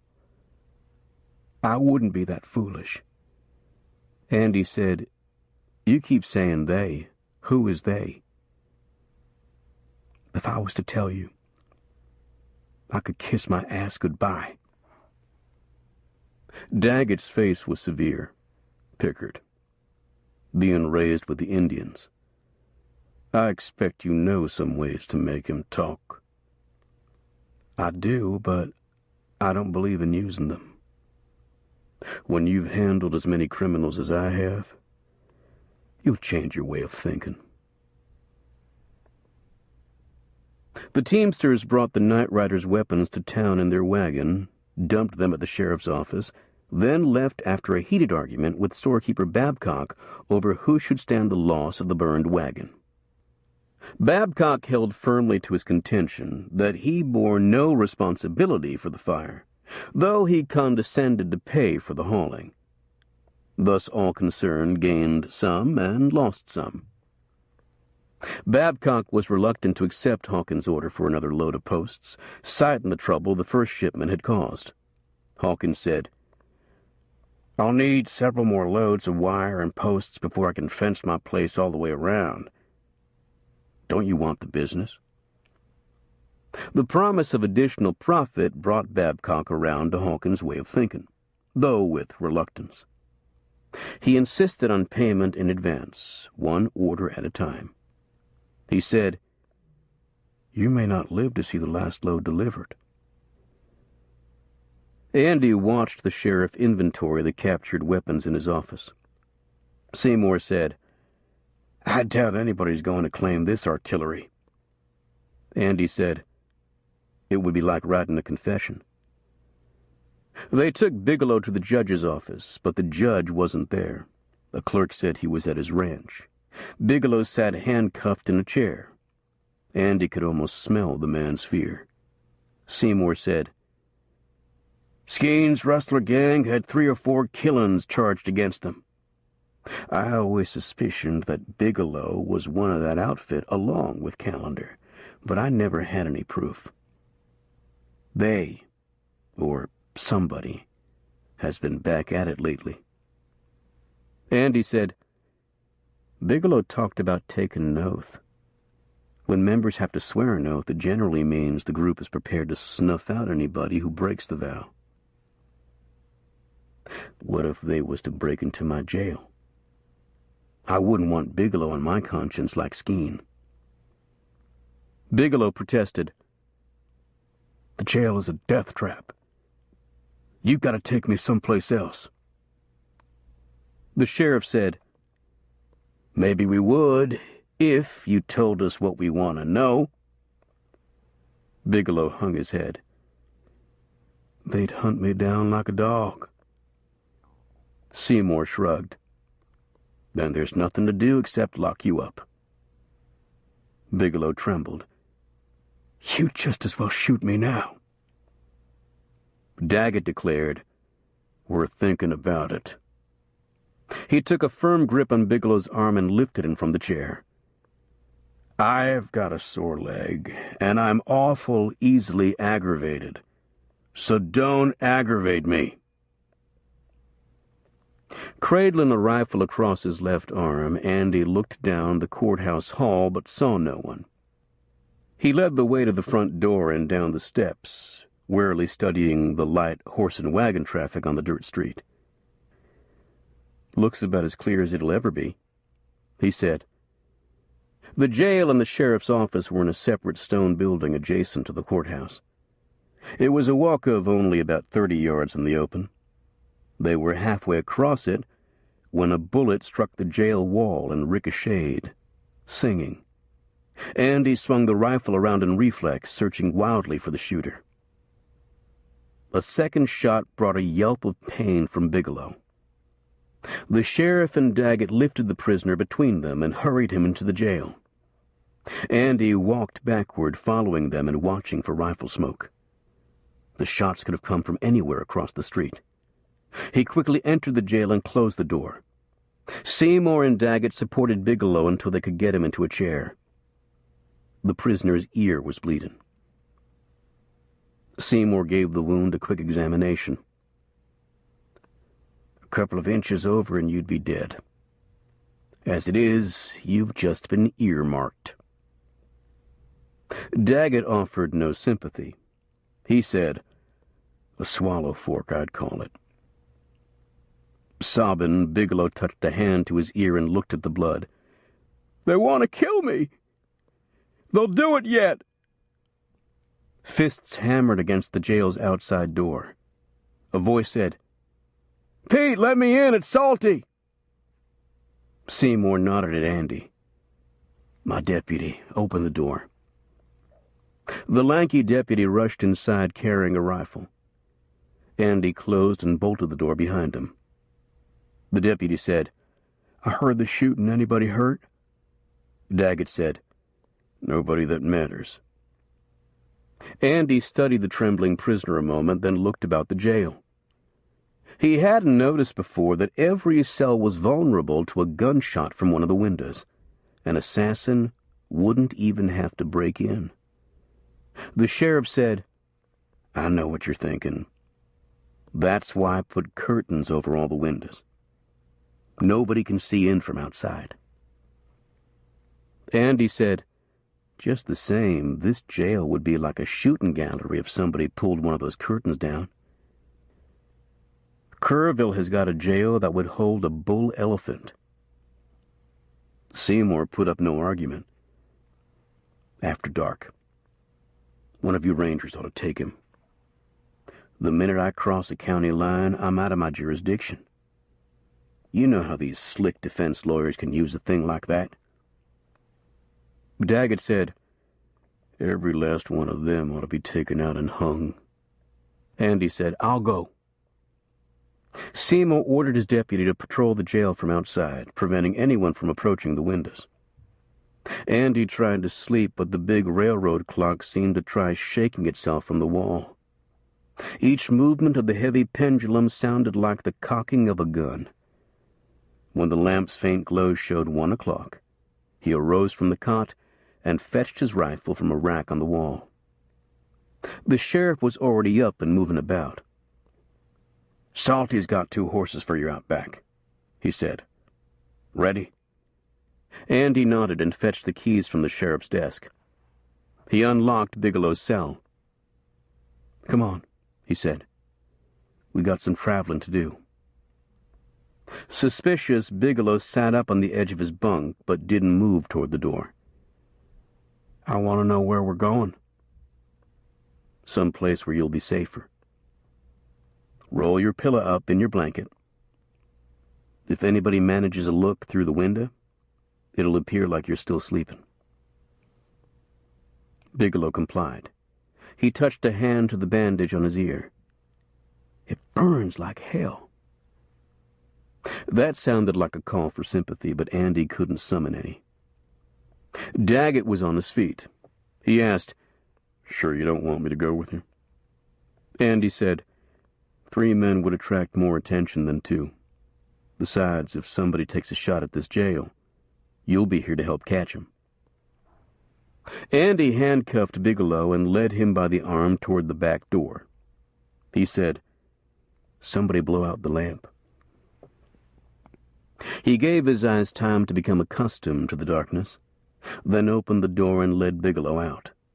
As Seymour had said, 2 horses were tied outside. He motioned for Bigelow to mount up. In barely more than a whisper, he said, "If you try to run, I'll shoot you myself." Bigelow whined. "You treat me like I'd killed somebody." "For all I know, you may have." The moon was but a sliver and cast little light. The shadows between the town's buildings were dark as ink. Andy held to them as much as he could. Bigelow started another complaint, but Andy cut him off. "Why don't you just holler out and tell everybody where you're at?" Bigelow said no more. The last building was just ahead. Soon after passing that, they would be among live oak trees and cedars. He would avoid the road a while, then cut back into it when he felt they were on safe ground. 4 horsemen pushed out from behind the last building. Though the light was poor, Andy saw that they wore hoods over their heads. He tried to bring his rifle into position, but one of the riders pushed his horse into Andy's and almost jarred him out of the saddle. The man, little more than a dark shadow, shoved the muzzle of a pistol into Andy's face. He said, "Drop the rifle. The 6-shooter, too. We don't want to kill a ranger, but we'll do it if we have to. All we're after is your prisoner." Andy said, "You can't have him." It was a hollow statement. Though he still held the rifle, he knew he wouldn't live long enough to bring it into play. The rider said, "Bigelow, we don't like the company you're in." Bigelow's voice broke. "I ain't told nobody nothing. I ain't going to tell them nothing, I swear." That's what Calendar said, but we knew he'd break. He'd talk like an old widow woman. Bigelow begged, "I won't. You know me." "Yes, we know you." The horseman's pistol flashed fire. Bigelow doubled over, clutching at his stomach. A second shot cut off his cry. Andy tried to bring the rifle up. A gun barrel knocked his hat off. A second blow was like an explosion in his brain. He slid from the saddle. Through a loud roaring in his ears, he heard a voice say, "Bigelow's still wiggling." A third shot seemed to echo for minutes. Another voice said, "Not now, he ain't." Dogs were barking all over town. Andy heard hoofbeats receding into the night. He tried to push himself up, but had no strength for it. His last thought before he sank away into darkness was that he'd failed. He had lost his prisoner. Regaining consciousness, Andy realized he was lying on a cot in the jail. He raised a hand to the place where his head throbbed most and felt a thick bandage. Blinking, he recognized the doctor leaning over him. "Don't make any sudden moves," the physician warned. "Your brain may be like scrambled eggs after the blows you took." Daggett's coarse voice penetrated Andy's pain. "I doubt that. There couldn't be more than a spoonful." Andy struggled to remember what had happened. It came back to him in fragments. "They didn't let us get very far." Daggett said, "They were laying for you." "But we didn't tell anybody." "This is a tough town to keep a secret in." Andy knew, but had to ask anyway. "What about Bigelow?" "He's about the deadest man you ever saw." Andy felt crushed by the heavy weight of failure.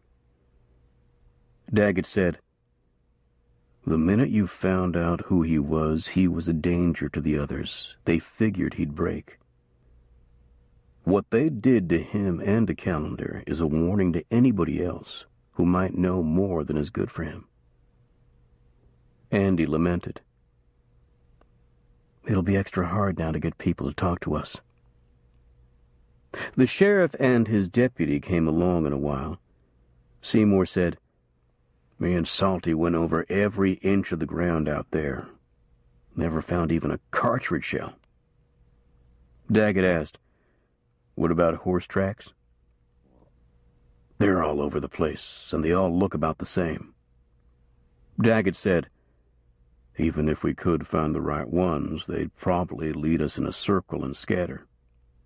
Whoever shot Bigelow may never have left town." Andy said, "So we have to suspect everybody we see?" Daggett nodded.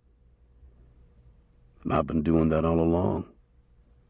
As far as I know, Pickard, you're the only honest man in town besides me. And I've even got some doubts about you." A tentative smile flickered and was quickly gone. Andy had difficulty in keeping his concentration. He said, "Soon as this headache lets up, I'm riding out to see August Hawkins. I'll try to talk him into waiting a while on his fence. The mob may not warn him anymore. They're liable to just shoot him." Dubious, the sheriff said, "He's a hard-headed man." "So am I, when I have to be." Daggett said, "Yeah, or they'd have busted your skull like a watermelon." Andy raised up a little, then dropped back onto the pillow. He felt as if a blacksmith were using his head for an anvil. "After I talk to Hawkins, I think I'll pay a visit to the Teals and the McIntoshes. They might let something drop." Daggett said, "The Teal family came to town yesterday evening. All but the old man. They're still here. I'll go talk to them." Andy blinked. "They were here when Bigelow was shot?" "You're always telling me not to jump to conclusions. Lots of folks were in town last night." Andy said dryly, "I suppose you'll question Carrie?" "I like to be thorough." "Maybe I ought to go help you." "I can handle this without help. You stay here and rest, or your brain is liable to go to clabber." Daggett cut off discussion by walking away. The sheriff's gaze followed him out of sight. Seymour said, "Even if the Teal boys know something, they won't tell it." Andy said, "Daggett knows that. It's not the boys he really wants to talk to anyway." The sheriff caught on. "Carrie? I'm surprised. I thought there was nothing in his veins except ice." "There's a side to him that he doesn't show much. He surprised me too, once in a while." Chapter 7. By noon, Andy felt recovered enough to go outside and sit on a bench. He saw Daggett escorting Carrie into the hotel restaurant. Most people considered it the best in town, although he'd visited cow camps that served better fare. Andy had seldom seen a full-blown smile on Daggett's face, but he was smiling now. So was Carrie. There's no accounting for a woman's taste, he thought. In a while he saw Roddock enter the restaurant. He wondered if Daggett's smile left him. Early in the afternoon, the Teal family left. Carrie and Lanny in a supply-laden wagon, the others on horseback. Daggett stood in a corner and watched until they were gone, then returned to where Andy sat. Andy asked, "Did they tell you anything?" Daggett shook his head. "Never got much chance to talk to the boys." "I doubted that you would." "Carrie said her brothers were asleep at the wagon yard when the shots were fired." "She was with them?" "Of course not. They wouldn't let their sister sleep in a wagon yard. They got her a room in the hotel." "So she can't be sure they were asleep." "They wouldn't lie to her." It was useless for Andy to belabor the point. "I think I'll go back in and lay down a while." "You just as well. I can handle anything that comes up." Andy knew it was true, and it grated like gravel in his craw. He was on his way to the Hawkinses' ranch soon after daylight. His head still ached and was sore to the touch. He couldn't pull his hat down tightly, but it was good to be up and moving. He'd lain abed about as long as patience would allow. He came upon the Hawkinses' sheep. The dog loose-herded them while they grazed, turning back any that strayed far from the flock. Andy noticed that the dog limped. The hair on one leg was matted. Evidently, he'd been licking an injury.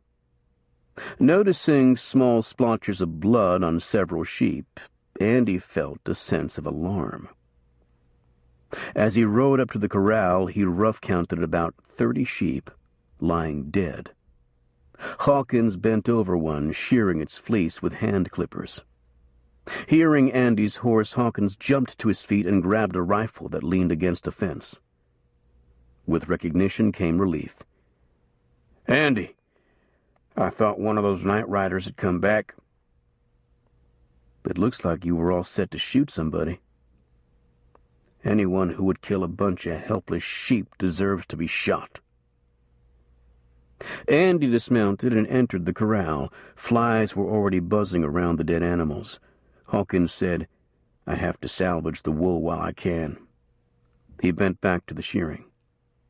Andy asked, "Anything I can do to help?" "Just find the hood-wearing sons of bitches who did this." Hawkins' eyes smoldered with anger as he described the attack. "They called for me to come out of the house, said they'd burn the place down if I didn't, so I went out. The leader reminded me what happened to the fence posts and said I'd be a dead man if I tried again. I managed to haul off and hit him once in the face. One of the others clubbed me down." Hawkins rolled the fleece. "They're probably the same ones who shot up the house the other night." -1. Andy explained about Bigelow. Hawkins took satisfaction from the news. "So now they're killing their own. If I were a member of that bunch, I'd watch my back." "You'd best watch it anyway. They meant it when they told you to give up the fence. Next time they won't stop with your sheep." Hawkins tied the fleece and forced it into a burlap bag. "I suppose you've come out to try and persuade me." "That was my intention. This trouble won't last forever. Your fence can wait." "I swore I wouldn't let them control me. Just for a while. Sometimes a man has to retreat so he can live to fight another day." Andy saw reluctance in the sheepman's eyes, but Hawkins gave in. "Tell Babcock to cancel my order. One lone sheepman can't fight the mob. or one ranger either. I promise you, we'll do our best, me and Daggett. Jake McIntosh and his brother Ike had roped a heifer missed in the earlier branding. They had her feet tied and were heating a steel ring in a small mesquite fire when Andy happened upon them. Jake still showed a bruise from his fight with Lanny Teal. He said, "Don't worry, Ranger. She's one of ours. Her mammy is right over yonder carrying our brand." "Never thought different," Andy replied. When the ring was hot, Jake picked it up with 2 sticks and methodically drew a Bar F brand on the heifer's side. One of the brothers had already notched her ear. Andy asked, "I don't suppose you've seen a stray brindle bull around here?" Jake said, "We have. We've chased that old hellion from one end of this place to the other. I wouldn't be surprised if the Teals ran him over here to bedevil us." If you fenced your land, you could keep him out. Andy hoped he was planting the seed of an idea. "Papa hates fences like he hates rattlesnakes. Some others do, too. I don't suppose you heard that night riders hit Hawkins' sheep last night?" Jake appeared surprised. "Did they hurt the old man?" "No, but they killed 30 or so head." The news left Jake troubled. "I suppose you've come over here to find out if we had anything to do with it. I swear to you we didn't. No matter what some folks think of us, we don't go around killing people's livestock. Not even sheep." Andy sensed that Jake was sincere. He said, "I didn't think you all were responsible. I just had to make sure." Jake dropped the hot ring into the sand to cool it. "We heard about your bad luck with your prisoner. We had nothing to do with shooting him." He paused. "Have you talked to the Teals?" "Daggett has. They didn't own up to anything." "I never apt to." Jake picked up the hot ring with his fingers but quickly dropped it again. "Changing the subject, have you seen anything of Lucy Babcock? I ain't had time to go to town." Andy didn't want to admit that he'd seen Lucy hanging on to Lanny Teal's arm. "I've seen her helping her daddy at the store.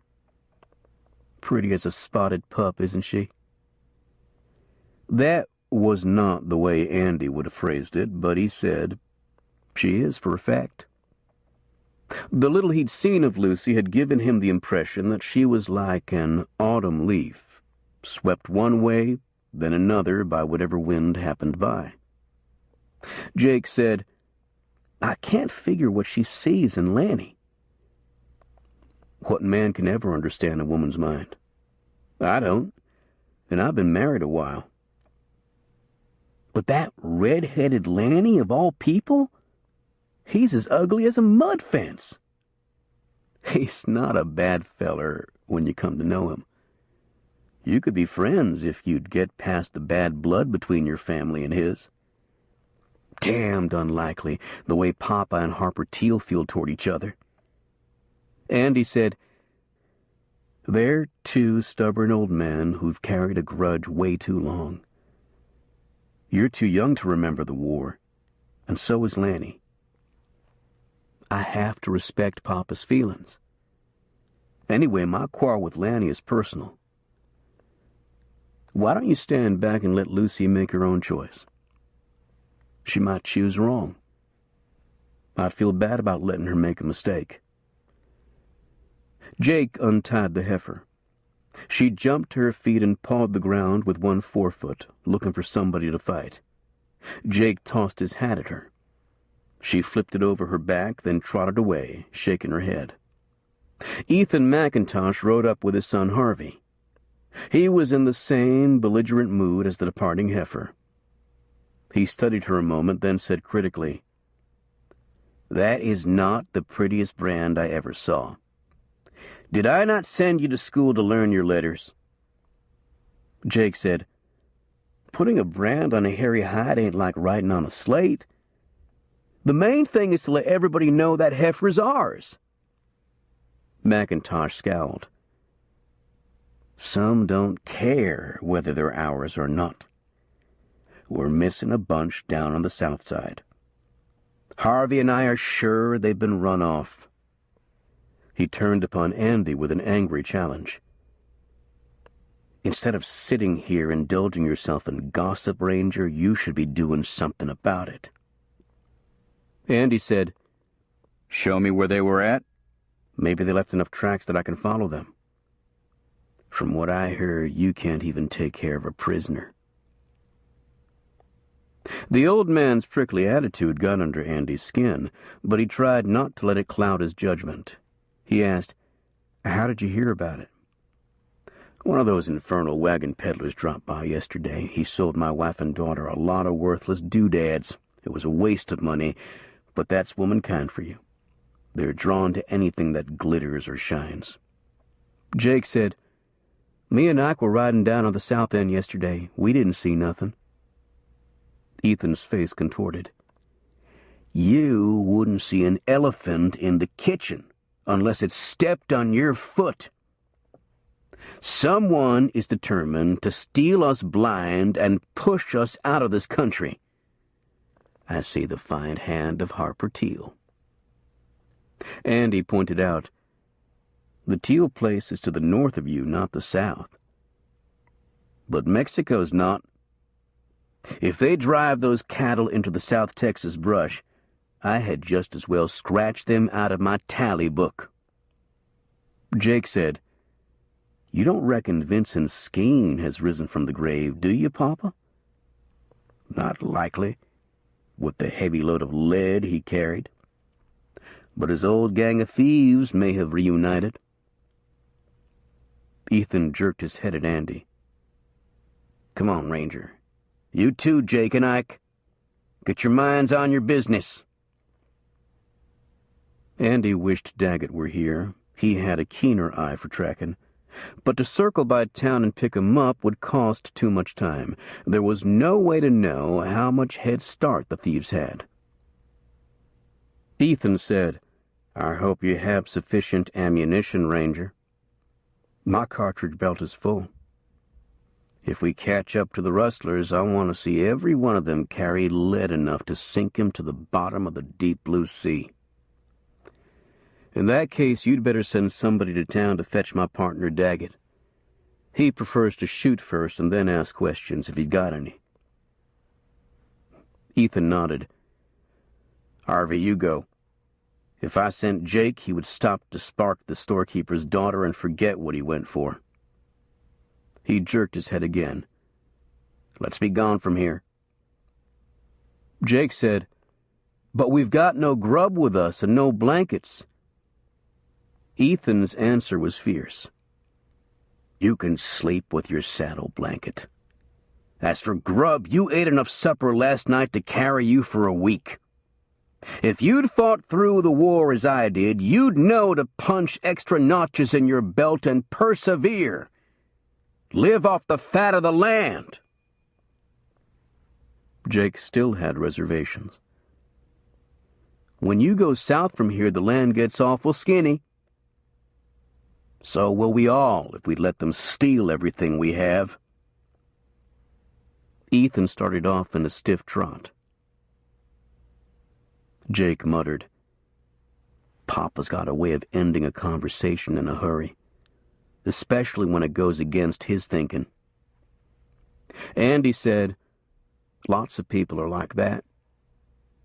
He thought of his ranger partner, who had little patience for argument.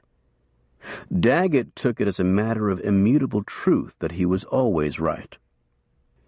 They reached a narrow valley where Ethan and the boys had placed a set of young cows and their calves some days earlier. Ethan said, They wouldn't have left here on their own volition. It's some of the best grass on the ranch, and the creek furnishes all the water they would want. The tracks indicated that they were driven south. Andy pointed out, That's away from the Teals' ranch. Ethan declared, They wouldn't keep Bar F cattle on their own land. They had just as well go to the sheriff and sign a confession. But if old Harper is out to break us, he could pass the cattle on to accomplices to be driven out of the country. I don't know why you're convinced that Harper Teal is behind it. That old Johnny Reb hates Union men. There is little he would not do to gut me. I thought the war got settled at Appomattox. Not until every one of those old rebels is dead and buried. Help me get the evidence, and I'll bury Harper myself. Andy glanced at Jake and Ike. Both were looking away, staying out of it. They found a few tracks too badly windblown for certainty about the direction of travel. Andy said, "I'd say they were going south, but it's hard to be sure." Ethan said, "South makes more sense than north." Just at dusk, Andy shot a deer. That would be their supper, without salt and without coffee to wash it down. They followed the tracks until dark, losing them frequently and spending a lot of time searching. Ethan chided his sons.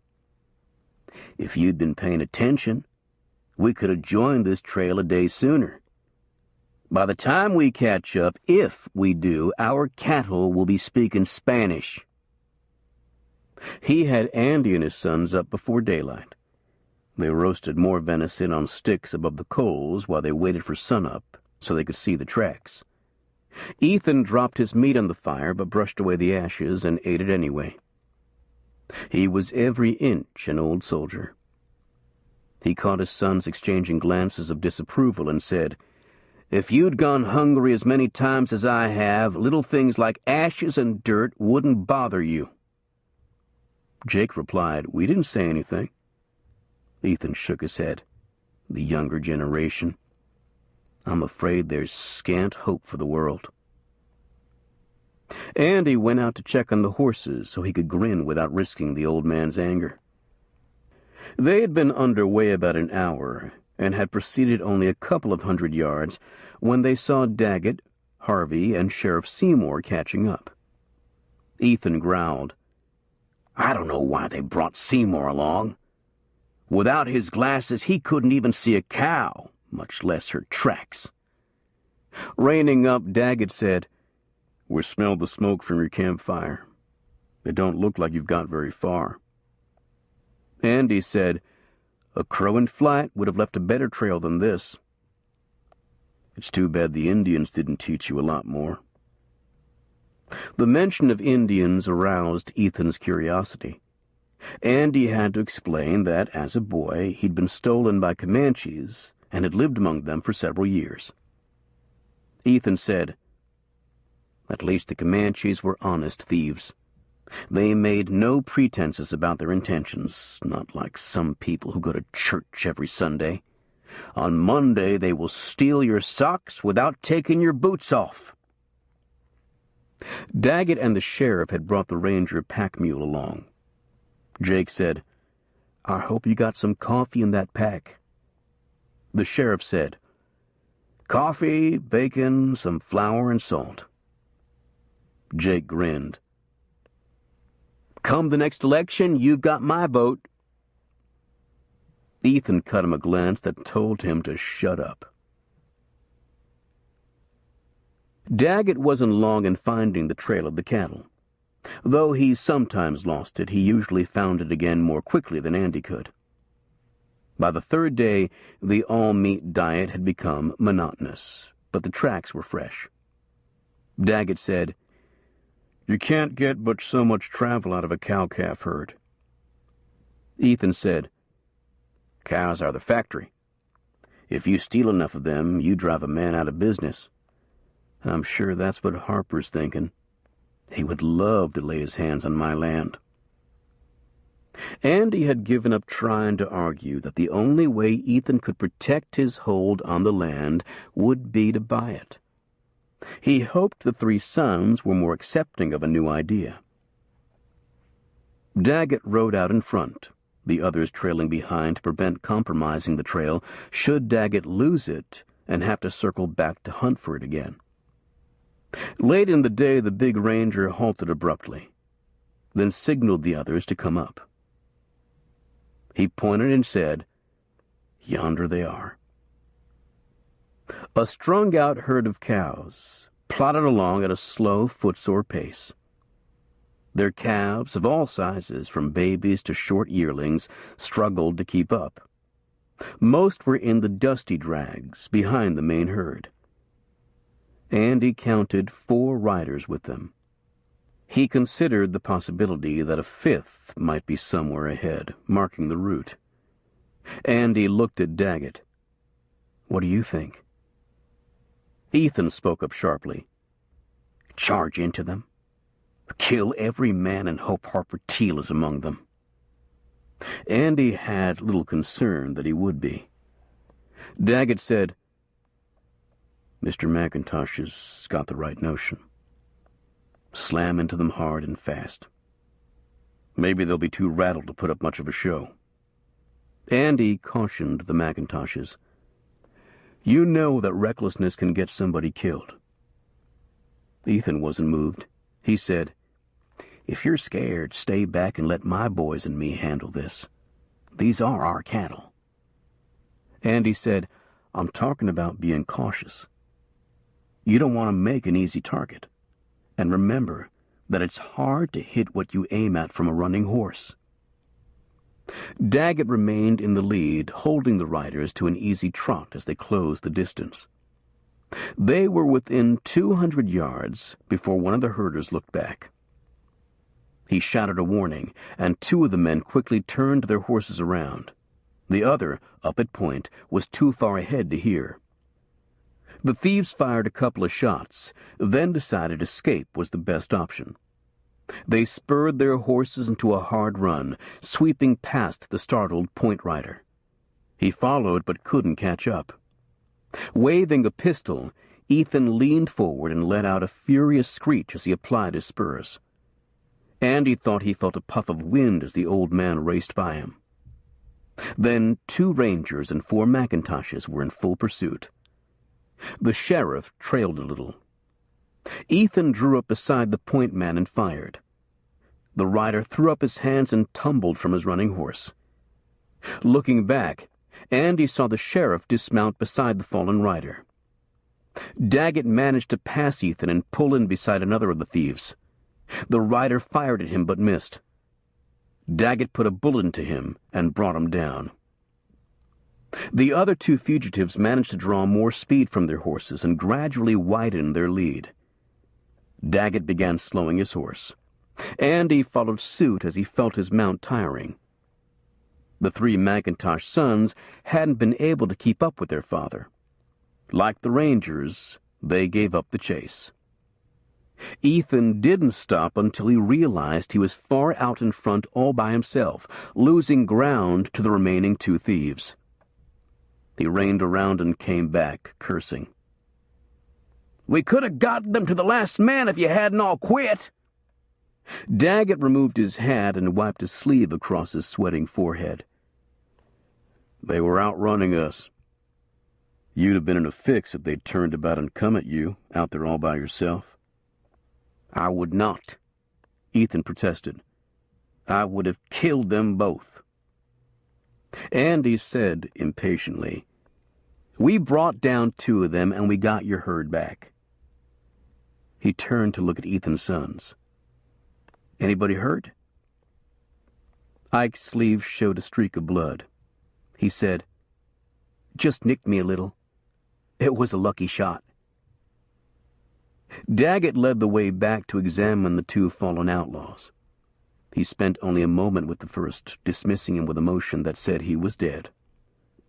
Sheriff Seymour stood beside the one Ethan had shot in the side. Andy dismounted but saw that this man too was dead. He asked, "Did he say anything?" Seymour said, "I hoped to ask him some questions, but he just groaned a time or 2 and died." Ethan drew his horse close.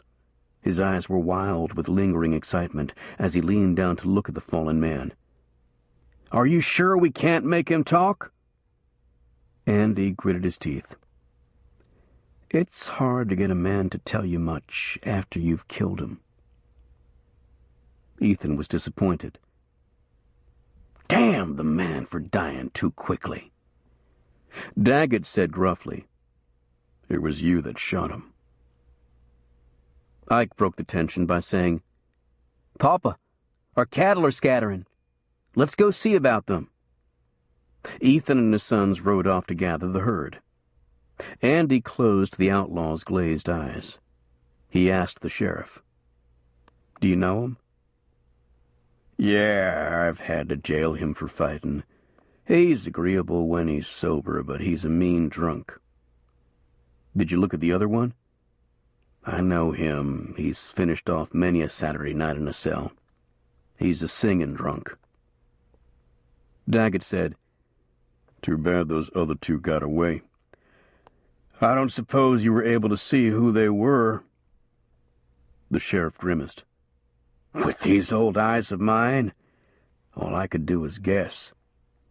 Andy asked, "And if you were to guess?" "I'd guess Harold Piercy and Sonny Vernon. But don't tell Ethan. He might hunt them down and shoot them without waiting for judge and jury." The McIntoshes brought the cattle together. Jake caught the two loose horses and led them to where Andy and Daggett waited. He studied the outlaw's face. "I've seen that man in town." Seymour nodded. "Did you ever happen to notice who he palled around with?" "Never paid that much attention. When I'm in town, I've got better things to do." They hoisted the dead man onto one of the horses and rode to where the other lay. In his pocket, Andy found a crumpled letter addressed to Collie Lampkin. He scanned the letter, written to remind Lampkin that he owed the writer money. Ethan joined them shortly and said he knew neither of the men. "I do not waste my time becoming acquainted with lowlifes." He pointed toward the herd and his eyes brightened. "They're mostly ours, all right, but a few of Harper Teal's are in there, too. That's quite a joke on Harper. He sends thieves to steal my cattle, and they take some of his as well." Andy stifled a sudden impulse. There was probably some fool law against choking an old man, no matter how much he might deserve it. The little posse had gone through the provisions Daggett and Seymour had brought. They found a bag of coffee beans and a small slab of bacon in an outlaw's blanket roll. Andy had no compunctions against eating a dead man's food. In this case, it would otherwise be left for the coyotes. To hell with the coyotes, he thought. Let them catch a rabbit. Daggett stared over a cup of coffee at the two men tied face down across their horses. "They won't last long if we stay with the McIntoshes and this slow herd. We'd best carry them back to town as quick as we can." Seymour said, "They had friends among a certain element. I'm afraid shooting them won't make any of us popular with that crowd." Daggett replied, "We wasn't sent here to be popular. We came to bring peace and quiet.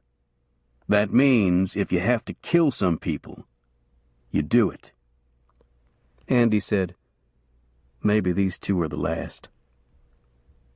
The sheriff grunted. "I wouldn't bet a plug of tobacco on that. At least old Ethan got his cattle back. I won't have to listen to him bellyache about me being too old for this job." Andy asked, "Have you ever thought about sitting in a rocking chair on the porch and letting the world handle its troubles without you?" "I think about it all the time. But I've got nothing to retire on. Spent most of my life protecting other people's property, but never had a chance to get my own. Damned little money, either. So, here I am, wore out like an old pair of boots. My eyesight is fading, and I've got nothing much to show for my life. There's old Ethan McIntosh with ranch and cattle that I've helped protect for him, bitching because I haven't done more. You watch, he'll soon holler for me to arrest Harper Teal." Daggett pointed out, "Don't it strike you strange that the Teals would have somebody steal their own cattle?" "It could be a way of covering up." Andy said, "Or maybe neither family is implicated. Maybe somebody is trying to break both families." The sheriff asked, "To what purpose?" "So when the smoke clears, they can pick up the leavings." Mason Gaines hinted as much. "Gaines?" Seymour rubbed his chin. "I never did cotton to that carpetbagger. Never could trust a man who was always right." Andy said, "He could be fanning up trouble for his own reasons. Then again, it might not be him at all." Seymour said, "There's a plenty of free rangers that have got no love for either family. My jail ain't big enough to hold them all." Andy said, "If we can find the right one or two, maybe that'll put the quietus on what's left." Daggett looked at the bodies tied over 2 horses. "Let's slope up and get them to town before they turn ripe. We've got no shovel." Andy attended the funeral, not to mourn, but to see who all came. Among that group, he thought, might be some of the people responsible for the troubles. The crowd didn't amount to much, however. Aside from the sheriff, Deputy Willis, and the 2 rangers, the gathering numbered fewer than a dozen. Even the minister was reluctant, for he had never seen the 2 in church and knew little to say in their behalf. Instead, he preached a sermon on the wages of sin and mentioned no names. As the attendees dispersed, Andy and the sheriff watched 2 county employees begin shoveling dirt into the graves. Andy asked, "Did you see anybody you suspect?" Seymour said, "I suspect just about everybody who was here, not counting the minister. He showed how little he knows about sin." Editor Tolliver waited until the sheriff was gone before he approached Andy at the cemetery gate. "Might I trouble you for a few questions?" he asked. "I don't know as I've got any answers." "I am interested in how these 2 thieves came to their end." Andy told of trailing the cattle and almost taking the culprits by surprise. "Ethan McIntosh shot the first one, Daggett got the second. We couldn't catch the others." "Did anyone recognize the 2 who got away?" Andy chose not to mention the sheriff's guess. "Never got close enough." "And the 2 who were shot, did either of them say anything?" "One lived a few minutes. The sheriff stopped to see about him, but told us he was too far gone to talk." "So you learned nothing about who might have been behind the taking of the cattle?" "That's the size of it." Tolliver's heavy mustache quivered. "Quite convenient, wouldn't you say, for anyone who might be a party to the trouble around here? The only identifiable thieves died without answering any questions." Andy frowned. "If you're trying to say something, speak straight out." "I hear that Ethan McIntosh has made some interesting accusations against Harper Teal." "He's obsessed with an old grudge, and his mind is slipping." "I have long suspected that Sheriff Seymour has leaned more toward the Teals than the McIntoshes. He was Confederate, too. And you have only his word that the wounded outlaw said nothing. What if our esteemed sheriff did not want him to say anything?" "Are you accusing him?" "Not at all. I am simply weighing the possibilities. Our sheriff is no longer young, and he faces an uncertain future. Lesser men in his position have succumbed to the temptation to profit from others' misfortunes. Whatever you print in your paper, you'd better be ready to back up with the evidence. That I shall, when and if the time comes. You may not recognize it, Pickard, but you and I are working in the same vineyard. We are both seekers after the truth. Watching Tolliver walk back down toward town, Andy weighed the man's words. Yes, Seymour had been alone with the dying thief. If he had reason not to want the man to talk, he could easily have rushed the dying process. Andy tried to dismiss what Tolliver had said, but the seed of doubt was germinating. Andy and Daggett were having a late breakfast in the little hole-in-the-wall cafe, listening to proprietor Kennison propose solutions for the world's problems, when a rider swept by at a speed too reckless for a town street. Daggett exclaimed, "That's Carey." He jumped up and rushed for the door. "Pay the man!" he shouted as he hurried out. Andy dropped a handful of change on the table. It was too much, but he didn't have time to wait for a count. He caught up to Daggett as Carey jumped down from her sweat-streaked horse in front of the jail. Daggett's shout stopped her as she reached for the door. She turned, her face flushed with excitement. The words tumbled out without allowing time for her to catch her breath. "Thank God, Logan, you're here. Our place got shot up in the wee hours this morning. We fought them off, but now Pa's on his way to the McIntosh's ranch. He intends to have it out with Ethan McIntosh." Daggett asked, "Are your brothers with him?" "Yes. Somebody is going to be killed if he don't stop them." Andy asked, "Anybody hurt?" "One of our cowboys cut his arm on a broken window glass is all. It was too dark for good aim, but we poured as much lead into them as they poured into us." Daggett said, "Let's grab our horses. We'll have to ride hard to get to the McIntosh's place first." Andy said, "I don't think we can." "We'll try, even if we kill 2 horses doing it." Editor Tolliver walked down the courthouse steps, attracted by Carey's breathless manner.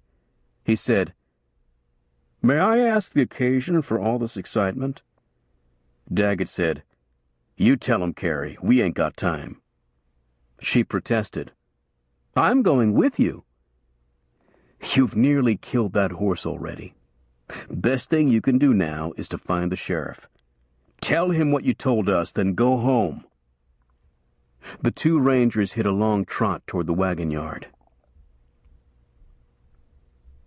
Chapter 8. Riding hard, Andy began hoping he and Daggett would reach the McIntosh's ranch headquarters before the Teals. Sporadic gunfire told him they hadn't. Daggett said, "Damned knotheads have already opened the ball." Andy said, "Maybe nobody's dead yet." He saw that the Teals were spread out afoot, taking refuge behind a wagon, behind a shed, beneath the windmill tower.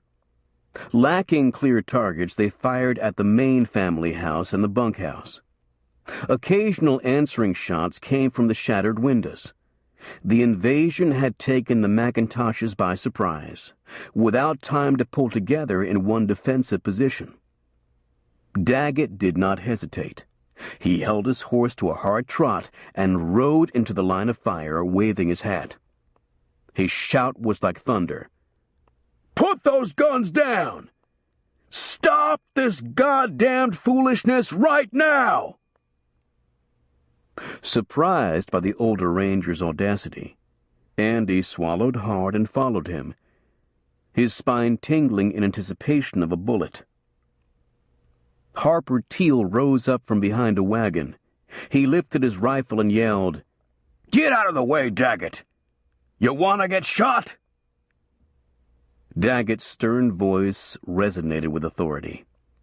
He said, "Harper Teal, You lay that rifle down. He turned toward the main house. Ethan McIntosh, you get yourself out onto the porch. I want to talk to you right now. He turned a fierce gaze back at the scattered Teal forces. Anybody fires a shot, I'll kill him. The combatants were so taken aback by Daggett's forceful presence that no one raised a protest. Most lowered their weapons, though they didn't lay them down. The front door opened slowly. Ethan McIntosh poked his gray head out and paused as if expecting to be shot. Daggett said, Come on out. There ain't nobody going to hurt you unless it's me. You hear that, Harper Teal? The same goes for you. Teal didn't reply, but he stepped from behind the wagon, holding his rifle at arm's length. Daggett told him to lay it on the ground. Teal said, First I want to see that Ethan's not healed. McIntosh, now farther out on the porch, raised both hands to his shoulders. I have no weapon on me. But lest you take that as an opportunity for treachery, Harper Teal, there are more inside. They can cut out what little heart you have. Teal put down his rifle and stepped into the open. You Rangers have got no business here. This is a private matter. Daggett said, It stopped being private when the first shot was fired. It's you who've got no business here, Harper. You're trespassing on McIntosh land. Ask Ethan about the trespassing he did when him and his bunch raided our place after midnight. McIntosh looked surprised. Us? Not a soul left this place save for my son Jake. He sneaked off to town. Lanny Teal left his refuge behind the windmill. He shouted, Damn you, Jake! I've told you to stay away from Lucy! Jake burst out onto the porch. You go to hell, Lanny! I'll see whoever I want to whenever I want to. McIntosh ordered his son back into the house. There are matters of far greater importance here than your shallow infatuation. Take up your station in case they begin shooting again. Jake obeyed resentfully, but only after declaring, Someday, Lanny. Lanny replied, How about now? Harper Teal glared at Lanny. Boy, I don't know what I'll ever do with you. We've come here to set things right, and all you've got on your mind is that scatterbrained schoolgirl. I'll bet she's never scalded a hog or wrung a chicken's neck. Red-faced, Lanny came up with no suitable reply. He muttered under his breath and looked at the ground. Daggett said to Harper, Ethan McIntosh swears that whoever raided your place, it wasn't him or his outfit. Teal flushed. If you believe that, you're a bigger fool than I thought you was. He's been telling folks that me and my boys are behind the cattle stealing and other such around here. Anybody with a lick of sense knows he's a liar. That wily old scoundrel's been trying for years to get my scalp. He'd do better to worry about his own. Andy said, The fight between you two is so old, I'll bet you don't even remember what started it. You'd lose that bet. It was over a nice piece of creek land. Him being a Yankee, the carpetbag government seen to it that he got it instead of me. You got yourself a good ranch in spite of that. With Ethan working against me all the way, he figures if he can run me off, he can grab what's mine. But I ain't going no place. I'll still be here when he leaves, or when he's lowered into the ground. Either way would suit me fine. McIntosh had gradually moved down from the porch, scowling. You'll have to live to be 100 before you see either event come to pass. Teal no longer talked to Daggett or Andy. He turned his anger directly on McIntosh. You damned old land hog. You ain't got nothing I want, and you ain't getting anything I've got. If you don't quit accusing us or sending night riders to shoot up our place, I'll put a couple more holes in you than the Lord intended. Daggett faced Teal. Everybody said enough. Harper, I want you to take your boys and go home. Now! Teal seemed torn, but after trying to stare Daggett down, he said, All right, we'll go. But this thing ain't over. It looks to me like you've chosen who to crawl in bed with. So, I'll thank you to never come back onto our place. As for Carrie, she's already had hurt enough in her life. I don't want you to ever speak to her again. Andy started to intervene, but it was Carrie. A dark look from Daggett stopped him from saying more. Teal said, You tell your McIntosh friends that the next time they come shooting, they'd better bring along a minister. They'll need him to preach the funerals. He made a sweeping motion with his arm. Come on, boys. There'll be another day. The Teals mounted up. All three of McIntosh's sons came out onto the porch, guns in their hands. The old man stood in the yard where he and Teal had faced each other. He complained. Is that all you Rangers are going to do? Look what they've done to my house. Look at the bullet holes. Daggett was trying hard to keep his emotions under control. He gave the old man a look of disgust, but choked down whatever he was aching to say. Andy said it for him. Be glad there's no bullet holes in any of you. Or are there? Ethan said, Not a scratch. It'll be a cold day in July before the Teals ever get the upper hand over us. We'll wipe out the whole bunch someday. Andy said, You ought not to talk like that. People might get to thinking you mean it. Hell, I do mean it. Andy had come to regard Ike as the most sensible of the McIntoshes. He turned to him. Maybe you can talk to your father? Ike was still on edge. He said, They had no call to come down on us like they done, hollering and shooting. Somebody raided them. They thought it was you. Ike shook his head. It wasn't, and that's the truth. We were all here last night except Jake, and Papa told you where he was. Then maybe you'd better give some thought to who it was and the reason they did it.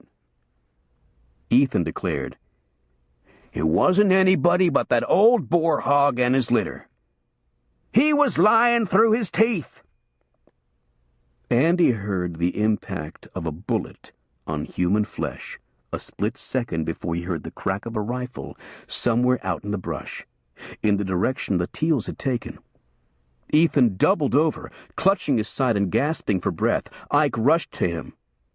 Papa!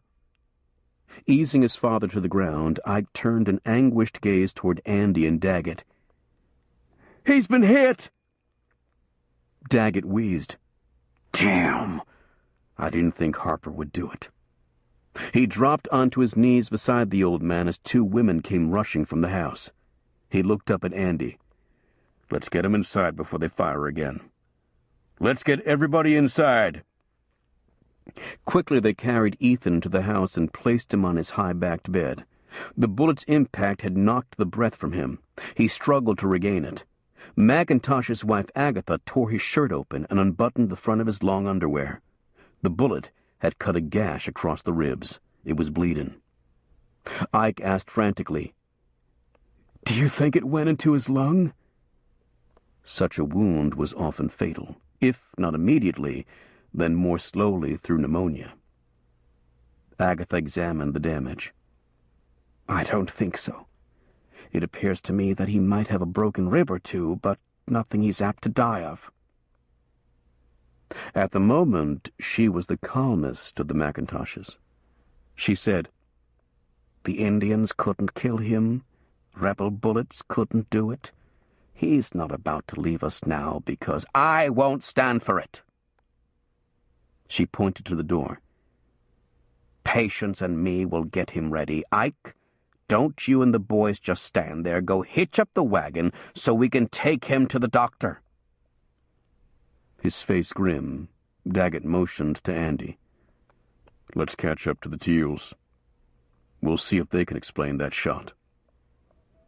Stepping out onto the porch, Andy said, "We don't have to catch up. Bud and Lanny are coming back." The two Teal brothers stopped their horses a little short of the porch. They were clearly agitated. Bud said accusingly, "I thought you Rangers were going to see that nobody shot at us." "Nobody did, not here. Somebody fired a shot. Lucky it didn't hit any of us." Daggett's voice was severe. "It hit Ethan." Bud's jaw dropped. "Ethan?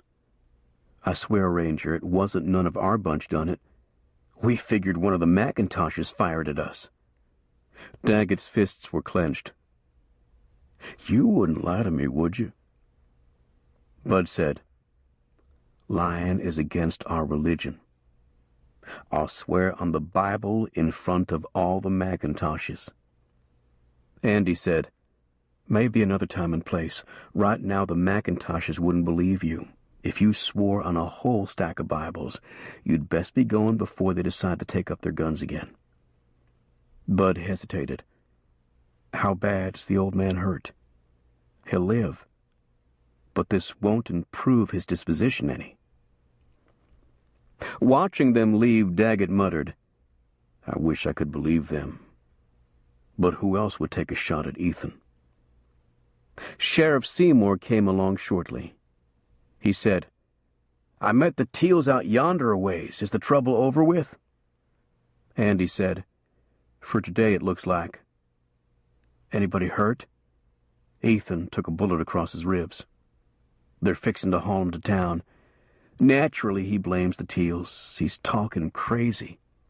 "Nothing new there. Him and Harper both talk crazy when it's about each other. Sometimes I'm tempted to go off on a long hunting trip and let nature take its course. Things might get quiet around here afterward."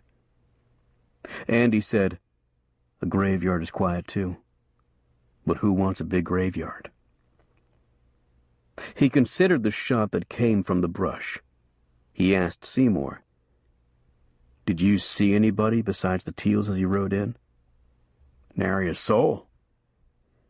Andy reluctantly thought of Editor Tolliver and the suspicion he'd aroused about the sheriff. Seymour could have fired that shot before he showed himself. He tried to push the thought from his mind, but it wouldn't leave him. Daggett brooded, "There was a time when I wouldn't take a cussing like the one I got from Harper Teal. I must be getting old." Andy said, "He was mad. Maybe when he cools down he'll see things different." Seymour said, "Old men can be awful stubborn. I know, because I'm getting there myself." Just getting there, Andy thought. Daggett's eyes widened as a new idea struck him. "I wonder where Roddick was. Him and that rifle." Andy, Daggett, and Seymour accompanied Jake and Ike as they and the two women carried Ethan to town in a wagon. The doctor gave the old man a preliminary examination and declared, "You probably don't deserve it, Ethan, but you could live to be 100. After I treat your wound, it would be a good idea for you to stay around town a few days. We will want to be sure you'll not develop blood poisoning." Ethan roared, "Stay in town? Hell no! We have no intention of throwing away good money on a hotel room. The boys and the women folks are taking me right back home where I belong." The doctor said, "It is obvious that the bullet did no damage to your lungs. I am giving you my best advice. And at no bargain price, I'll wager. What this town needs is another doctor. A good one. The doctor said, it would also need patience with judgment enough to listen to him. Agatha said, Ethan hasn't listened to anybody but me in all these years, and not always me. Many's the time I've considered divorce, but there's my family to think of. So I just let him rant and pay no attention to him. We'll stay in town like you said, Doctor. Movement was painful for Ethan. He indulged in heavy profanity as his sons helped him get up and out to the wagon. He complained as they placed him on spread-out blankets and was still complaining as the wagon rolled down the street toward the hotel. Watching, the doctor commented to Andy and Daggett, I thought you Rangers came to bring peace. I believe I have seen more bullet wounds, bruises, and abrasions since you got here than before you arrived.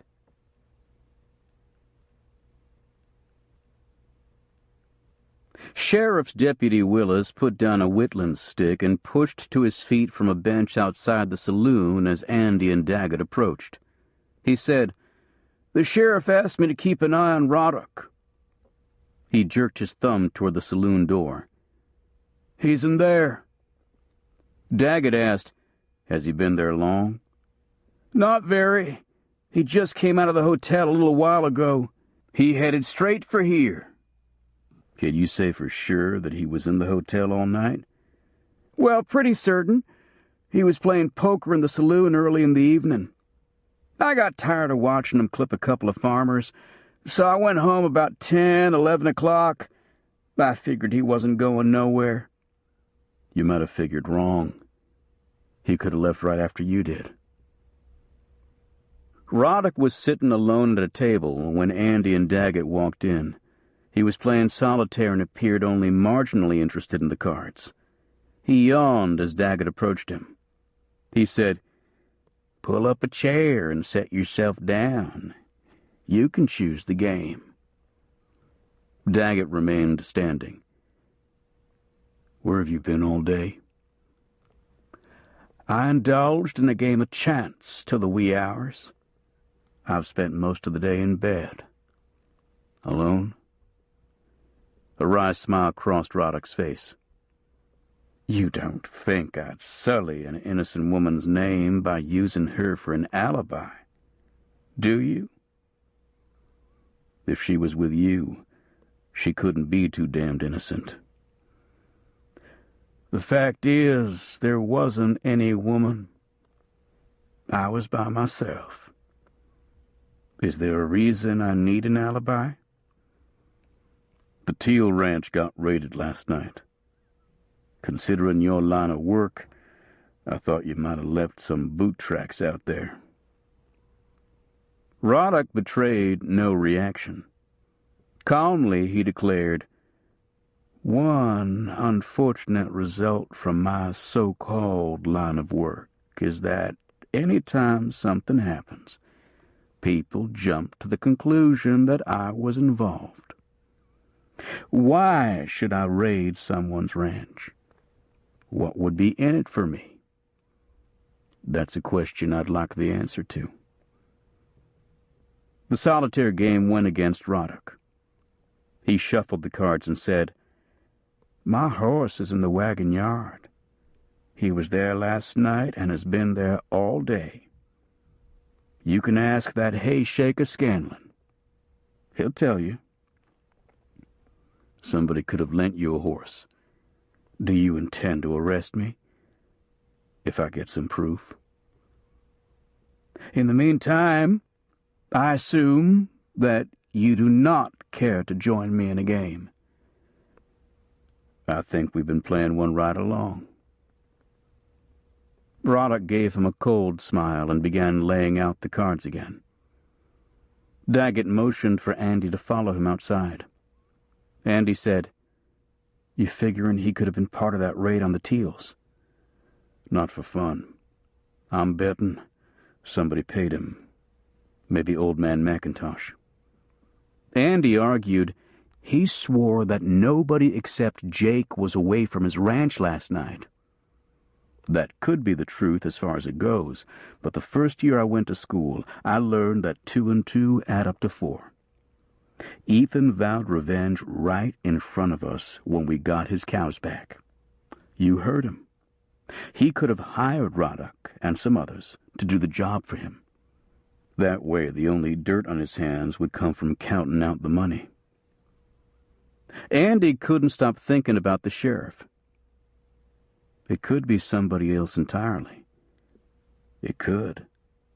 But right now my money's on Ethan. If it was Roddock and Ethan paid him, how come he took a shot at Ethan? Maybe he missed his target. He might have been shooting at me.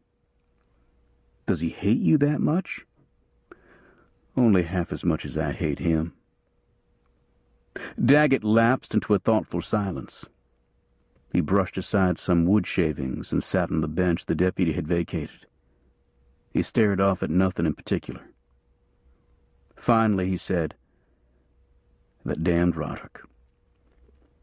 I've got half a mind to walk in there and shoot him. You don't know it was him. You're only guessing, even if it wasn't. He's earned a good killing 20 times over. The old-time vigilantes had the right idea. Hang them quick and hang them high. You're not talking like a lawman. I'm talking like a lawman who's brought in more than my share of bad men, only to watch pettifogging lawyers and judges turn them loose. Put enough lead in one of them, and you're shed of him for good. The Rangers don't do it that way. No. Have you never seen a ranger tell a man to run, then shoot him and claim he tried to escape? And he had, a few times. The incidents had left him shaken. Though he understood the frustrations that led to them, he said, maybe we've moved past that kind of thing. Maybe we've come into a better time. Not till they shut down the last jail for lack of business.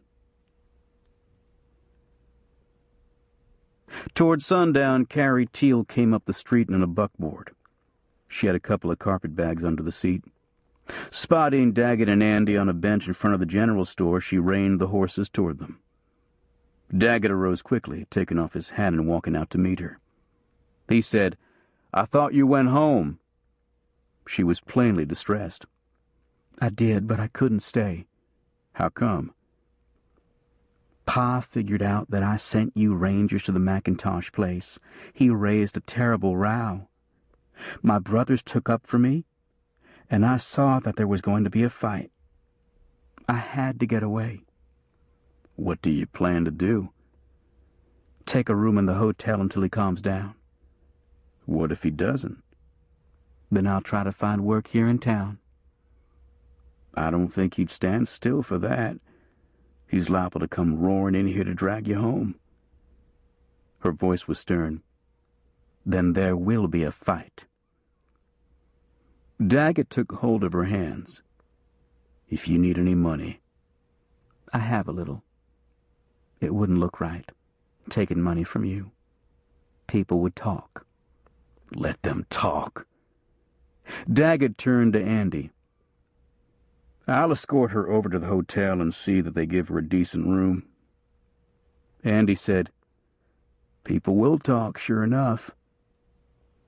It'll give them something to do with their idle time." Editor Tolliver stepped out of the saloon and watched the buckboard moving away with Carrie and Daggett on the seat. He said, "It appears to me that Daggett has chosen his side." Andy said, "Rangers don't take sides." "Almost everybody takes sides. I thought by his reputation that Daggett was made of cast iron, but I see he has a soft spot in his armor. It will not sit well with the McIntosh faction." "He's just trying to be a gentleman, that's all." "Daggett a gentleman? That challenges credulity." Andy wasn't sure he understood what Tolliver had said, but he chose not to ask. Tolliver would probably tell him at considerably more length than Andy chose to hear. Tolliver said, "What more can you tell me about events at the Teals and McIntosh's places?" Andy had told him nothing, but he knew the sheriff had. He said nobody got killed. He was used to filing terse reports that wasted no words. He saw no need to give Tolliver more. The man would probably fill out the story from imagination anyway. Reading his newspaper, Andy had noticed that his writing was not handicapped by facts. Tolliver said, "It would appear that events are building toward a violent climax. I suspect I shall soon have much to write about." Andy began to anger. "Is that what you're hoping for? More killing so you can have a bigger story?" "Most great literature is grounded in violence and tragedy. The situation could yield a book that would rank my name up there with Irving and Twain. It has rangers, vigilantes, gunfights, everything but Indians. I might put in a few of those for extra color." Andy hadn't read many books. He'd never heard of Irving or Twain. "If I was you, I wouldn't start counting the money just yet." He didn't see Daggett until he was about to bed down on his wagon yard cot. Daggett was silent as he walked into the little circle of lantern light, his mind on matters far away. Andy waited for him to say something, then asked, "Did you get Carrie settled in the hotel?" Daggett was jarred back to reality. "Yes," and took her to supper. We had us a long talk afterward. "Has she decided what to do?" "She has. Me and her together." "What would you think about standing up with me in the morning while I get married?" "Married?" Andy blinked in surprise. "I'd think you were moving way too fast. Are you sure you've thought this through?" "I've thought on it a right smart. Her coming to town just brought things to a head sooner than I expected." "Where would you take her, and where would you live? Rangers travel around an awful lot." "You're married." "I don't get much time to spend with my wife." Daggett wasn't moved. "Maybe I've been a ranger long enough. Maybe it's time I find something else to do. I could run a ranch for somebody, or open a store in town." Andy could imagine Daggett on a ranch, but not running a store. He said, "Have you thought how Harper Teal will take this? You know what he said about you and Carrie, and about not setting foot on the Teal ranch again. Once we're married, there won't be much he can do. Except maybe shoot you. He's already had one son-in-law that he hated. He can't hold a grudge forever." "He's had a grudge against Ethan McIntosh ever since the war. And what about the McIntoshes? They'll figure you've thrown in with the Teals. I can't help that. It's high time they put their damn fool feud aside. They've got too much invested in it to quit." Andy wasn't convinced that Daggett realized what he was getting himself in for. He said, "You told me you were married once. What makes you think it'll work out this time if it didn't before?" Daggett seemed to retreat back in time. His face creased and his eyes seemed to be looking at something far away. "It would have worked the first time, if I hadn't been away too much. There came a day when I was gone, and an outlaw I was hunting for decided to hunt for me. He didn't find me at home, but he found my wife. Andy guessed the rest from the savage expression on Daggett's face. What did you do? What any man would do. I hunted him down and killed him. Daggett looked away. But it didn't bring her back to life. Chapter 9. Daggett had intended that the wedding be private, that it not be noised about. He didn't consider the drawing power of his name, however.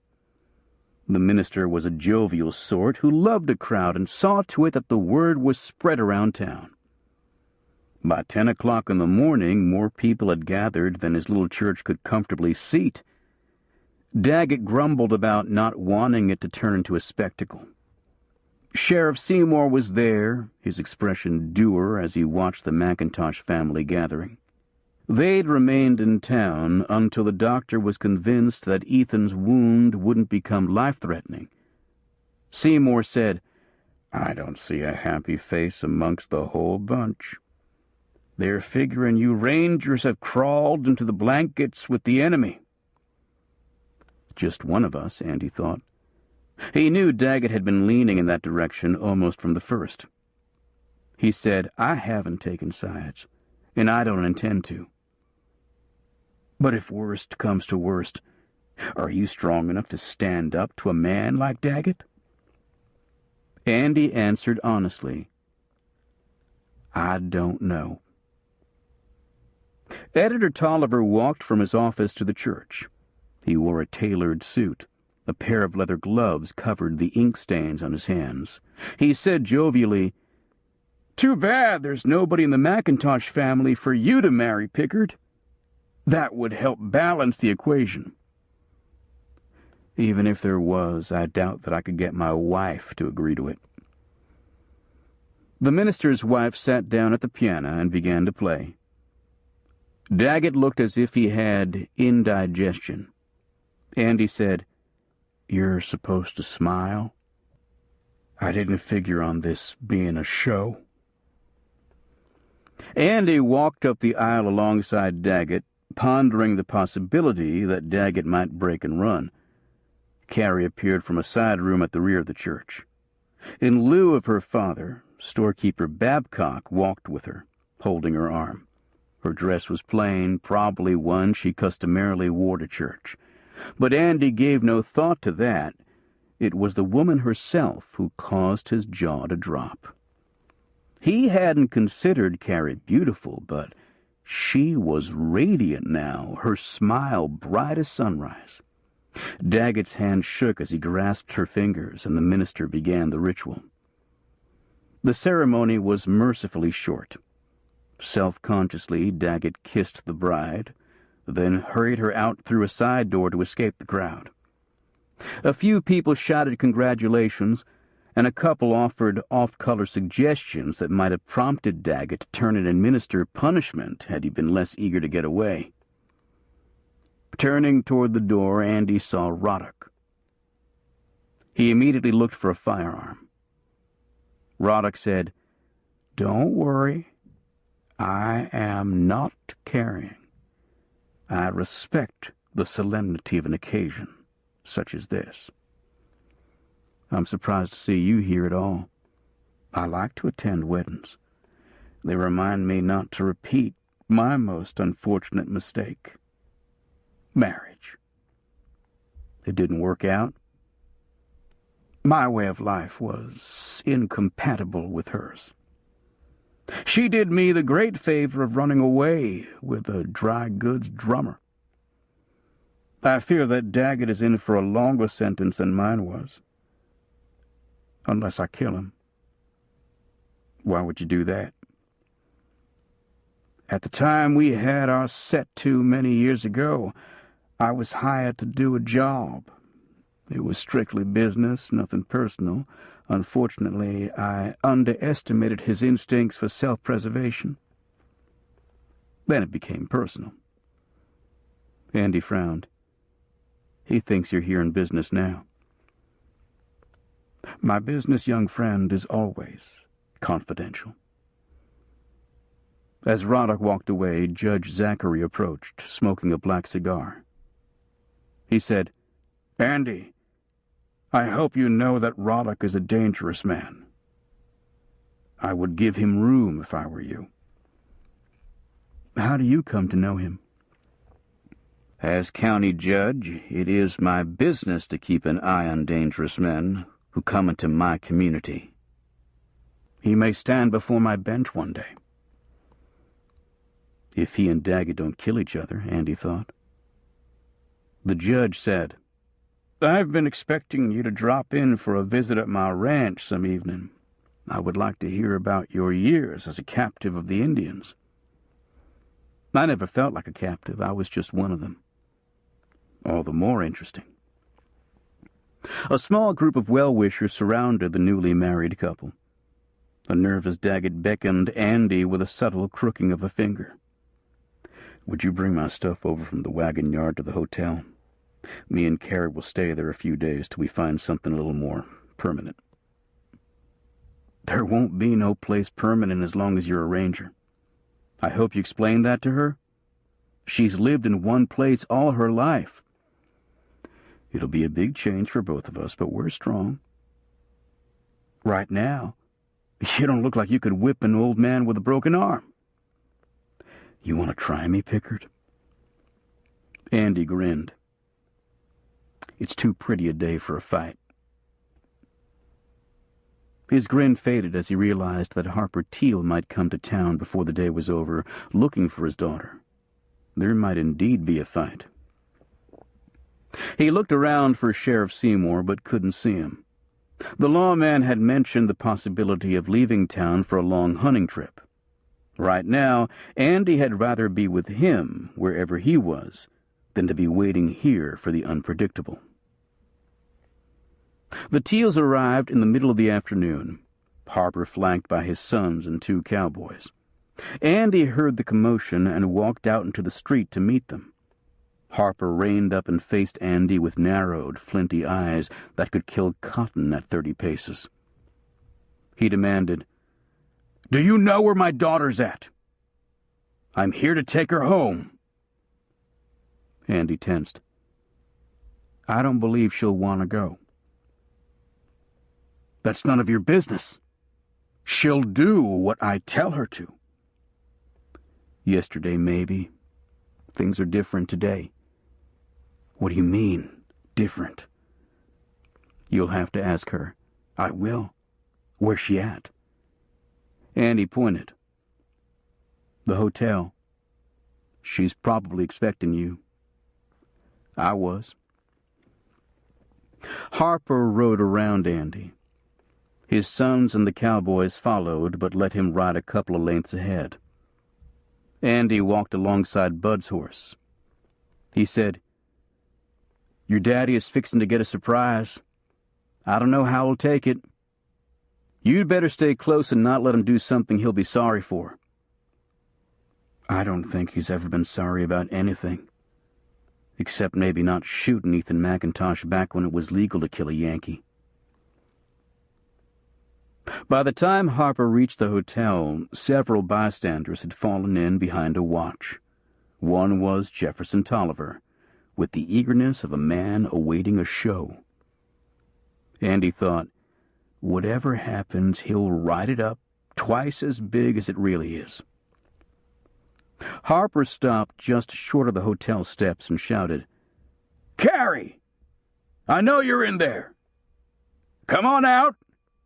You're going home!" Carrie didn't answer. Harper shouted again.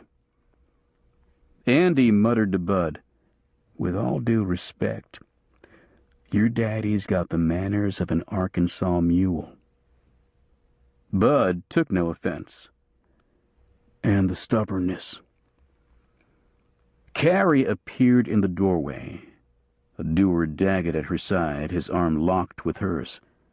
He was unarmed. She said quietly, "Hello, Pa.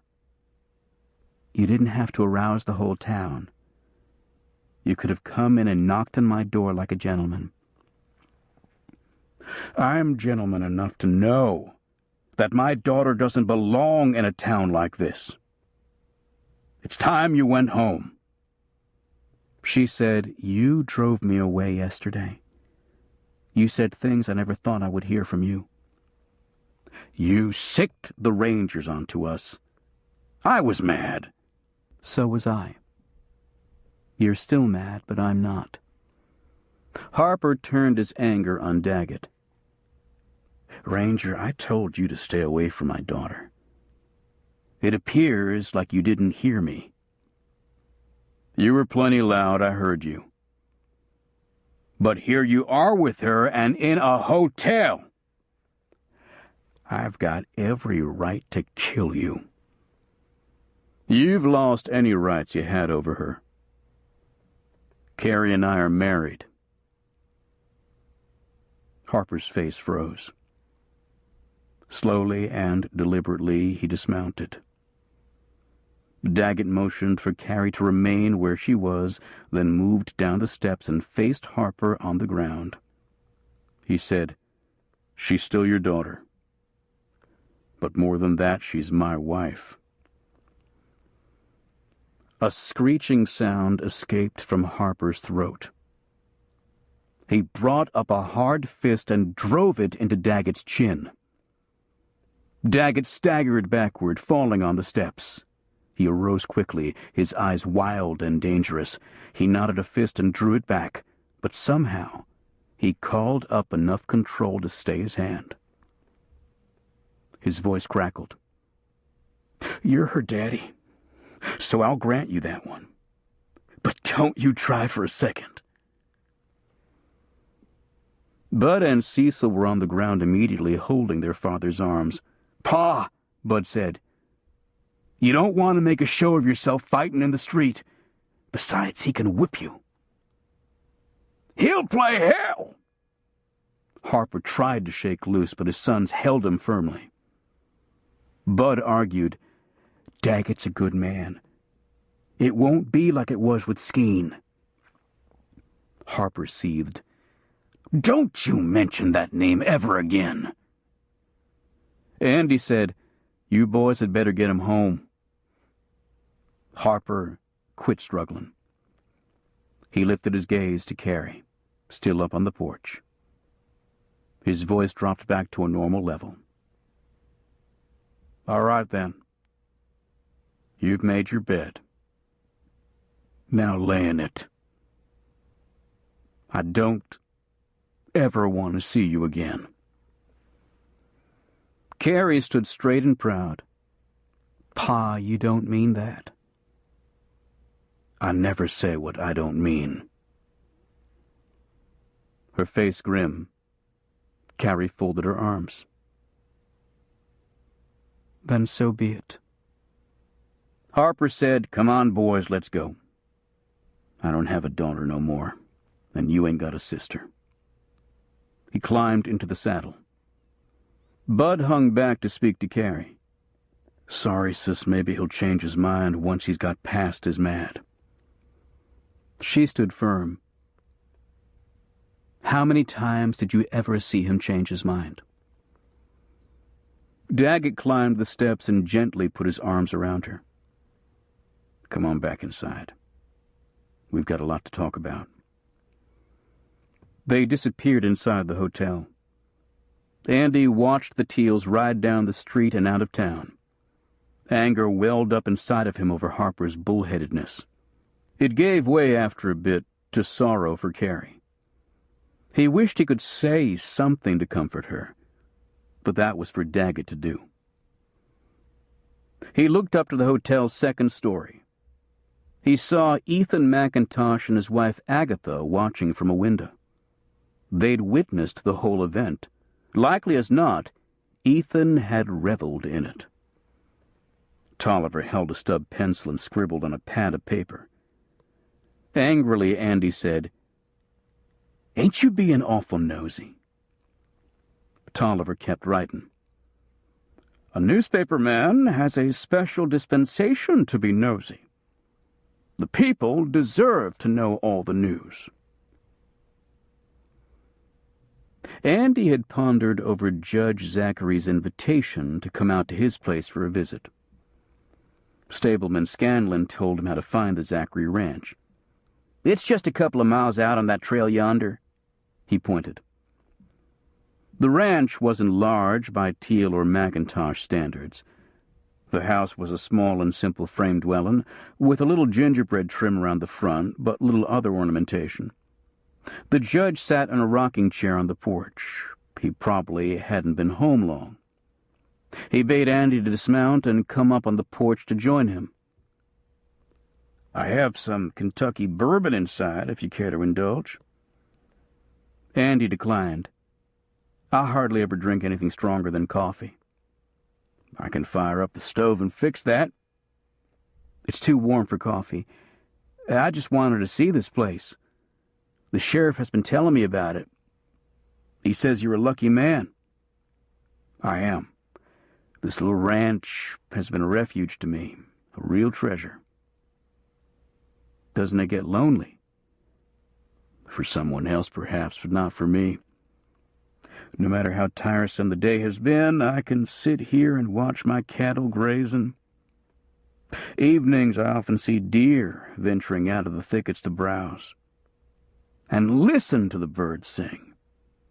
They are infinitely more pleasing than the idle chatter of so many foolish people." Andy said, "I don't think they're always singing. They're warning each other to stay away from their territory, just like people. I like to think they're singing. I've always hated strife. Being a judge, I guess you've seen a lot of that. Far too much. There have been some who've said my court has been too strict, longer on punishment than on mercy. But sometimes it's necessary in the interest of law and order. There is right and there is wrong. The line between them is as stark as a stone wall, but there are still those among us who don't recognize it. That's why I like this place so much. No arguments, no strife." He smiled. "Except perhaps among the birds." Andy thought of Bethel and how much he wanted to give her a place like this. He mentally calculated how much he'd saved in a bank in Austin. Maybe that place was closer than he thought. He asked, "How come you never got married?" Zachary pondered a moment. "I answered my country's call and went off to war. By the time I came back, the girl I wanted had married someone else. For a long time, I shied away from likely women. Then one day I looked in the mirror, and an old man looked back at me. I realized I'd waited too long. But the bachelor life has its own compensations. Were I married, I would probably have to live in town instead of here in this place of rest and solitude." Andy had been wondering about Sheriff Seymour. He hadn't seen him since yesterday. He found Deputy Willis sitting in the sheriff's chair, his feet on the desk. The deputy was whittling on a stick, letting the shavings litter the floor. Willis seemed startled at the sound of footsteps, then relaxed when he saw that they were not made by the sheriff. "Oh," he said, "it's you. I thought maybe Pete was back." Andy asked, "Back from where?" "A settler south of here reported losing some stock. He couldn't be sure when they were taken. Might have been the McIntoshes, or it might have been the Teals that took them." Andy said, "It's hard to believe either family was responsible." "I can see how you might not want the Teals involved, now that your partner is a Teal-in-law. You're letting your feelings get in the way of your judgment." "I've eaten at both families' tables and slept in their bunkhouses. Have you?" "No. Personally, I've never had much use for either side. They're too rich and got too much land. The way I see it, everybody ought to have about the same. Nobody rich and nobody poor. The world doesn't work that way. It sure as hell don't. What have you got, Ranger, besides a job and a wage? No more than me, I'll bet. I've shoved a poor man's boots under the supper table as long as I can remember. If things don't change, I'll still be doing it when I'm an old man. You can't take it out on the Teals and the McIntoshes. They've got their good side like most people. Billy the Kid must have had a good side, too. I'll bet he was kind to his horses. Willis cursed suddenly and jerked his right hand away from the stick. His thumb was bleeding. Damn! I was looking away and cut myself. He sucked on his thumb and spat blood at a spittoon, but missed. He said, "That's a lesson for both of us. When you're doing a job, don't look away." The sheriff hadn't returned by dark. Andy visited the saloons and found people still talking about the confrontation between Daggett and Harper Teal. Their conversations dried up quickly when Andy came within hearing. Editor Tolliver was engaged in a poker game. He had the largest stack of chips on the table. He gave Andy a sly smile. "I don't suppose you have seen your partner tonight, Ranger? I suspect that he's rather busy with his new duties." Sarcastically, Andy said, "I suppose you intend to write all about it." "No. In regard to certain matters, silence is best. I would not wish to shock elderly ladies or confuse our youngest readers." Andy fantasized about forcing Tolliver to eat several copies of his newspaper, though he restrained himself from any effort to bring the dream to reality. He read the cards in Tolliver's hand and said, "I hope you don't expect to bluff your way through with 2 queens." He left Tolliver red-faced and trying too late to hide his hand. Sheriff Seymour limped into town toward noon the next day.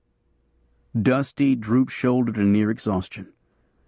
He stopped at a horse trough and pumped fresh water into his cupped hands to drink, then removed his hat and doused his head.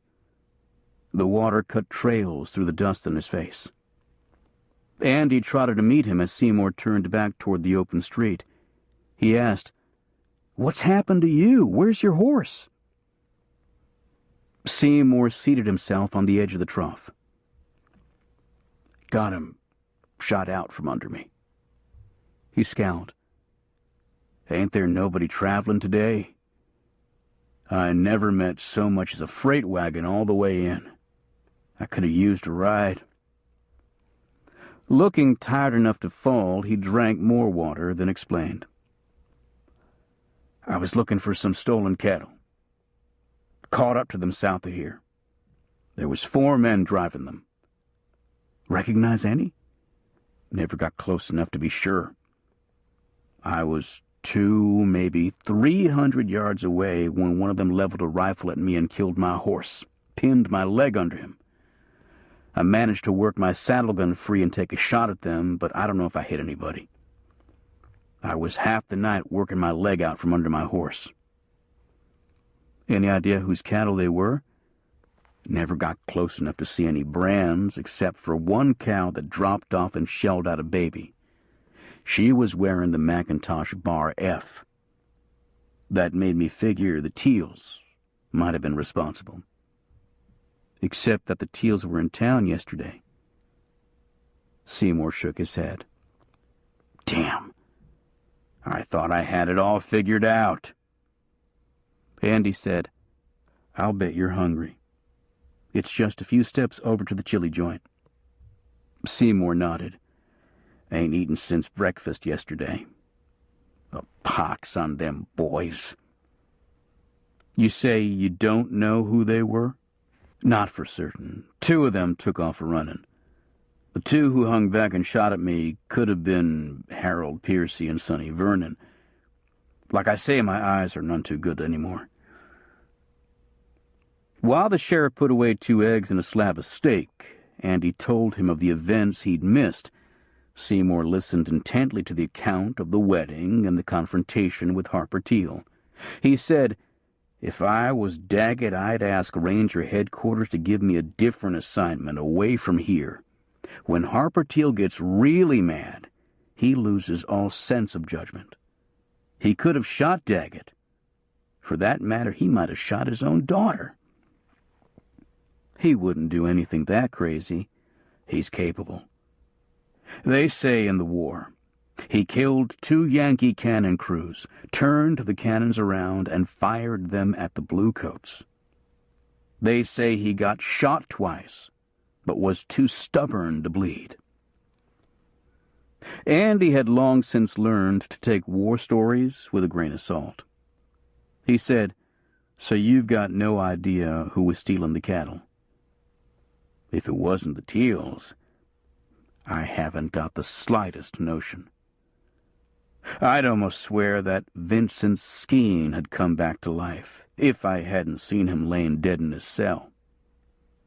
Andy said, "Maybe it's Skeen's ghost come back to bedevil you for letting the mob kill him in your jail." Seymour snorted. "A ghost?" "Indians believe in them. Who can say for sure that they're wrong? The Comanches were afraid of dead men's spirits. They thought they came back to do mischief. I don't believe in anything I can't see, and I've never seen a ghost." "You've never seen the wind, but you've felt it. You know it's real." "All right, you look for a ghost. I'll look for a live human being with no compunctions about other people's property." Andy said, "I don't really believe in ghosts either. But I lived with the Indians long enough to know there are things out there that we can't see or understand. Maybe one of Skeen's accomplices has taken up his idea." "That makes more sense than some ghost spirit." Andy nodded. "But you can't see an idea either." "You stayed with the Indians too long." Andy had dropped off to sleep on a cot under the wagon yard's hayshed when someone shook his shoulder. He came awake reaching for the pistol beneath the blanket. An unfamiliar voice whispered, "Ranger, come with me." Andy could see only a vague shape in the darkness. "Who are you?" "Harold Piercy, you know me. Come on, we need you." "In the middle of the night?" "It ain't my choice either. I'll saddle your horse for you while you get dressed." "I'm dressed now, except for my boots, and I'll saddle my own horse. Where are we going?" "To the doctor's house first. He won't come with me unless you do. Sonny Vernon needs him real bad." Andy remembered them. The hapless pair had jumped on Lanny Teal while he was fighting with Jake McIntosh. The two had impressed Andy as potential candidates for the penitentiary. Saddling his horse, he asked, "What happened to Sonny?" "I'll tell you about it while we travel. There's too many ears around here, and everybody don't need to know."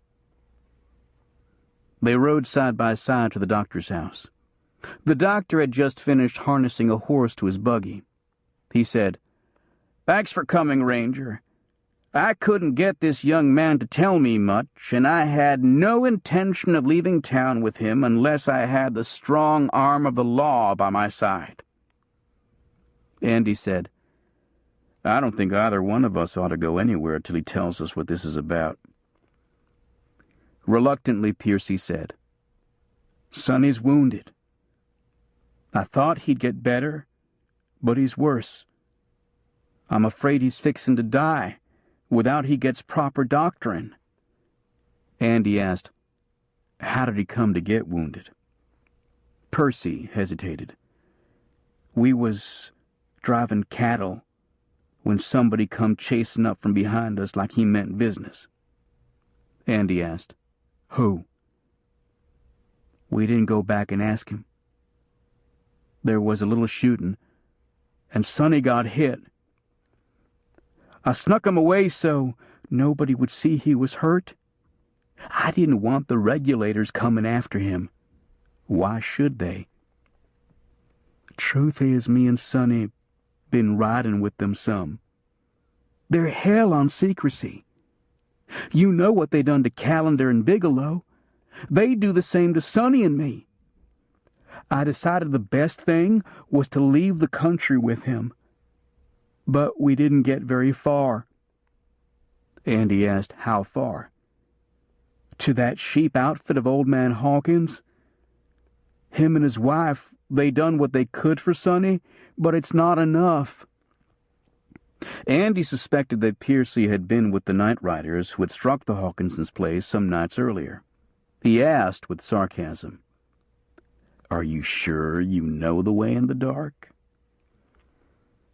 Piercy wasn't sharp enough to catch the irony. He said, Sure, I've been there before. Andy asked, Which one of you killed the sheriff's horse? Piercy grunted. The sheriff? Is that who was after us? It was. I didn't want to have no killing hanging over me, so I shot at his horse. We thought he might keep after us afoot, but he didn't. The horse pinned him down. When he got free, he had to walk all the way back to town. I'll bet he's mad at us. He is, except he doesn't know who you are. Yet. Piercy worried. He'll figure it out, and the regulators will too. Me and Sonny took those cattle for our own selves without asking anybody. The regulators warned us against going out on our own. They reached the Hawkinses' place at daybreak, the doctor following close in his buggy. The sheep were still in the corral where Hawkins kept them at night for safety from predators. The dog came off the porch, barking. The front door opened a couple of inches. The man peered out cautiously, then moved onto the porch, a rifle in his hands. Hawkins said, Andy Pickard, is that you? It's me. The doctor is right behind us. Hawkins watched the buggy come to a stop. He said, Piercy, you'd better help the doctor with his bag and anything else he may need. Piercy dropped the reins. Andy half expected the horse to run away, but it was trained to stand ground-hitched. Andy suspected it was stolen, for Piercy was not bright enough to school a horse. Hawkins held the door open until the doctor and Andy entered the house. Piercy carried the bag in, then went back outside to take the horses to the barn. Hawkins's wife was in the kitchen, poking wood into the range and setting a coffee pot on to boil. Hawkins pointed to a small bedroom. The boy's in there, Doctor. The bullet's too deep for us to get at it. Maybe you can do better. Sonny was unconscious. Without even feeling his forehead, Andy knew he was running a high fever. Hawkins said, I tried to get Piercy to fetch you right after they got here, Doctor, but he was afraid. These boys are in over their heads. Andy said, They've put you at risk by coming here. The regulators may be afraid they've told you too much. Hawkins said, They haven't told me a thing. I've always tried to keep to myself and avoid being entangled in any of the troubles around here. But they've landed on my doorstep nevertheless. As a Christian, I could not turn these boys away. Who knows, I may be entertaining an angel unaware. The doctor said, Hardly an angel, but he may become one if I don't get that bullet out of him. Andy held a lamp close while the doctor probed the wound deep in the young man's shoulder. Though still unconscious, Sonny stirred restlessly. Hawkins and Piercy held him as still as they could. The doctor brought out the slug and pitched it to Piercy. He dropped it as if it were a horseshoe just out of the forge. It left a smear of blood on his hand. "God damn it!" he exclaimed. Hawkins cautioned. "You boys are in too precarious a position to be using the Lord's name in vain. You may be meeting him sooner than you think." Piercy asked the doctor, "How soon do you think Sonny will be able to travel?" "Travel?" The doctor looked at him askance. "Are you trying to kill him?" "I'm trying to keep somebody else from doing it. If they get the idea we might talk too much, they'll squash us like bugs. They've never liked us much in the first place. They just tolerated us so they could use us."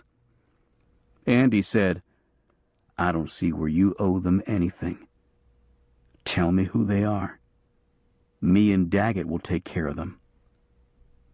"I don't know all of them. Even if I told you about the ones I know, there'd be others. I wouldn't stand a snowball's chance in hell. For all I know, the doctor here could be one of them." The doctor said, "If I were, that boy would already be dead."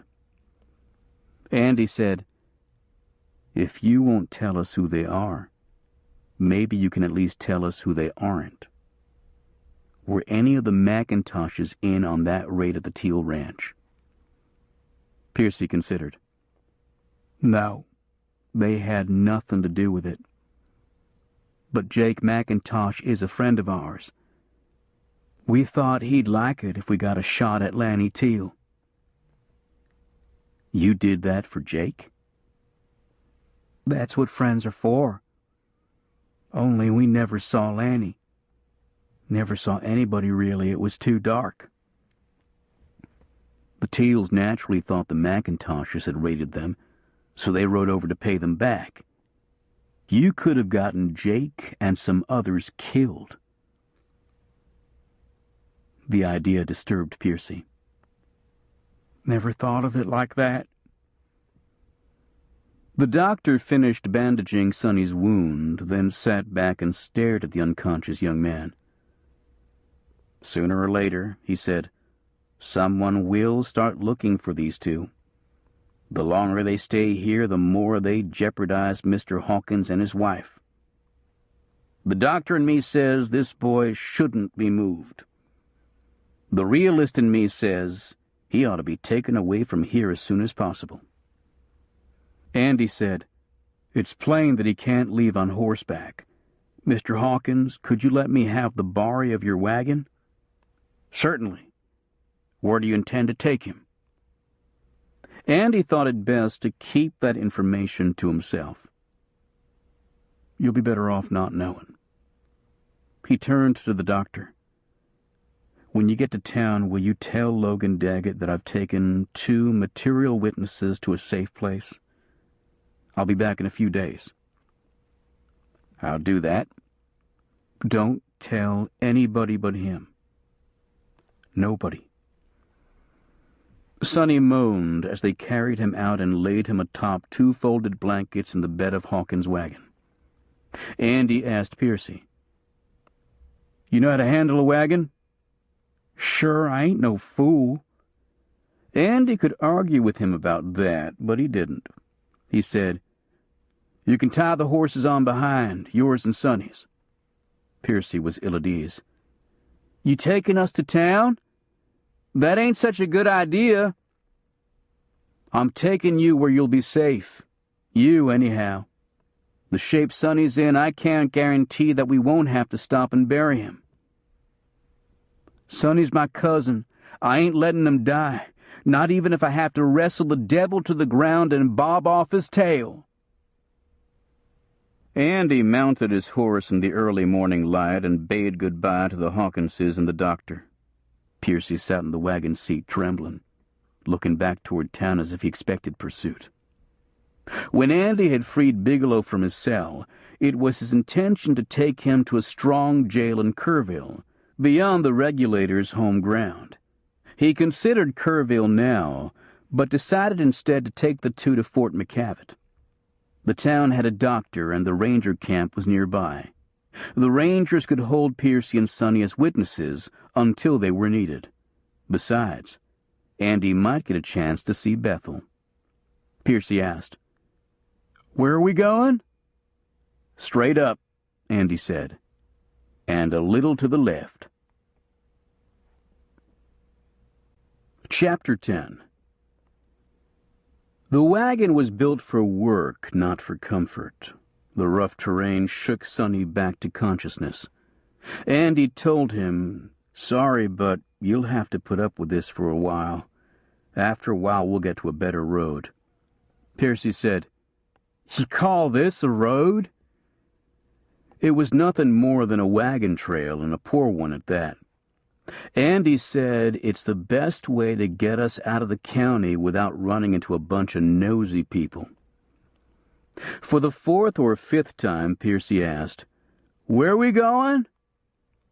As before, Andy said, "You'll see when we get there." If Piercy knew they were going to a ranger camp, he might abandon his cousin and run. Andy hoped some time in confinement might prompt him to share what he knew. By the time they camped for the night, Sonny was exhausted. His fever was down, however. Andy told him, "We brought a shovel, but maybe we won't have to use it after all." Weakly, Sonny asked, "Was I in that bad a shape?" Piercy said, "The angels were already singing." "All I heard was sheep." Andy made stew from a piece of mutton Mrs. Hawkins had put in the wagon. He took it as a favorable sign that Sonny ate all Percy gave him. Sonny was still confused. He remembered the bullet striking him. He had patches of memory about Piercy holding him in the saddle and taking him to a ranch house. He remembered almost nothing about his time at the Hawkins' place or about the doctor removing the bullet. He didn't understand the reason for their flight now. Piercy said, "Remember what happened to Callender and Bigelow? It could happen to us. Them fellers are awful afraid somebody will tell their secrets." Sonny looked at Andy with frightened eyes. "You won't let them get to us, will you, Ranger?" "No, I won't, but you owe me." "We ain't got any money." "It's not money I'm after. It's information. Names." Sonny glanced at Piercy. "We can't do that. They would kill us." Andy asked, "If you knew how dangerous they are, how come you to ride with them in the first place?" Piercy said, "We never had nothing, me and Sonny. It stuck in our craw seeing other people have so much and us with nothing. We was told that if we took enough cattle from the Teals and the McIntoshes, we could end up with a piece of their land." "I thought the McIntoshes were your friends." "Jake is. He treats us like we're somebody. We never cared for the old man, though." Sonny put in, "Nothing we ever done suited that old fart. Anyway, friendship ends when there's money on the table." Piercy said, "Me and Sonny figured to go partners when we got some land of our own." Andy said, "If you got any land. Don't you know they would squeeze you out? When you pitch a piece of meat into a bunch of dogs, the strongest will grab it all." "Never thought of it that way." Andy doubted that they'd thought much at all. They'd been on the trail an hour the next morning when they rode over a stretch of rising ground and suddenly came upon a horseman. Piercy sucked in a sharp breath and said, "Oh, my God." Andy asked, "What's the matter?"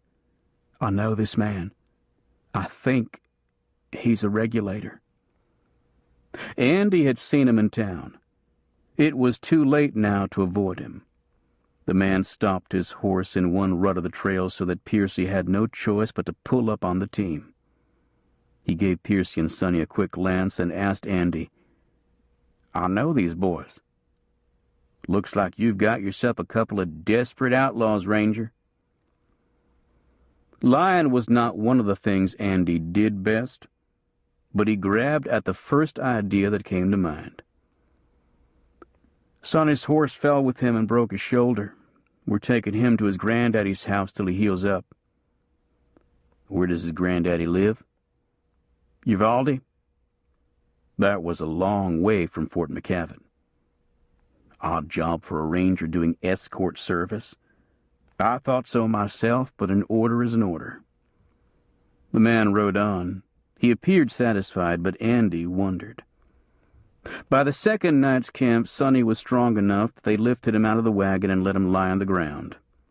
Sitting up, leaning against Andy's saddle to eat supper, he said, "This ride has churned my innards into buttermilk." Andy said, "The old wagon springs are tired, like us, but we've put the worst of it behind us." Piercy said, "I hope we've put the regulators behind us. That bunch would hang the likes of me and Sonny without bothering to say grace." Piercy almost jumped from the wagon when he saw the ranger camp just ahead. He whirled around on the seat, his eyes wild. "What's this? What have you brought us to?" Andy dropped his hand to the butt of his pistol to discourage Piercy from doing something foolish. He said, "I promised I'd bring you to a safe place. I doubt there's a safer place anywhere than a ranger camp." "We're under arrest?" "You've been under arrest ever since the Hawkinsons' place." Piercy's voice quavered. "I've heard what the rangers do to people." "Only to people that misbehave." "You ain't going to misbehave, are you, Piercy?" Piercy lowered his head but didn't answer. Andy said, "If you don't like it here, there's an easy way for you and Sonny to go free. Just give me the names I'm looking for." "You know I can't do that." "You will, when you get tired enough of this place. I hope you enjoy hard labor." He accompanied the wagon to the sergeant's tent. Sergeant Riker stepped out and surveyed the prisoners. He said, "Have you and Daggett already taken care of the trouble back yonder?" Andy said, "I'm afraid not, but these two have had a hand in it. I hope I can leave them here for safekeeping. One is going to need a doctor's attention." The sergeant nodded, looking at Piercy. "We can use a swamper to do heavy lifting around camp. We just sent the last one off to the pen." While a couple of rangers took Piercy and Sonny in hand, Andy explained briefly to the sergeant what had happened. He said, "These two boys are little fish in a lake that's too big for them." The sergeant said, "I think we can make life miserable enough that they'll be glad to give us chapter and verse." He changed the subject. "Seen your wife?" "Not yet. I thought I'd drop by and say howdy." The sun was still high in the west. The sergeant said, "Your horses look tired out after the trip. Why don't you give them a day's rest before you start back?" Andy had intended to do that anyway, but this made it official. "Sergeant, heaven must have a special place prepared just for you." The sergeant grinned. "I'm willing to wait." He turned his gaze toward a man approaching the tent. He said, "That's a gun salesman. Just sold me a new pistol. I'll bet he'd oblige us in putting on a little show for your prisoners." The sergeant went out and talked to the salesman, who smiled as he listened to Riker's proposition. Riker returned and said, "That buggy yonder is his. If you'll take it a little piece down the road, out of sight, we'll give your boys something that'll keep them awake tonight." Andy followed directions. In a little while he saw Sergeant Riker and the salesman walking toward him. The sergeant paused to fire a couple of pistol shots. He shook hands with the salesman, who then climbed into the buggy. Andy said, "What was that all about?" The salesman grinned. "Riker pretended that I was a prisoner and walked me by the boys you brought in. He let them hear him say that since I wouldn't talk, I wasn't of any more use to him. As soon as we got out of their sight, he fired his pistol. Andy whistled to himself. I'll bet they wet their britches. It'll give them something to chew on besides those hard biscuits. Looks to me like the Rangers could afford to hire a better cook. In camp, Andy found Piercy badly shaken. Piercy declared, "He shot that man. Walked him out yonder and shot him like a dog." Andy tried to keep a solemn face. He wouldn't talk. There wasn't any point in letting him laze around and eat at the state's expense from now to Christmas. How long had he been here? The sergeant said they brought him in yesterday. They didn't give him much time. Sergeant Riker's not a patient man. The sergeant walked up to Piercy carrying a shovel. I want you to go out yonder and dig a grave. 3 or 4 feet is deep enough. That feller won't be digging out.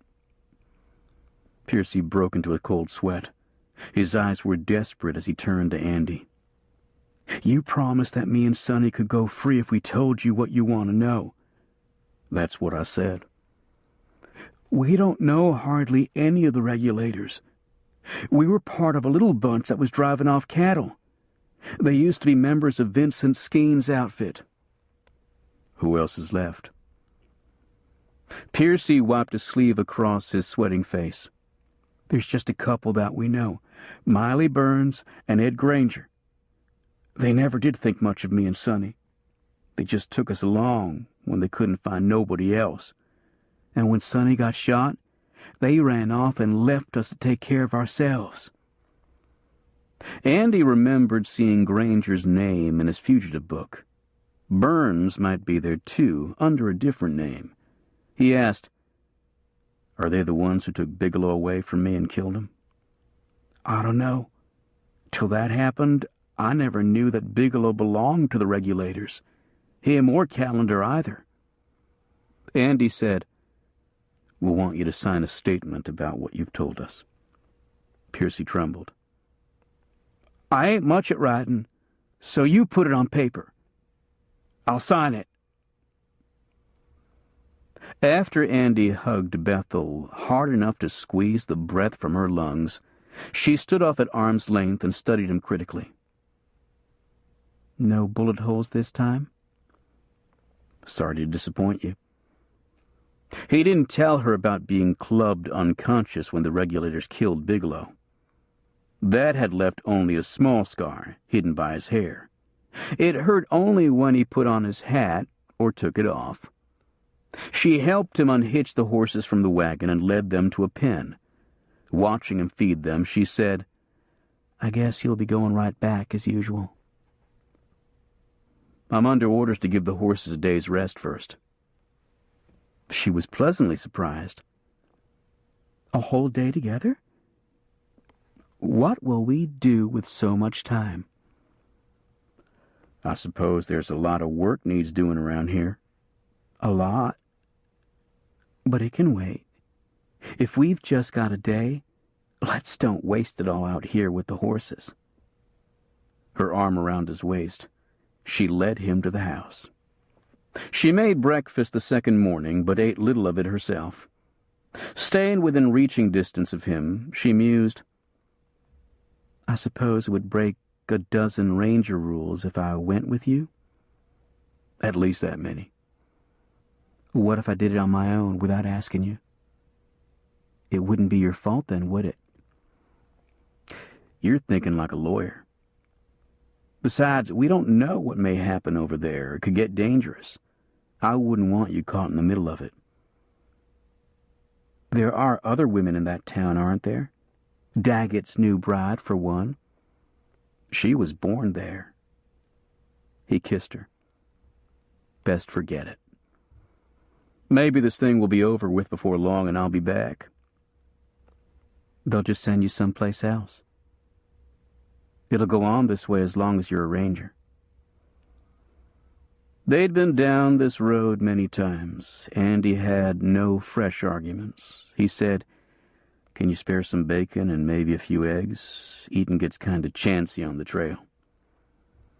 She soon presented him a couple of sacks, both heavy, and a small basket of eggs. He said, "You must figure I'm going to eat a lot." "You've got to keep up your strength for when we're together again." He lingered with her until his conscience troubled him.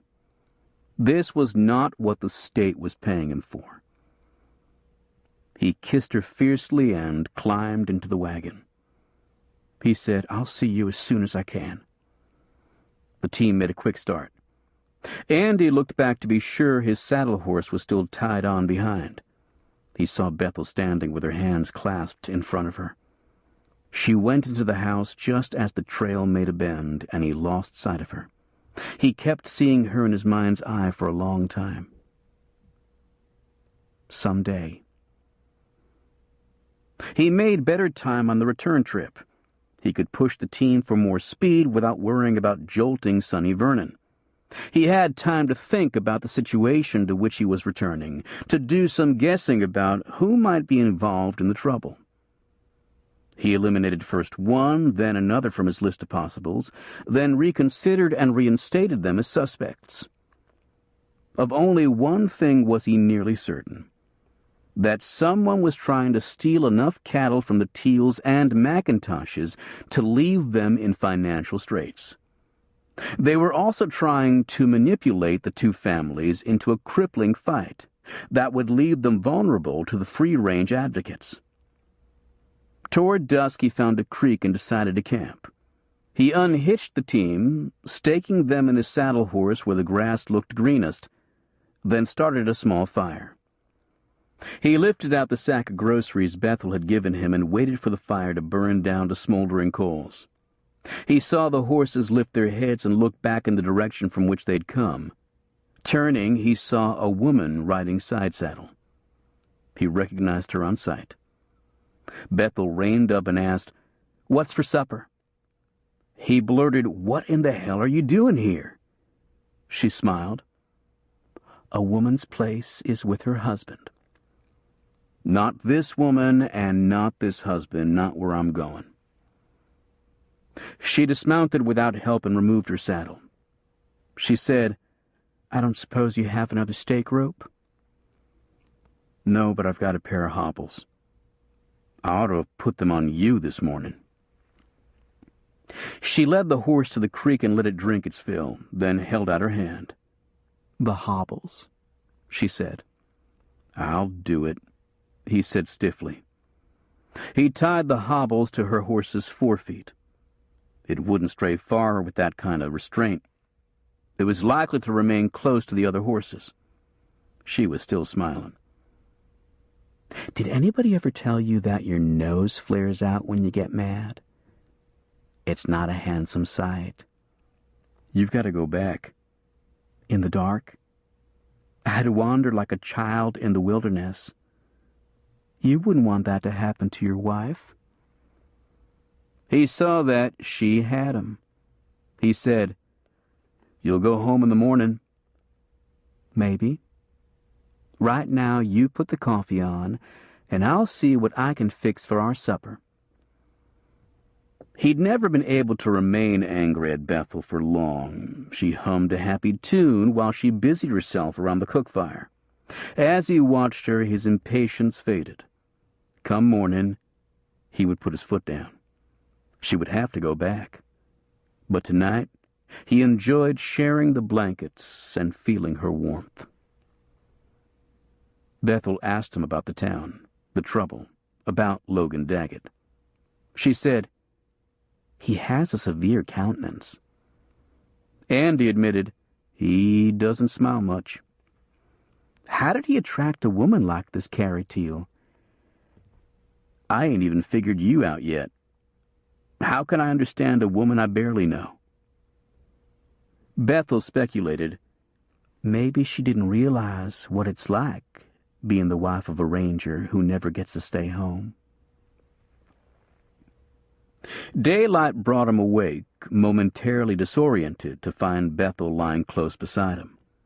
He listened to birds announcing the dawn and a cow somewhere calling for a wayward calf. Gently he nudged Bethel. "Time to get up," he said. "We'll have breakfast, then I'll get you started on the road back to McCavitt." She yawned and turned aside the blanket that covered her. Wearing only a thin shift, she looked beautiful to Andy, even with her hair disheveled and sleep in her eyes. He was tempted to say there was no hurry about fixing breakfast. She said, "How can I go back? I don't see my horse." The hobbles lay on the ground, but her horse was gone. She said, "Now how do you suppose he managed to get the hobbles off? That's a smart horse." Andy felt a little of yesterday's anger rising. Maybe he had a smart woman to help him. Well, there's nothing to be done about it now. He's probably halfway home. Not quite. Andy saw Bethel's horse a couple of 100 yards away, grazing peacefully. "I'll go fetch him while you fix breakfast." Bethel's shoulders drooped in disappointment. "If anybody ever makes you a good offer for that horse, sell him." By the time he returned, leading the horse at the end of a rope, Bethel seemed to have accepted the situation. At least Andy hoped so. He said, "No tricks this time. You go on back home where you'll be safe." He knew there was a chance she would wait for him to get out of sight, then follow. She promised. "All right, no more tricks. But you'll have to admit that it's nice to have me around." "There's never been any question about that. But if worst comes to worst, I don't want you getting caught in the crossfire." They lingered a while after breakfast, then Andy saw Bethel on her way back to Fort McCavitt. He already missed her before she was out of sight. August Hawkins was penning his sheep as Andy pulled up in front of his house. Mrs. Hawkins came out onto the porch speaking Spanish. Andy didn't understand the words, but he understood the gestures. She was beckoning him to come inside. Andy said, "I'll go see if Mr. Hawkins needs help with his sheep." The dog provided all the help needed, but Andy was ill at ease in a situation where he didn't understand what was being said. He shut the gate behind the sheep and told Hawkins, "I'm a little later than I figured in getting the wagon back to you. Got delayed some." He explained about Bethel. Hawkins said, "My late wife was like that. She listened politely to everything I told her, then went ahead and did what she pleased." Andy asked, "Anything happened while I've been gone?" Hawkins frowned. "A couple of men came by here yesterday and inquired about those 2 young fellows you carried away." "What did you tell them?" "I told them I hadn't seen anyone answering the descriptions they gave." Andy said, "Did you recognize them?" "By face. One is named Granger. If I were given to speculation, I would hazard that they were associated with your prisoners in some sort of mischief. I guess they were worried about what the boys might tell us." "Did they tell you anything?" "Sergeant Riker is a persuasive man. Piercy told what he knew. It wasn't much." Hawkins frowned. "I've heard of some ranger methods that go beyond the pale. The sergeant didn't hurt them, he just scared them to death. Your friend Daggett strikes me as someone who would do more than that." Andy conceded, "He might. It doesn't take much to touch him off. That's why I didn't send for him to help me with Percy and Vernon. He may not be pleased that you took the full task upon yourself. That won't be anything new. He hasn't been pleased with much else I've done. I've found that it's best to do things my own way and ask him afterward." At breakfast, Hawkins announced that he would accompany Andy to town. I've been waiting for the wagon so I could fetch some things from Babcock's store." Andy said, "I'd be pleased to have the company." Exchange and talk with Hawkins along the way helped keep his mind from Bethel. Hawkins stopped the wagon in front of Babcock's store. Andy shook his hand and thanked him for the several days' use of the wagon. Hawkins dismissed the gratitude with a wave of his big hand. "Who knows? I may make a sheepman of you yet." Rubbing his hands on an apron, the storekeeper stepped out onto the porch to greet Hawkins. Andy said, "I've been gone for several days. Any excitement?" Babcock shook his head. "Not since that set-to between Harper Teal and Ranger Daggett. The town has been so quiet that someone claimed to have seen a mountain lion sleeping in the street. I put little stock in that, of course." Andy knew the story. The same yarn was being told about Fort Worth. He asked, "Have you seen Daggett around?" "He's out in town somewhere. He never comes into the store, except to buy some tobacco." Andy turned, intending to take his horse to the wagon yard and turn it loose. He almost bumped into Daggett. He looked for welcome in the ranger's eyes, but saw none. Daggett declared, "You should have reported to me as soon as you got to town." "I just now got here. I had some delay on the trip." He explained about Bethel. Daggett frowned. "A man ought to keep a tight rein on his wife. It's his place to set the rules and hers to follow." Andy doubted that Daggett held any such rein on Carrie. Daggett said, "I never quite understood where you went. The doctor just told me you were taking 2 prisoners to a safe place." Andy told him about escorting Sonny and Piercy to the ranger camp. "Sergeant Riker put the fear of God into Piercy. He spilled all he knew." "Good. Now we're getting somewhere." "Not far enough. The trouble is, he just belonged to a little bunch of cow thieves who took orders from the regulators." He related the names Piercy had given him. Burns and Granger were go-betweens. They never let him get close to anybody higher up. Daggett mulled over the names. He said, "I've heard the name Ed Granger, but I can't tie a face to it." Andy said, "If we take out Burns and Granger, that'll bust up the theft ring. But it doesn't help us deal with the regulators. One job at a time." Andy wasn't sure he'd done the right thing in sending Bethel home. He missed her, especially when he saw Daggett and Carrie together.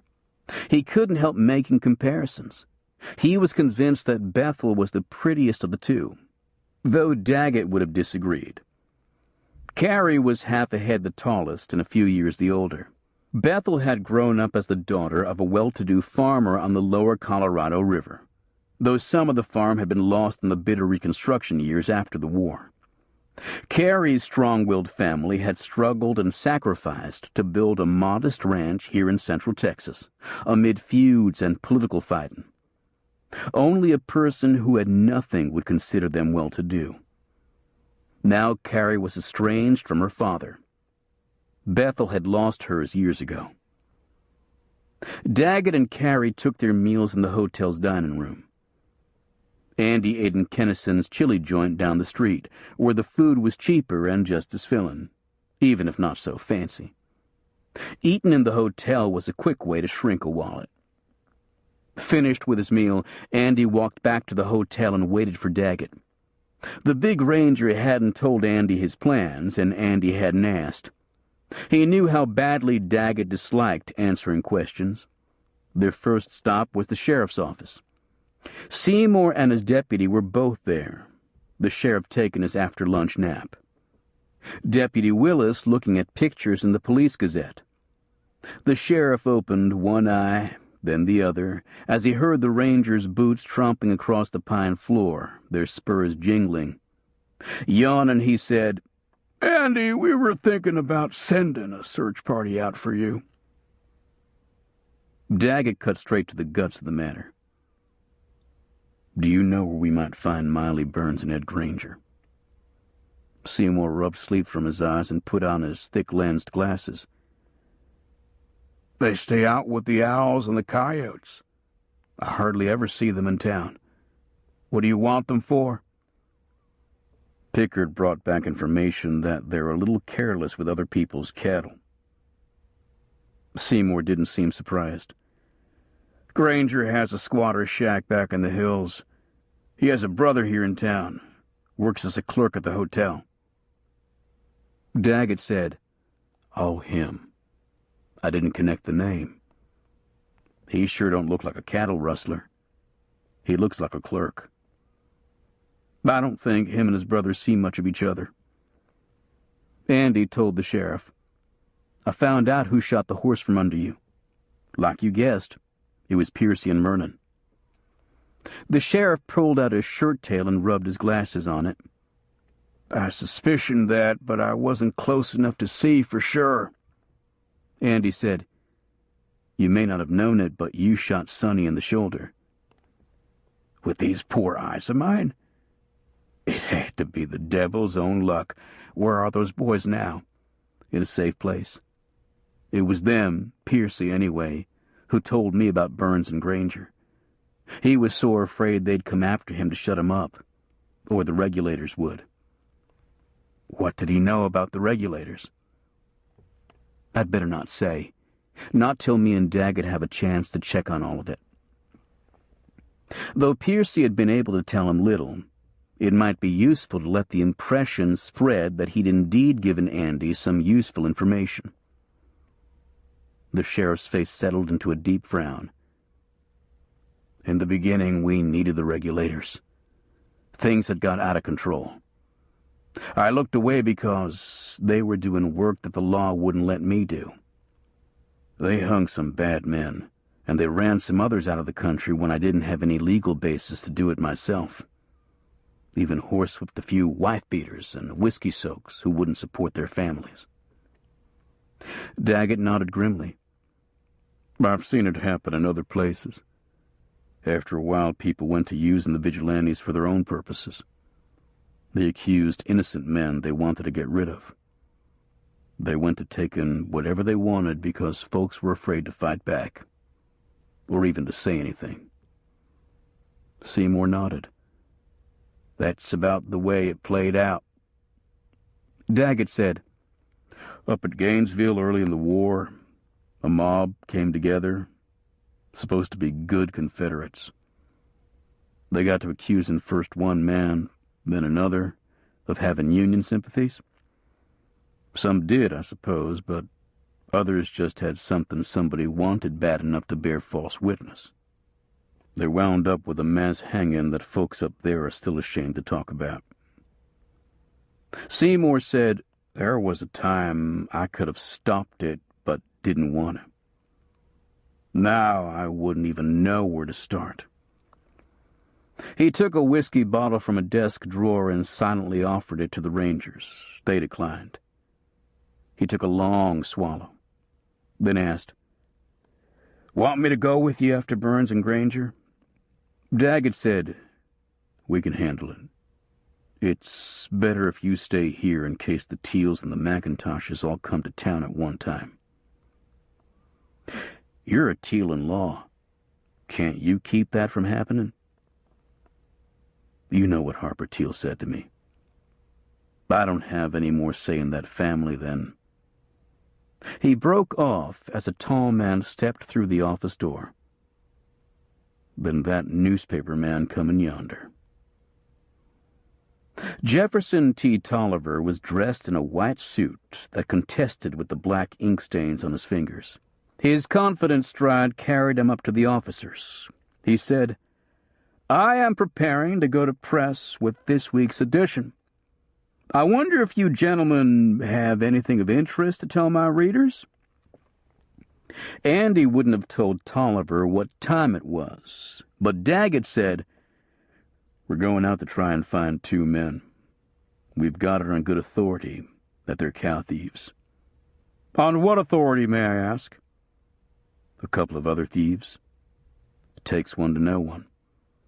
Outside, Andy said, "I don't see why you had to tell him that. He'll blab it all over town." I want him to. But if we don't reach Burns and Granger first, we're apt to find them shot dead or hung from a tree. Either way, the job gets done. The regulators would save the county the cost of a court trial. That's too rough for my taste. Daggett shrugged. Rough or not, it's justice. We're not talking about Sunday school teachers here. We're talking about a pair of cow thieves. His frown returned. Speaking of thieves, don't you think you were too lenient with Piercy and Vernon? I got what I wanted from them. They're not much more than a couple of kids. They've already set the pattern. They'll wind up decorating a rope or bleeding to death through holes the Lord didn't put there. In the long run, you haven't spared them much. At least I've given them a chance. Maybe they'll decide to go straight. And maybe coyotes will quit stealing chickens. Daggett stopped and pointed down the street. You trot to the wagon yard and get our horses. I'm going over to the hotel and accidentally let the word slip that we're going after Burns and Granger. I'm betting that all we'll have to do then is to follow that clerk. Andy saw the logic. You've got the mind of a Comanche. I take that as a compliment. Chapter 11. The wait wasn't a long one. The hotel clerk, wearing his suit, left through a back door and trotted toward the wagon yard. Andy asked, "What did you tell him?" Daggett said, "Nothing directly. I just made sure he could hear me when I told Carrie we were on our way out to find Burns and Granger. I told her I hoped we could get to them before the regulators do." Shortly, the clerk left the wagon yard through a back gate, spurring a dun horse into a brisk trot. Daggett said, "We don't want to spook him. Let him get a long head start. If we lose sight of him, we can follow his tracks." Andy said, "You might. I wouldn't want to bet on me doing it. Maybe you need to go back and live with the Indians for a while. You didn't finish your education." They let Granger reach a distant stand of cedar before Daggett touched spurs to his horse. Andy said, "It doesn't look like he's following a trail. He's cutting across country. It's just as well. He won't get his tracks mixed up with somebody else's." Andy wished for Daggett's confidence. He said, "What do we do with them if we catch them? You know that jail isn't safe if somebody is bound and determined to get at a prisoner. Do you know how the Mexicans trap a mountain lion that's been into their flocks? They stake out a kid goat in an open place and wait for the lion to show up. So we'll use Burns and Granger for the goat?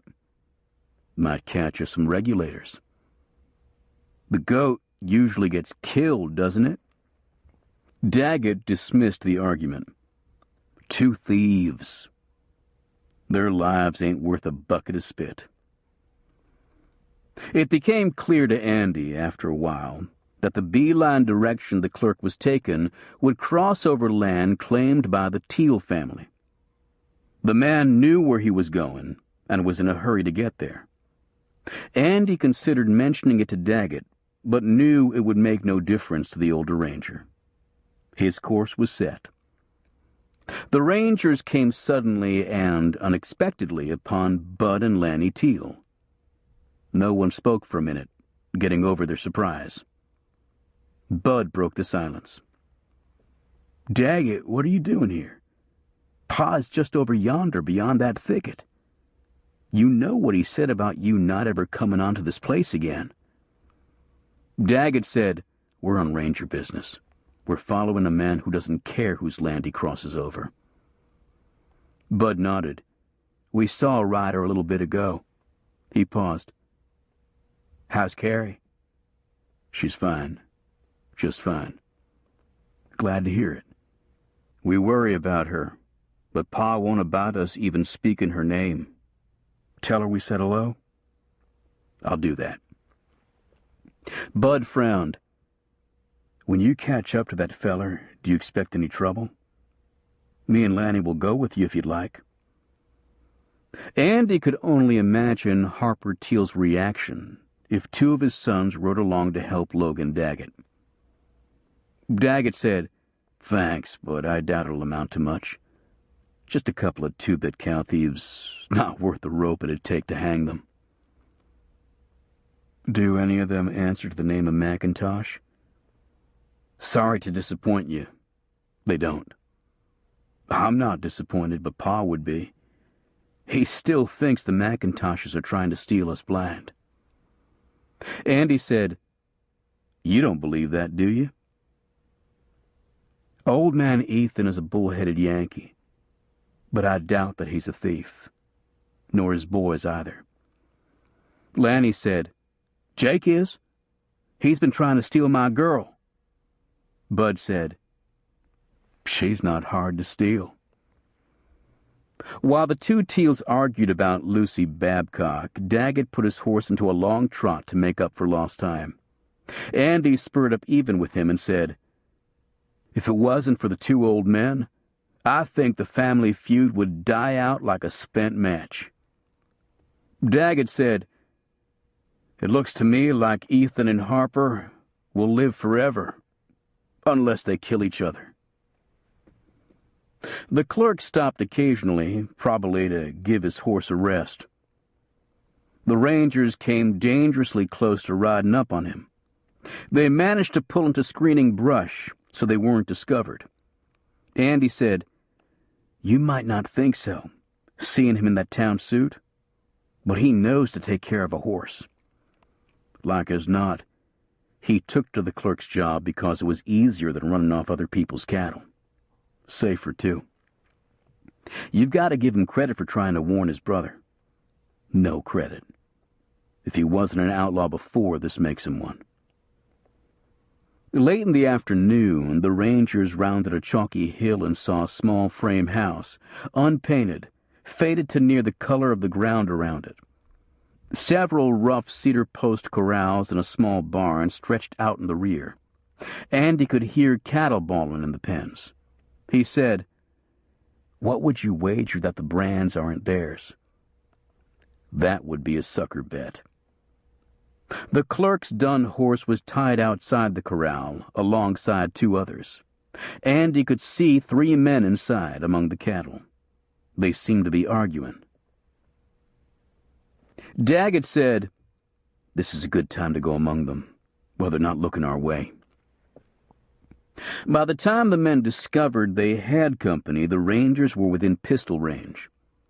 Daggett said in a gravelly voice, "Now, boys, I wished you'd shuck any guns you've got and pitch them into that trough yonder." One of the men demanded, "Who the hell are you?" Dismayed, the clerk said something Andy couldn't hear.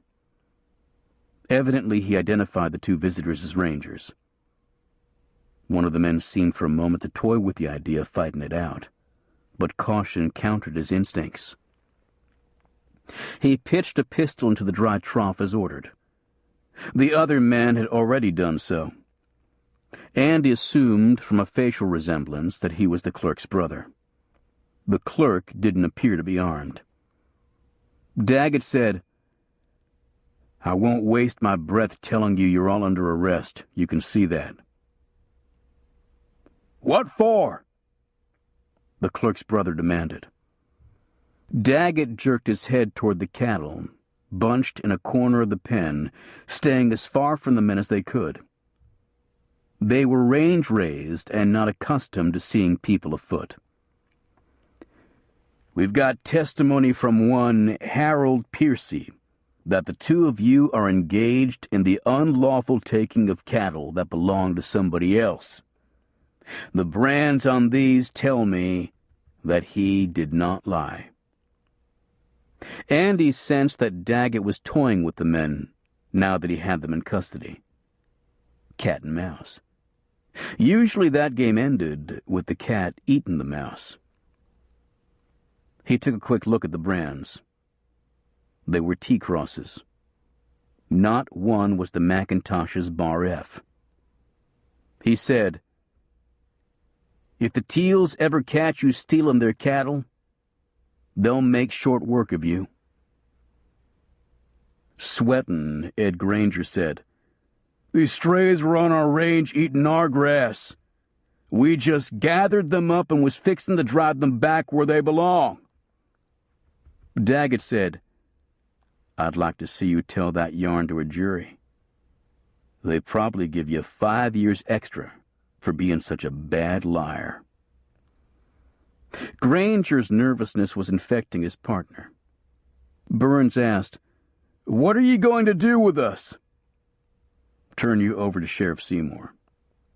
He'll keep you in jail till the court convenes." Burns argued, "A prisoner got lynched in that jail last year. The regulators never even took him out of his cell." "How do you know it was the regulators?" "Who else would it have been?" "Tell us who they are and we'll arrest them before they can touch you." Burns pleaded, "We don't know all of them. Even if we told you about the ones we know, the others would kill us for sure." Daggett showed no sympathy. "You boys have done a poor job of choosing friends." It was too late in the day to take the prisoners to town. They could too easily make a break in the darkness. Andy said, "I hope there's enough grub in that shack to feed all of us."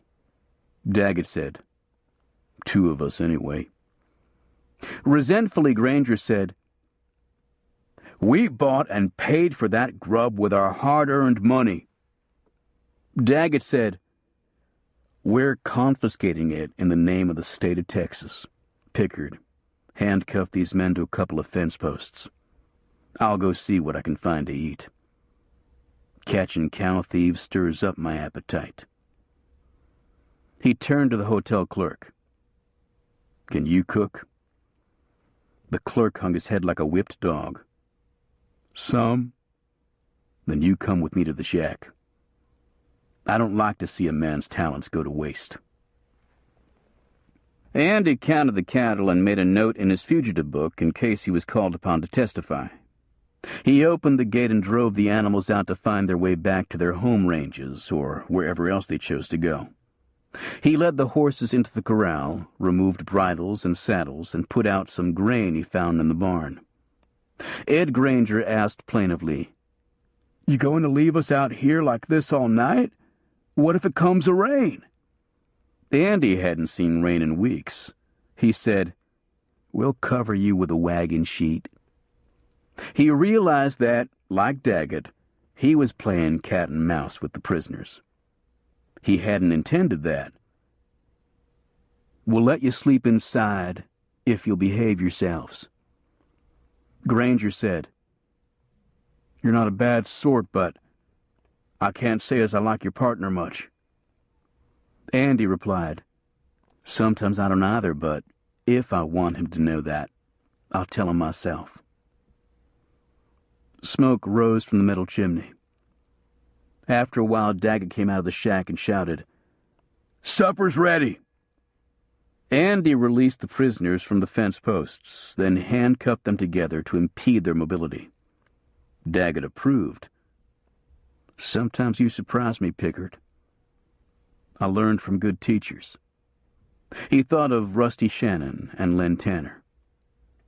Daggett and the clerk had cooked a big supper. Ed Granger complained about the waste. Daggett said, "We'd just as well use it up. You're not coming back here." The 2 prisoners sat on the floor to eat, plates in their laps. Andy wasn't concerned that they would try to escape. They were having a hard time coordinating their movements enough to eat supper. Granger used his left hand, Burns's right. The hands were locked together, with only a short chain between them. The clerk was free to move around. Andy whispered to Daggett. He didn't do anything but try to warn his brother. I have to credit him for that. He's got bad blood in him.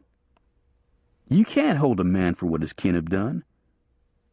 I say we ought to let him go. If we did, he might rouse up some friends to deliver the prisoners from us. I say we'd better hang on to him a while.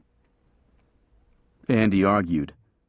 A man is supposed to be considered innocent till he's proven guilty. Daggett grunted.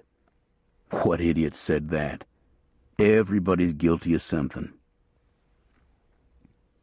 The shack's furnishings were sparse.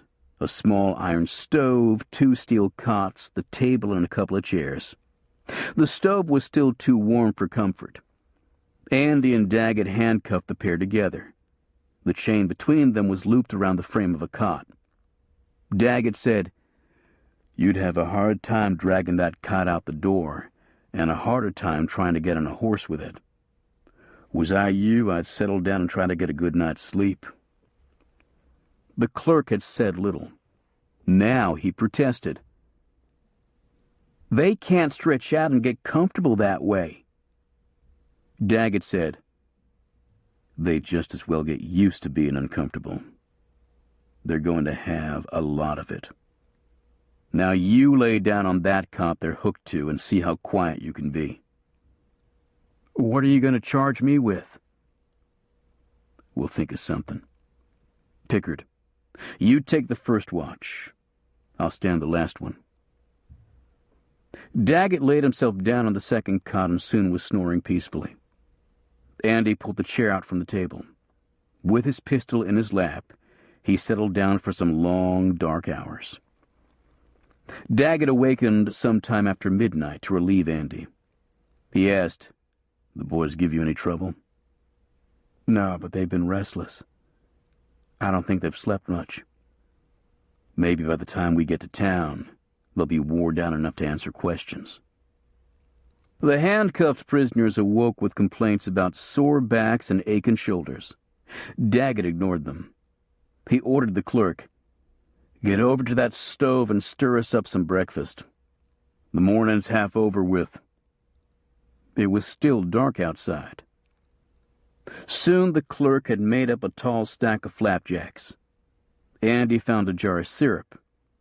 Granger complained, "This syrup's got ants in it." Daggett said, "A few ants are probably healthy for you." Andy tried to remove as many as possible from his own breakfast, though he couldn't get them all. The blackstrap molasses was strong enough to overwhelm any flavor the ants might add. Breakfast finished, Daggett sacked what foodstuffs remained and said, "Time to saddle up."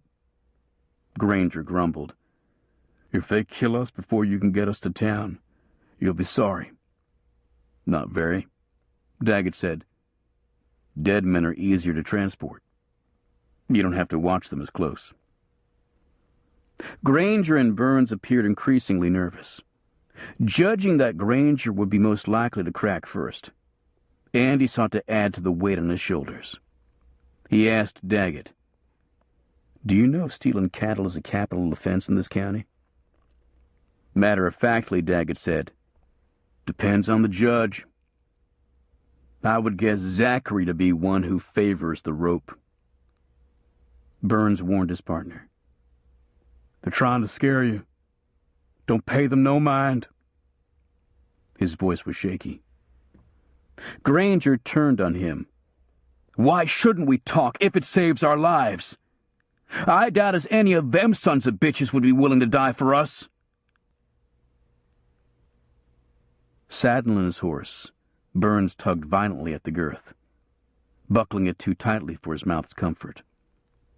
He said, "There's some things a man just doesn't do, like peach on his friends."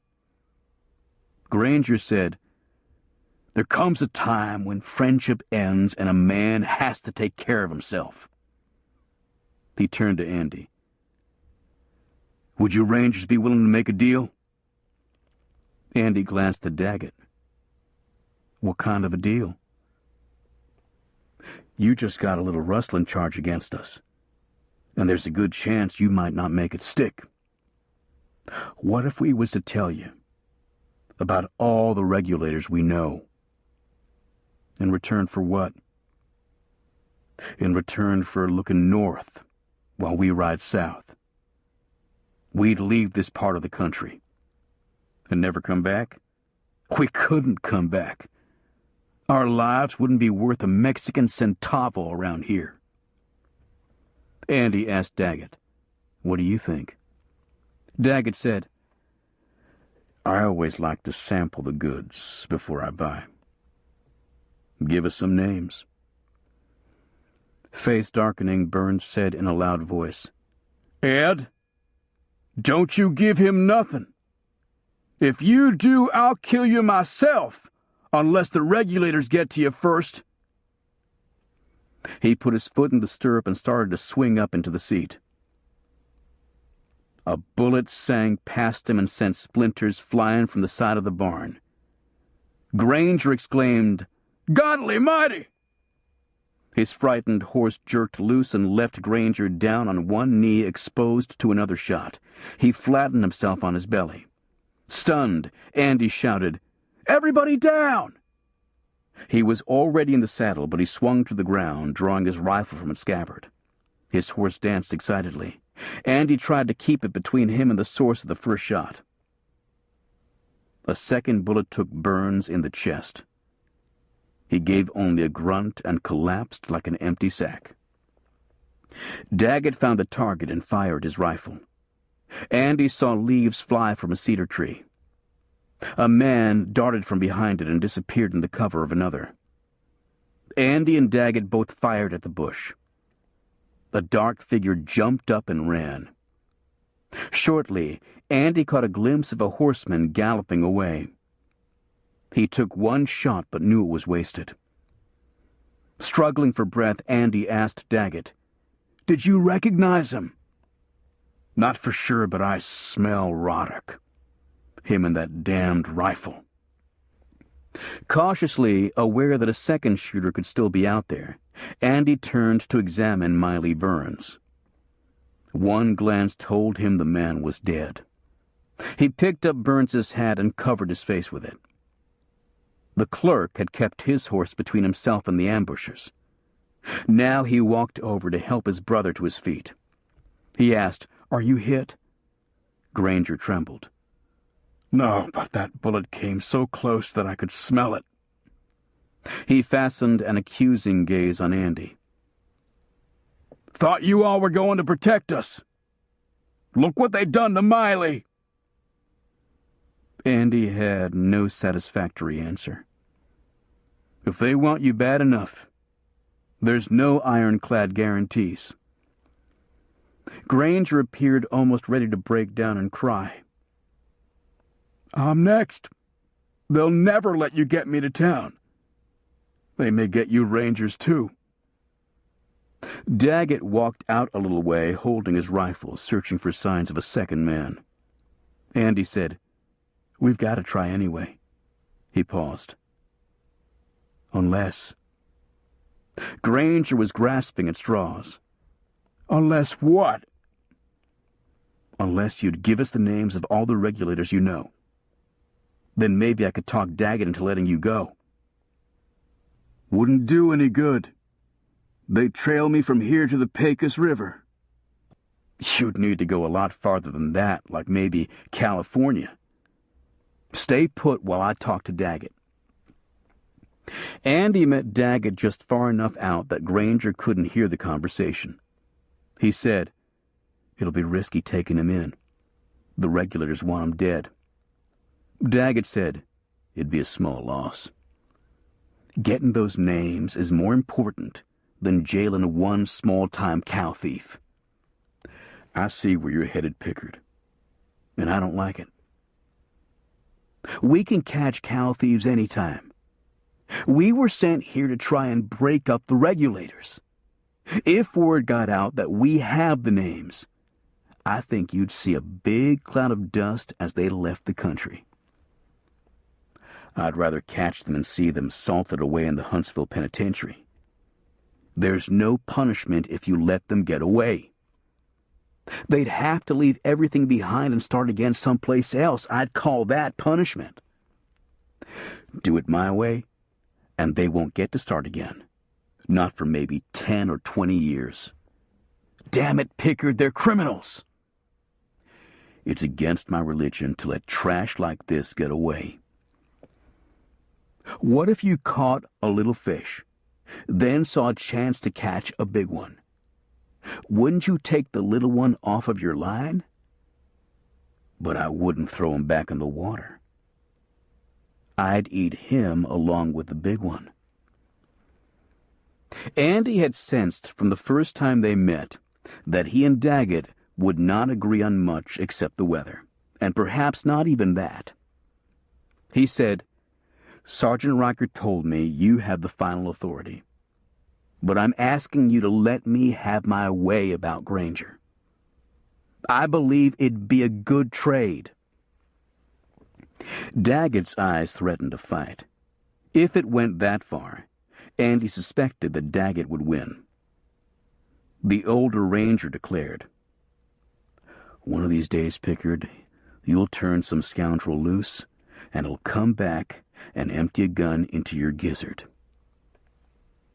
That'd be my hard luck, not yours. And hard luck for your little wife, too." Daggett clenched a fist, then eased. "All right. Tell him if he'll give us the names, we won't prosecute him." Andy returned to the shaken Granger. He said, "I had a hard time talking him into it, and I don't know how long he'll stand hitched. You'd better give me the names before he changes his mind, or before the shooter comes back." The clerk urged, "Do it, Ed. Those regulators aren't your friends. They sent somebody to kill you." Still trembling, Granger murmured, "There comes a time when a man has to watch out for his own skin." Andy took the fugitive book from his pocket and turned to a blank page toward the back. Granger said, "One of them is Judge Zachary." Andy almost dropped his pencil. "The judge? He's the last man I'd have thought of. He was a wheel horse once. Now he's old and worn out. They do what they want to and try to let him think he's still in charge. Mostly, they take their orders from Scanlon, the wagon yard man." Andy wasn't surprised. He'd never seen Scanlon smile. He'd noticed that the man was always careful in counting his change. Any mistakes made would be someone else's. Granger said, "Another one is the sheriff's deputy, Salty Willis. If he was left in charge of the jail while I was in it, he'd let them come in and get me." Andy asked, "What about the sheriff himself?" "I always suspected he might have let them know he's taken Bigelow to a safe place." Granger said, "Old Pete? No, he's so honest he shines in the dark. The regulators would have killed him if they weren't afraid that'd bring you Rangers down in force. Anyway, Judge Zachary wouldn't have stood for it. They knew he'd tried the whole bunch and hanged them. Pete's his oldest friend. They could have killed the judge, too. They need him on the bench, in case." Andy wrote Salty Willis and asked, "Who else?" Counting on his fingers, Granger began ticking off names until Andy had more than a dozen. Finally, he said, "I can't think of any more. We never got to know them all. They guarded their secrets." Andy asked, "Did they pay you to steal cattle?" Granger said, "No, but they let us sell what we took and keep the money. They wanted each side to think the other one done it." Maybe the Teals and the McIntoshes would kill each other off. Even if they didn't, we'd eventually break both families. The regulators could pick up the pieces. Looks like you two were penny ante players in a high-dollar game. Granger said bitterly, "They'd throw us away like an old boot." Andy had recognized a few of the names. Most were unfamiliar to him. At the bottom of the list, he added a phrase. "I swear on the Bible that this testimony is true, so help me God." He said, "Sign it." Granger asked, "Where's the Bible?" "The thought is what counts." Granger scrawled his name. Andy said, "Now you'd better catch your horse before Daggett changes his mind." Granger was still dubious. "I hope you won't shoot me in the back and claim I tried to escape." Andy said that's not the way Rangers do things, though he knew it had been done from time to time. The ley de fuga was an old custom imported from Mexico. The clerk asked, "What about me?" "We've got no hold on you. Go where you wanna." "I'd like to go back to town. I hope I've still got a job in the hotel." "You don't want to go with your brother?" "Him and me, we took different roads a long time ago." "Fine. You can ride along with us if you want to." The clerk shook his head.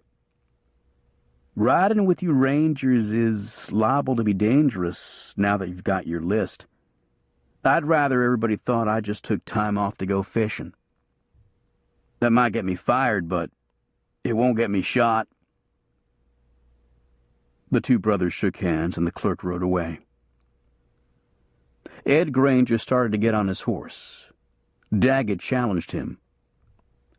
"Where the hell do you think you're going?"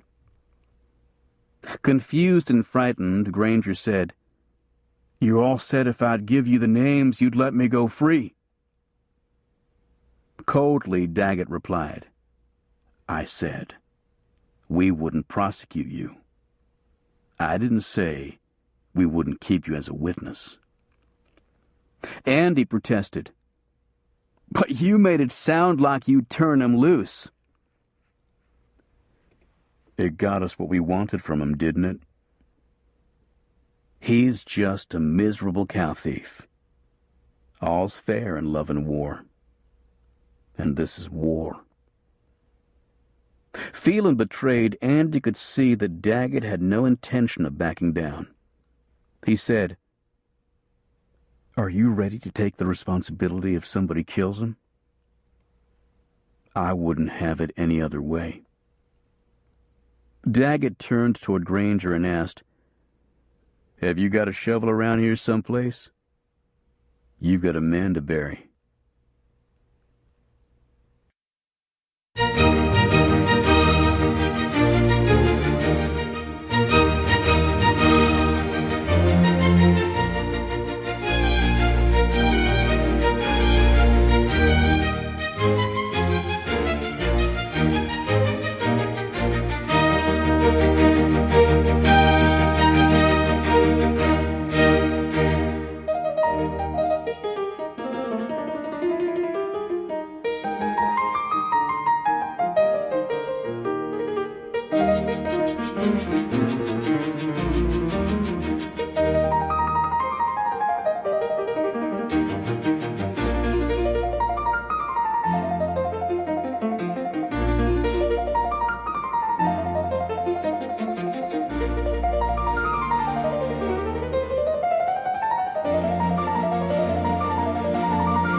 Chapter 12.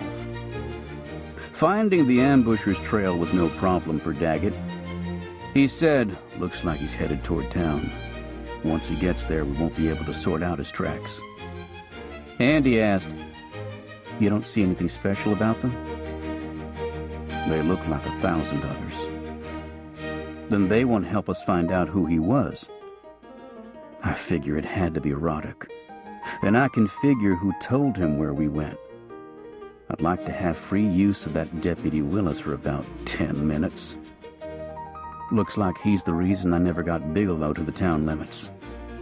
We'll get them, and everybody else in that list, if they don't scatter like quail." Daggett frowned. "There's still the feud between the Teals and the McIntoshes. The job ain't done as long as that goes on.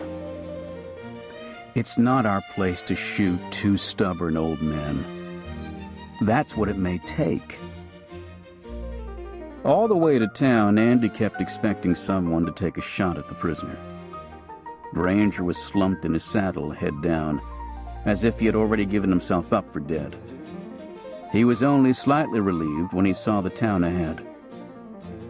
Andy said, "We've just about made it, and you're still alive." Granger mumbled, "They'll get me all the same. That jailhouse won't stop them." It was afternoon, and Andy was hungry. He said, "The hotel dining room is closed till supper, but maybe Kennison's chili joint is open." Daggett said, "That old geezer talks till your ears hurt. He's not on the list, is he?" Granger didn't mention him. "We'd better take Granger to jail first." Andy shook his head. "And maybe leave him alone with that Deputy Willis? We'll take him with us to Kennison's. He's probably hungry, too." Andy made his voice firm enough to show that he meant to have his way. Daggett put up no argument. Andy was gratified at even a small victory over the strong-minded ranger. There had been very few. Noontime customers were long gone. The bewhiskered proprietor was asleep on the cot against the far wall of his small kitchen. Daggett shook him. Wake up. You've got some hungry customers. Kennison yawned and rubbed his eyes, trying to see clearly. Why didn't you come and eat at noontime, like decent folks? We were busy protecting the public. Kennison's eyes cleared enough that he recognized the visitors. Rangers? Why didn't you say so? I can fix you anything you want as long as it's beef stew. I still got some setting on the back of the stove. Won't take long to heat it. Andy said, right now even boiled cabbage would taste good. Daggett said, you don't like boiled cabbage? I always kind of favored it myself. He would, Andy thought. The cook noticed Granger for the first time and saw the handcuffs. Are you feeding him too? Andy nodded. It'll be a new experience for him eating legal beef. Kennison poked dry wood into the stove and stirred the dying embers back to life. He asked, I know this man. What are you charging him with? Andy said, we've got several things to choose from. He always had a partner when he came in here to eat. He won't be coming in anymore. We buried him. Kennison dropped a pot lid. It clattered on the stovetop. He's dead? Andy hesitated. He knew that whatever he told this man would be spread around town by nightfall. Daggett declared, dryly, if he wasn't dead, we wouldn't have buried him. Kennison moved the stew pot over onto the warmer part of the stove. Shot trying to escape, I suppose? Daggett said. That's as good a story as any. Kennison ladled stew into 3 bowls and set it in front of the Rangers and their prisoner. He brought the blackened coffee pot and filled their cups. Instead of being critical, he seemed to take pleasure in what he believed Andy and Daggett had done. It sure don't pay anybody to mess with the Rangers. Did he tell you anything before he died? Daggett said, if he had, maybe he wouldn't be so dead. Andy said, we'd just as soon everybody didn't know what we've just told you, or about us taking Granger prisoner. Kennison said, the word'll get out. There's people in this town that can't keep a secret. Andy sopped up the last of the stew with a cold biscuit. It was tasty and had the added virtue of being cheap. Daggett had already finished eating. He said, we'd better take Granger to the sheriff. He looked back as they left the cafe, Granger in tow. Telling Kennison is like putting it on the telegraph, but maybe it'll make the right people more afraid of us. Andy said, or make them shoot us from behind. Sheriff Seymour sat in the jail office working on the tax books. Deputy Willis was listlessly sweeping the floor, pushing the dirt just outside the door where visitors would track it right back in. Seymour stood up, looking expectantly at the prisoner. There was supposed to be 2 of them. Andy said, we had to bury one. You killed him? Not us. Somebody hid out in the brush and shot him. Too bad. Seymour took Granger by the arm and led him back to a cell. He removed the handcuffs, then locked the door. Granger looked sick at his stomach. Andy doubted that it was the fault of the beef stew. Seymour asked, did you all get anything out of him? Andy said, after his partner was shot, Granger decided to give us all the names he knew. You got them? In my pocket. Seymour could not appear more surprised if a herd of buffalo had stampeded into the room. He glanced at Daggett for confirmation. Daggett solemnly nodded. Salty Willis looked as if Andy had kicked him in the stomach. He leaned on the broom and almost lost his balance. Seymour asked, can I have a look at that list? Andy said, you probably know them all.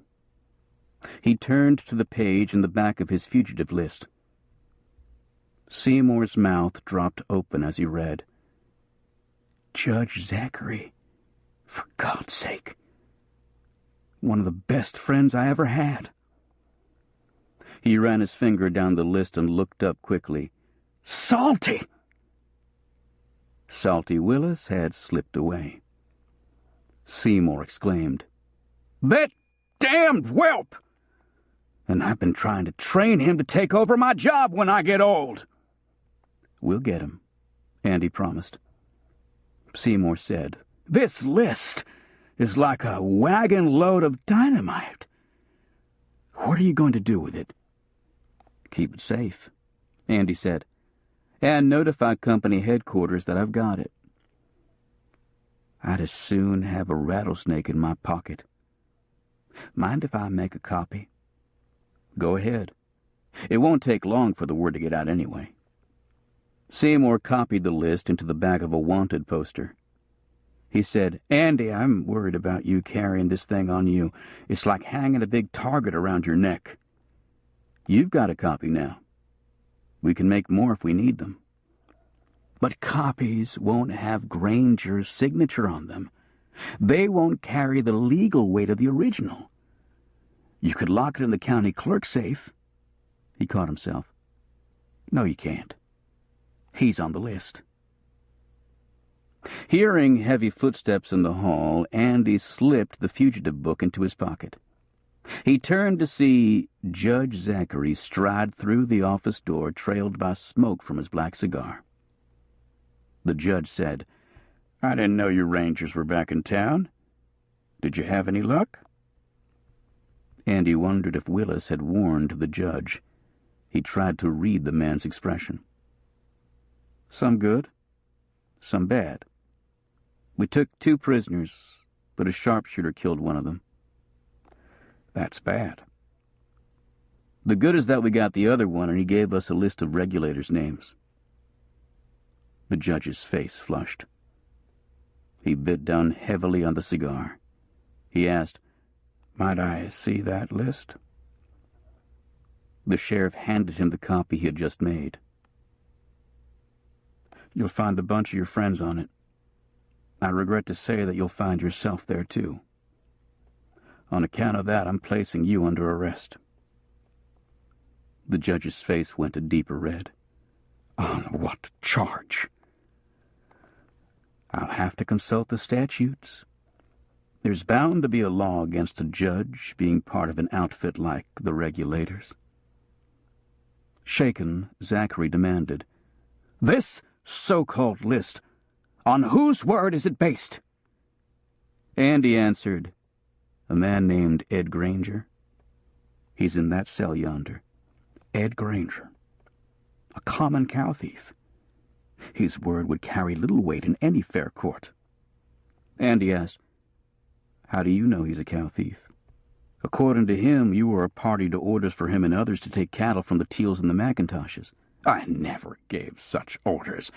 The fact is that the regulators have paid little attention to me the last few years. They act on their own volition." "Be that as it may, we've got Granger's affidavit, witnessed by Logan Daggett and me." "An affidavit signed by a known thief? You have no case." Andy said, "Once we round up some of your vigilante friends and get them to testify, we'll see what kind of case we've got." The judge asked, "Where's the original list?" Andy patted his pocket. He said, "I'm keeping it where it'll be safe." "You are assuming that you will be safe. Considering what is at stake, that may be an empty wish." "In the meantime, Judge, I'd be obliged if you'd step back to one of the cells with me." The judge looked genuinely hurt. "I thought you were my friend." "I am. But I'd arrest my own mother if she broke the law. And if your case does not stick, what of your job?" "I'm ready to retire anyhow. But first I want to see the regulators put out of business for once and for all. Me and the Rangers will see to it that you won't get lonesome. We'll bring you some company. I should be allowed to post bond." Seymour nodded. But we'd need a judge to sign the papers. We'll have to be sent for one that's not under arrest." Zachary began to wilt. "You know, a prisoner was once shot in his cell here. What assurance have I that I will be safe?" "They're more apt to try and free you than to try and kill you. It's the job of me and the Rangers to see that neither thing comes to pass." The judge looked first at the sheriff, then at Andy and Daggett.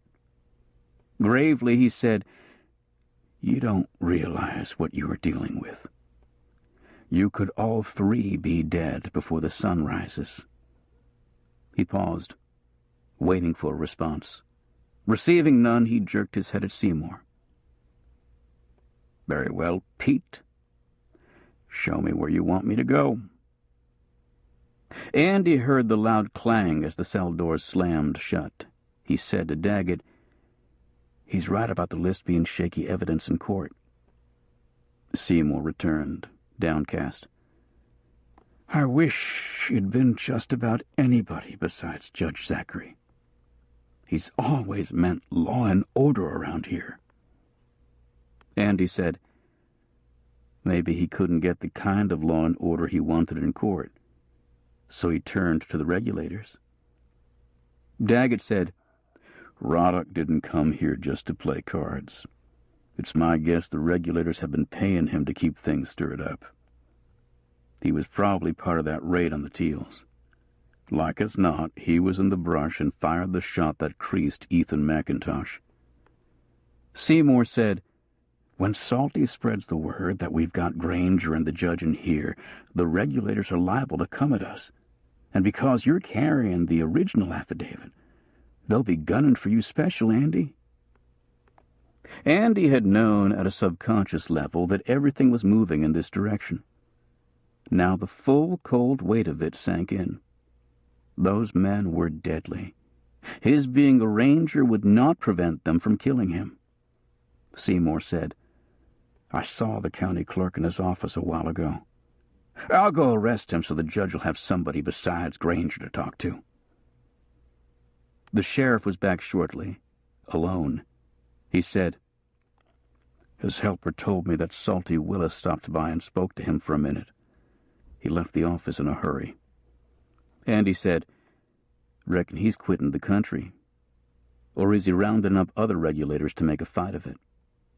Seymour said, "I'd call it 50-50 either way." Daggett said, "We'll lock ourselves in and stand guard here tonight in case the judge's friends try to break him out." Andy agreed.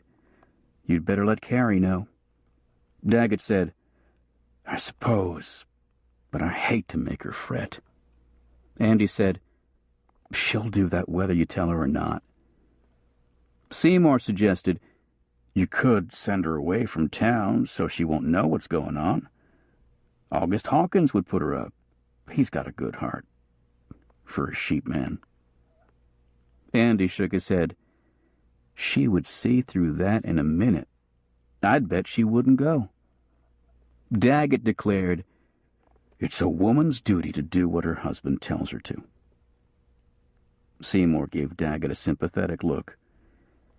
"You've only been married for a few days, and to a red-headed woman. You've got some hard lessons ahead of you." Andy saw no sign of excitement in the street. It was too early for news to have spread much. He and Daggett rode their horses to the front of the hotel and dismounted. To their surprise, Carrie sat on the veranda with her brothers, Bud and Lanny. Daggett went up and self-consciously gave her a peck on the cheek. She said, "I expected you all to be back last night. I thought maybe you two went to Mexico." Daggett said, "We would if we had to." "Tell her, Pickard." Andy explained while Carrie listened, wide-eyed, without speaking. The clerk, Granger, stood in the doorway listening.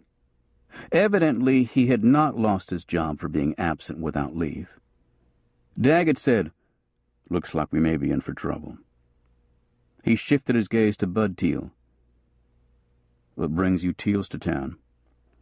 Bud said, We came to see about our sister. I did, anyway. Lanny came to see Lucy Babcock. Lanny did not have a happy face. Andy asked, "Didn't you see her?" Lanny didn't answer. Bud said, "He saw her. She was with somebody else, and it wasn't Jake McIntosh. There's a new man working in the blacksmith shop. He's better looking than Lanny or Jake, either one, and strong enough to whip them both." Andy had been afraid the rivalry between Lanny and Jake might touch off a potentially fatal conflict between the families. Perhaps Lucy's fickle nature had reduced that threat. Bud asked, "What's this trouble you mentioned?" Andy explained about the list and the fact that Judge Zachary was in jail. Bud was shaken. He said, "I always knew he didn't care much for us Teals, or the McIntoshes either, but I felt like he was fair to us when he was on the bench." Andy repeated what Granger had said about the regulators taking their cattle and trying to promote violence between the two families. Lanny took the news with a sour face. "We'll tell Pa. Maybe he'll be mad enough to fight somebody besides old man McIntosh." Bud shook his head. "They've butted heads too long for him to get over it that easy." He swore under his breath. "I'd have suspicioned just about anybody in town before I'd have thought of the judge. Mason Gaines, for instance. I never knew such a bellyacher, always wanting to change things around." Andy said, "Gaines isn't on the list. I wish he was there instead of the judge." Bud asked, "What happens now?"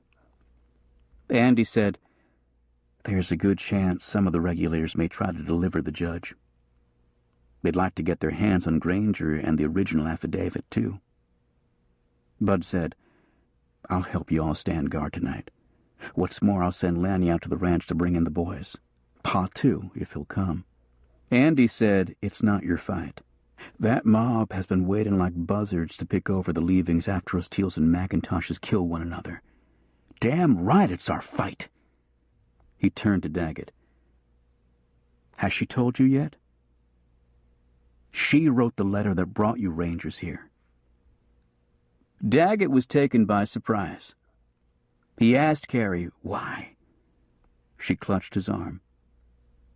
"Because I was afraid some of our family would get killed if things went on like they were. I thought the Rangers could put a stop to the trouble. I didn't sign the letter because I knew Pa would raise hell." Daggett said, "You were sure right about that." Bud ordered Lanny, "Go fetch the boys, and don't stop to say hello to Lucy." Lanny shook his head. "I've got nothing to say to her." He trotted to where his horse was tied. Bud spotted a Bar F cowboy at the blacksmith shop. He said, "I'll go tell him what you told me. The McIntosh boys ought to be interested." Carrie held tightly to Daggett's arm. She asked, "What makes you think they might try to free the judge tonight? If I were a regulator and thought my secret was out, I'd be busy getting away. I wouldn't have time to worry about what happens to the judge." Daggett said, "Most of them have got cattle and other property they wouldn't want to leave." Andy said, "Besides, they've held the whip hand around here too long to give up easy. The judge and his court have helped them hold on to that power." Bud returned after his conversation with the Bar F cowboy. Carrie asked him, "Do you think Pa would really come, after all the hard things he said?" Bud said, "He wouldn't admit it, but he's been like a lost kid without you around the place." She leaned against Daggett.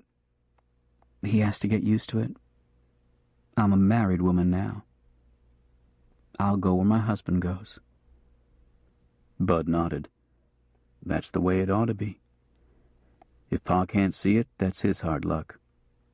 I think you picked a good man this—" He broke off short, though Andy knew he was about to say this time. He sensed that Carrie realized it, too. Unlike before, it seemed not to upset her. Daggett took her in his arms and said, "We'd better be getting back to the jailhouse. We don't want to leave the sheriff all by himself." Carrie asked, "What do you want me to do?" "If anything starts, keep away from the windows. Hunker down behind a stove or something else solid. And don't worry."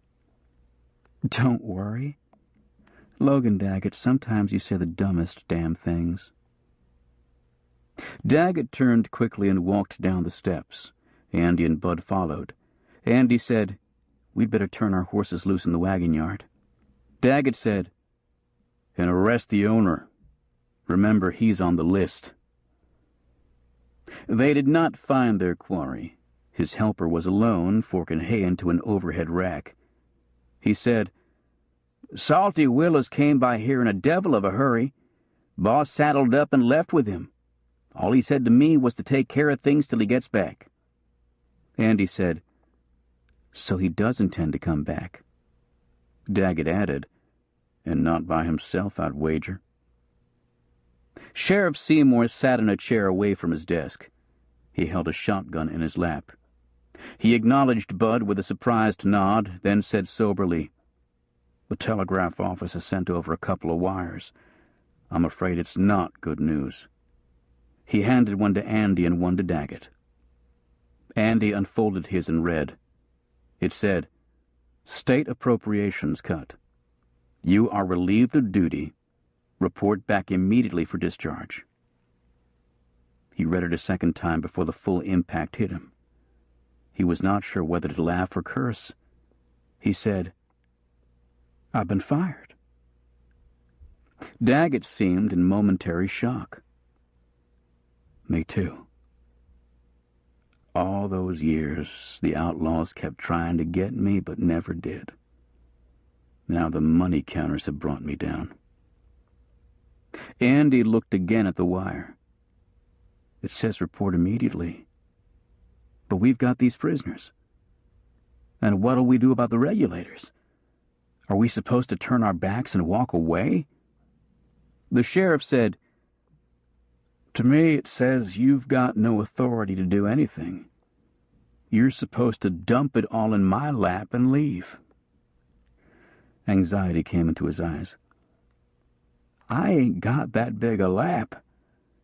I'd just as well open the cell doors and leave with you." Daggett faced the wall and considered the problem, his fists clenched. When he turned, his look was fierce. "Like hell! They sent us to do a job and be damned if we're quitting with it half done. We've still got all the authority that really counts." He slapped his hand against the pistol on his hip. His gaze fastened on Andy.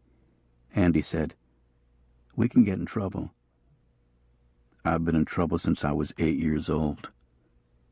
Andy nodded. "Come to think of it, so have I." The sheriff looked hopefully from one to the other. "Does this mean you're staying?"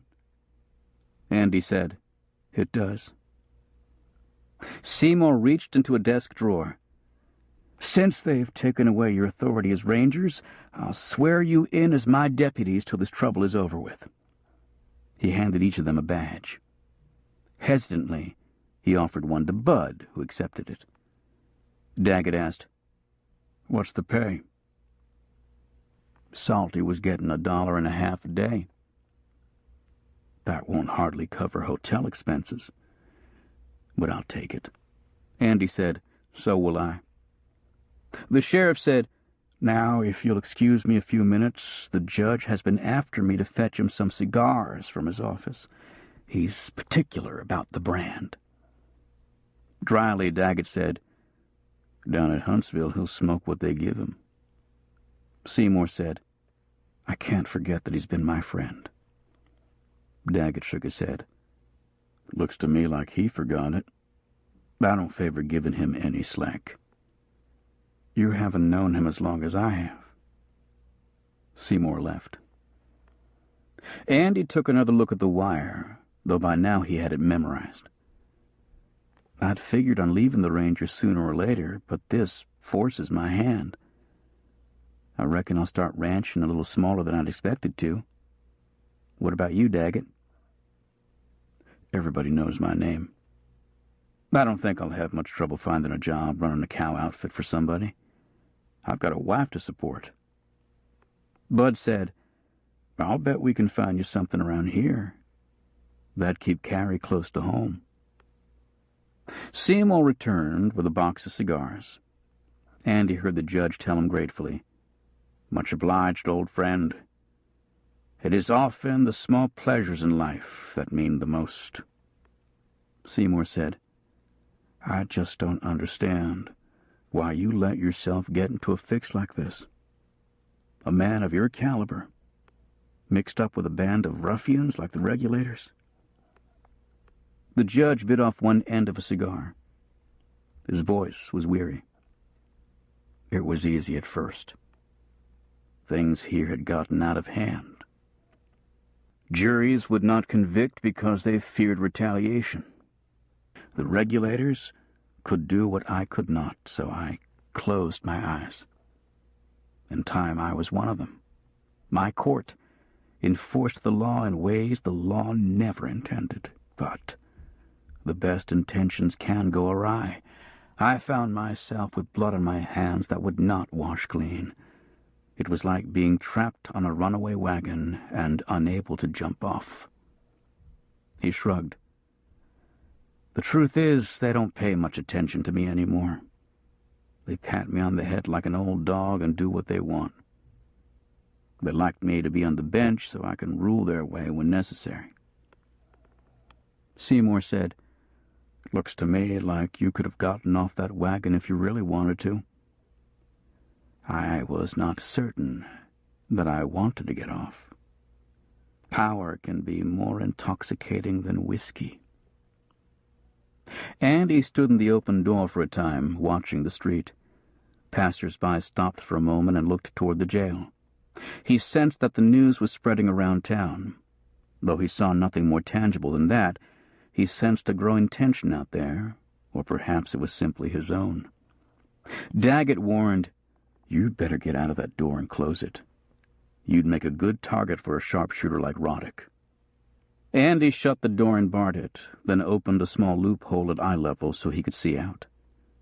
Seymour said, People laughed about me putting up curtains in the jailhouse. None of them match.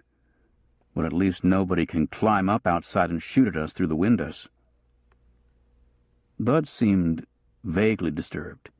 He kept staring toward an empty cell. Andy made a guess. Is that the one where Skeen was killed? It is. From what I've heard, the regulators did your family a favor. Bud grimaced. He looked around to see that no one was close enough to hear. In a quiet voice he said, We never told a soul about this. Not Carrie, not even Pa. It wasn't the regulators. Me and my brothers done it. For Carrie and for us. The regulators got the blame. There wasn't many people blamed them. Most thought they did everybody a service. But you can see why we never wanted Carrie to know. In spite of him being a rattlesnake, she loved him, or thought she did. She's got a better man now. You'd better not ever tell Daggett. He might let it slip, or Carrie might read it in his eyes. I don't know why I even told you. Just wanted to get it off my chest, I suppose. Andy said, It'll die with me. But not tonight, I hope. Someone knocked on the door. Andy carefully approached the loophole and looked out. Editor Tolliver stood there. He said, I bear a message? Andy asked. Are you healed? I never carry a gun. I do my fighting with a pen. Andy opened the door slowly, making certain no one was waiting to rush in behind Tolliver. Tolliver said, The regulators out there chose me to be a go-between. They said it's because I'm neutral. I suppose that means I don't much give a damn one way or the other. Andy said, Do you? Not enough to mention. Whichever way this all goes, I'll get a book out of it. Then I'll move to New Orleans and live the life of a rich author." "You said you've got a message." "Those men are in dead earnest. They say they'll lay siege to this jail until they either blast you out or starve you out." Daggett angered. "The hell you say?" "They say, not me. I'm just the messenger." Andy asked, "Are they wearing hoods?" "No. I suppose they see no need inasmuch as their identities have been revealed anyway."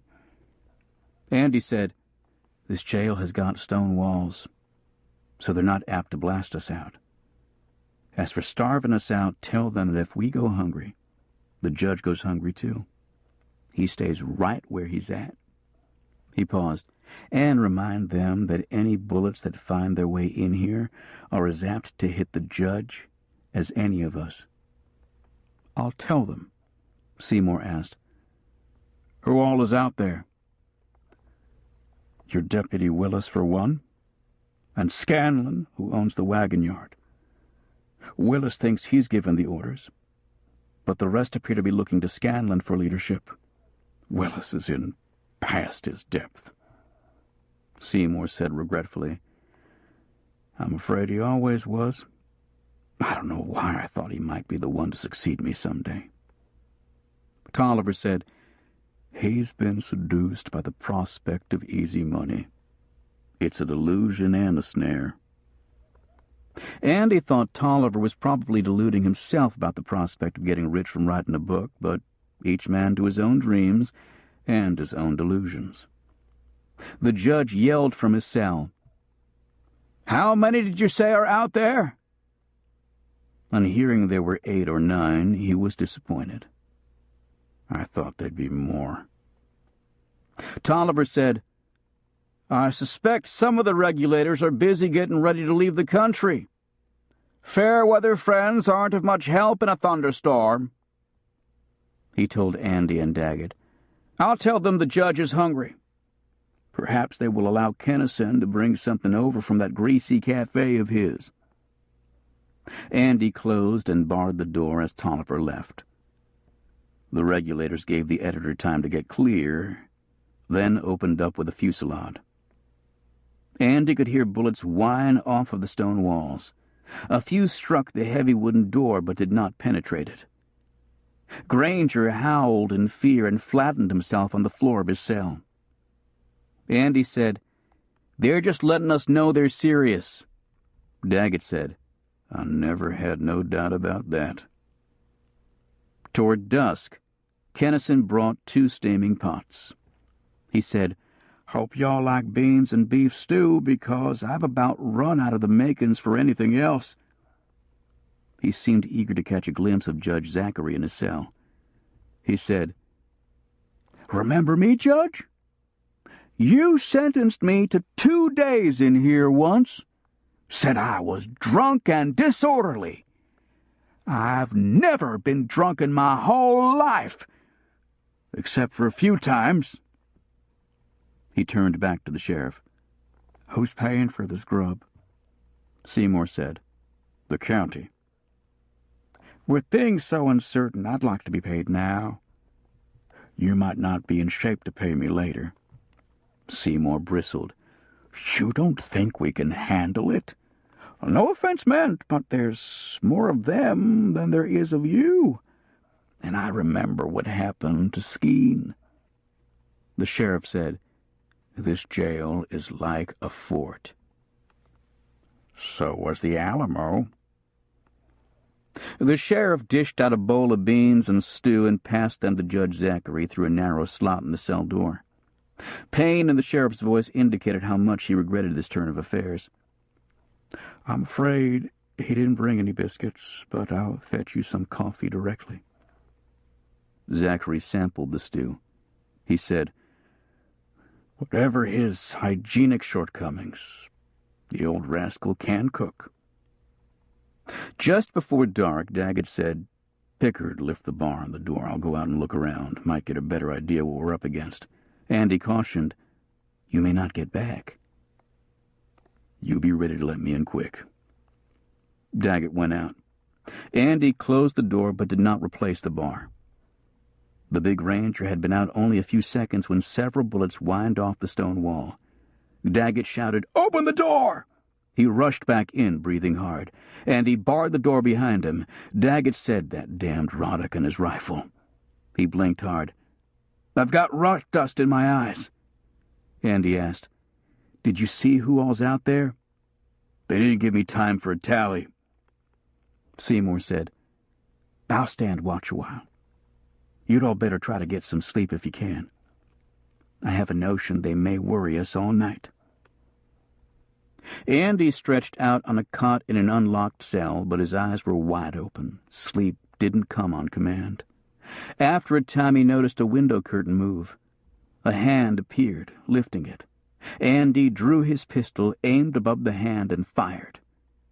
From outside he heard a startled curse. The curtain fell back into place. As he had expected, shots were fired at irregular intervals during the night. They ricocheted off the stone walls or, a few times, thudded into the heavy door. In the wee hours, Daggett arose from his cot and walked to the door.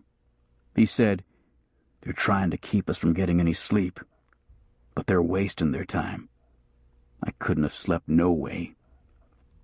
He opened the loophole in the door, poked his pistol barrel through it, and fired into the night.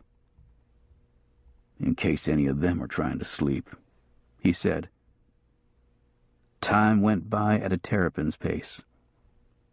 After a period that seemed long enough for 3 nights, the promise of daylight began to show through the curtains. Andy walked to a window and carefully lifted the curtain's corner. He saw early orange streaks of sunrise. There was no movement on the street. Usually much of the town was up and going by daylight. No regulators were in sight, but he knew they were there, biding their time. Seymour rattled around the stove, rebuilding the fire, putting the coffee pot on. He stood in front of the judge's cell and said, "I'll have you some coffee directly, Judge. Did you get any sleep?" "Not much," Zachary replied. "Those men out there mean well for me, but they don't seem to realize that old men like us need our rest. They probably figure they've worn us down. I wouldn't be surprised if they try to rush us this morning." The judge said, "That would be a mistake on their part. The war taught me that it is futile to charge an impregnable position. One must find a different course of attack." "Like what?" "Even if I knew I could not divulge it to you. My neck is on the chopping block. I'm sorry to have a hand in putting it there." "You are doing your duty, Pete, as I have always tried to do mine, by my own lights." Seymour returned to the front of the jail where Andy peered beneath a window curtain. He said, "It's time I gave up this job. There's some people I hate to have to put in jail." Daggett grunted. "I doubt you ever jailed anybody for singing too loud in church. Most of them deserved what they got." Seymour said, "I wish I could be like you. It's a lot simpler when you can't see but one side." As the sun came up, a shower of bullets rattled against the walls. One penetrated the door, leaving a hole with splintered edges. Daggett said, "Roddick's rifle." Andy said, "This thing between you and him must go back a long ways." Daggett nodded. "We were boys together. Hunted, fished, rode over the country like 2 wild Indians. But as we started sprouting whiskers, he went off in one direction and I went another. There came a time when I was sent to arrest him, and he tried to kill me. Almost did. It's hard to remember we was ever friends. I'll probably have to kill him, sooner or later. You'll regret it like Seymour regrets having the judge in here as a prisoner. If your best dog gets the hydrophobia, You have to shoot it no matter how much you hate to. I'm afraid Roddock has turned into a hydrophobic dog." Their conversation was interrupted by another short fusillade. One bullet came through a window and ricocheted across the room, prompting a curse from Daggett. "I'll make Roddock eat that damned rifle." Presently, Tolliver knocked on the door again. He shouted, "Is everybody all right in there?" "Nobody's dead," Andy answered after peering through the small loophole. "You got another message?" "I'm sorry to bring bad tidings, but the regulators have sent me to offer a trade. They want the judge. They also want Granger." "They've got nothing to trade that we'd want." "I'm afraid they do. They have taken Daggett's lady hostage. Look at the hotel porch. You can see for yourself." Andy caught a quick glimpse of Carrie, standing in her nightgown, a man holding her. Daggett shoved him aside so he could see for himself. He exploded in anger, his voice wild. "Give up the judge! I'll kill him first! Him and the whole damned bunch!" He brought up his rifle and tried to shove the barrel through the loophole. Andy pushed it up so he could not take aim. He said, "It's too far, and your hands are shaking." "Turn loose of me," Daggett cried. "You're apt to hit Carrie. I don't think they'd really hurt a woman. It'd turn the whole town against them." Tolliver said, "I wouldn't put too much stock in what they would or would not do. The hotel clerk tried to protect her. When I saw him, he was lying on the floor. His head was bloody." Daggett tore free of Andy's hold. "Stand aside. I'm going out. I'll hunt down and kill any son of a bitch that lays a hand on my wife." Andy argued, "For God's sake, they'll cut you to pieces." Daggett was a loaded cannon on the point of firing. "If they do, I'll take a bunch of them with me." Daggett violently lifted the bar from the door and tossed it aside. Andy tried to wrestle with him, but it was like wrestling a bear. Daggett was in a frenzy. Andy swung a fist and caught him on the chin, but Daggett seemed not even to notice. He struck Andy a blow that sent him reeling backward. He lost his footing and went down on his back hard. For a moment he could see nothing but lightning flashes playing against the stormy sky. Daggett opened the door and charged out, roaring like a wild man. Bud took Andy's arms and brought him to his feet. He said, "Daggett's gone crazy. We'd better do what we can to help him. Sheriff, please let the judge out of his cell. Maybe the regulators will hold their fire if they see he's in the way." Seymour said, "They might kill him by accident." Andy found himself talking like Daggett. "Then it'll be their own fault. Let's do it." His legs still unsteady, Andy went out. Bud teeled aside. Daggett was already part way to the hotel, firing the rifle as he walked. He had surrendered himself to blind fury. The stable owner Scanlon fired at Daggett. Daggett fired back, and Scanlon went down on his face. Andy saw that Deputy Salty Willis was the man holding Carrie's arm. Willis was distracted by Scanlon's fall. Carrie broke loose from him. She bent down and came up with a fist that struck Willis across the nose and sent him stumbling backward against the wall. Andy heard her shout something but could not make out the words. He suspected they were not for tender ears.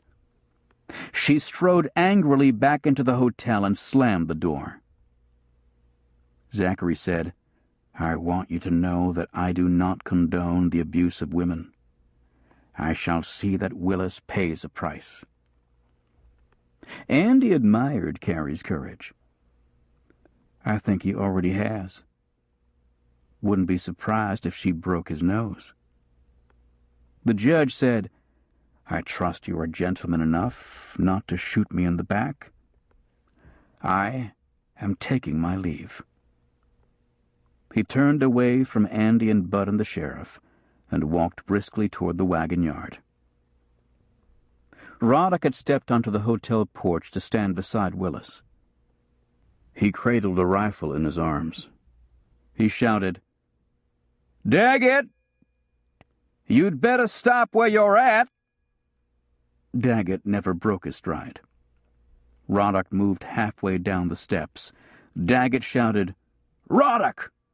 We've put this off way too long!" Roddick answered, "Then do your damnedest!" He swung the rifle to his shoulder. Daggett dropped to one knee. The two rifles fired at the same time. It sounded as if but one shot echoed along the street. Roddick dropped to his knees, then sprawled forward across the bottom steps. Daggett pushed back to his feet. He seemed unhurt. Carrie rushed out from the hotel, down the steps and into Daggett's arms. Embracing her fiercely, he asked, "What did they do to you?" She said, "Just dragged me out of bed. Nothing to kill a man about." "They laid hands on you." "That's enough." "Thank God you're all right." Andy saw a rip in Daggett's sleeve and some blood. He said, "Looks like Roddick got you." "It was Scanlon. Roddick ain't half as good a shot as he thinks he is." He turned Carrie back toward the hotel. "Come on. Let's get you into some decent clothes. Can't have half the town staring at you in your nightshirt." Roddick was struggling to turn himself over onto his back. His right shoulder was a bloody mess. Trying to focus his gaze on Daggett, he wheezed, "Damn you! You ain't killed me yet." Daggett picked up Roddick's rifle. "I intended to. Then I asked myself why I ought to give you an easy out. You crippled me once. I thought the fair thing was to return the favor. I'll come for you one day, Daggett. By the time you get out of the penitentiary, you'll be too old to come after anybody." Half a dozen horsemen galloped up the street. Andy squinted against the early morning sun. "Looks like your in-laws are here," he told Daggett. Harper Teal led his sons Lanny and Cecil and two T-Cross cowboys up to the hotel steps. The patriarch took in the scene with a sweeping glance. "Looks like we got here a little late." Daggett did not reply. Andy said, "You're in time to help round up a few regulators." He pointed to Salty Willis, who held one hand to his face. "You can start with him. And yonder is Scanlon, if he's still alive." Harper looked critically at Carrie. "What has my daughter to do with all this?" "For one thing, she laid that bloody nose on Salty Willis." Teal turned angrily on Daggett.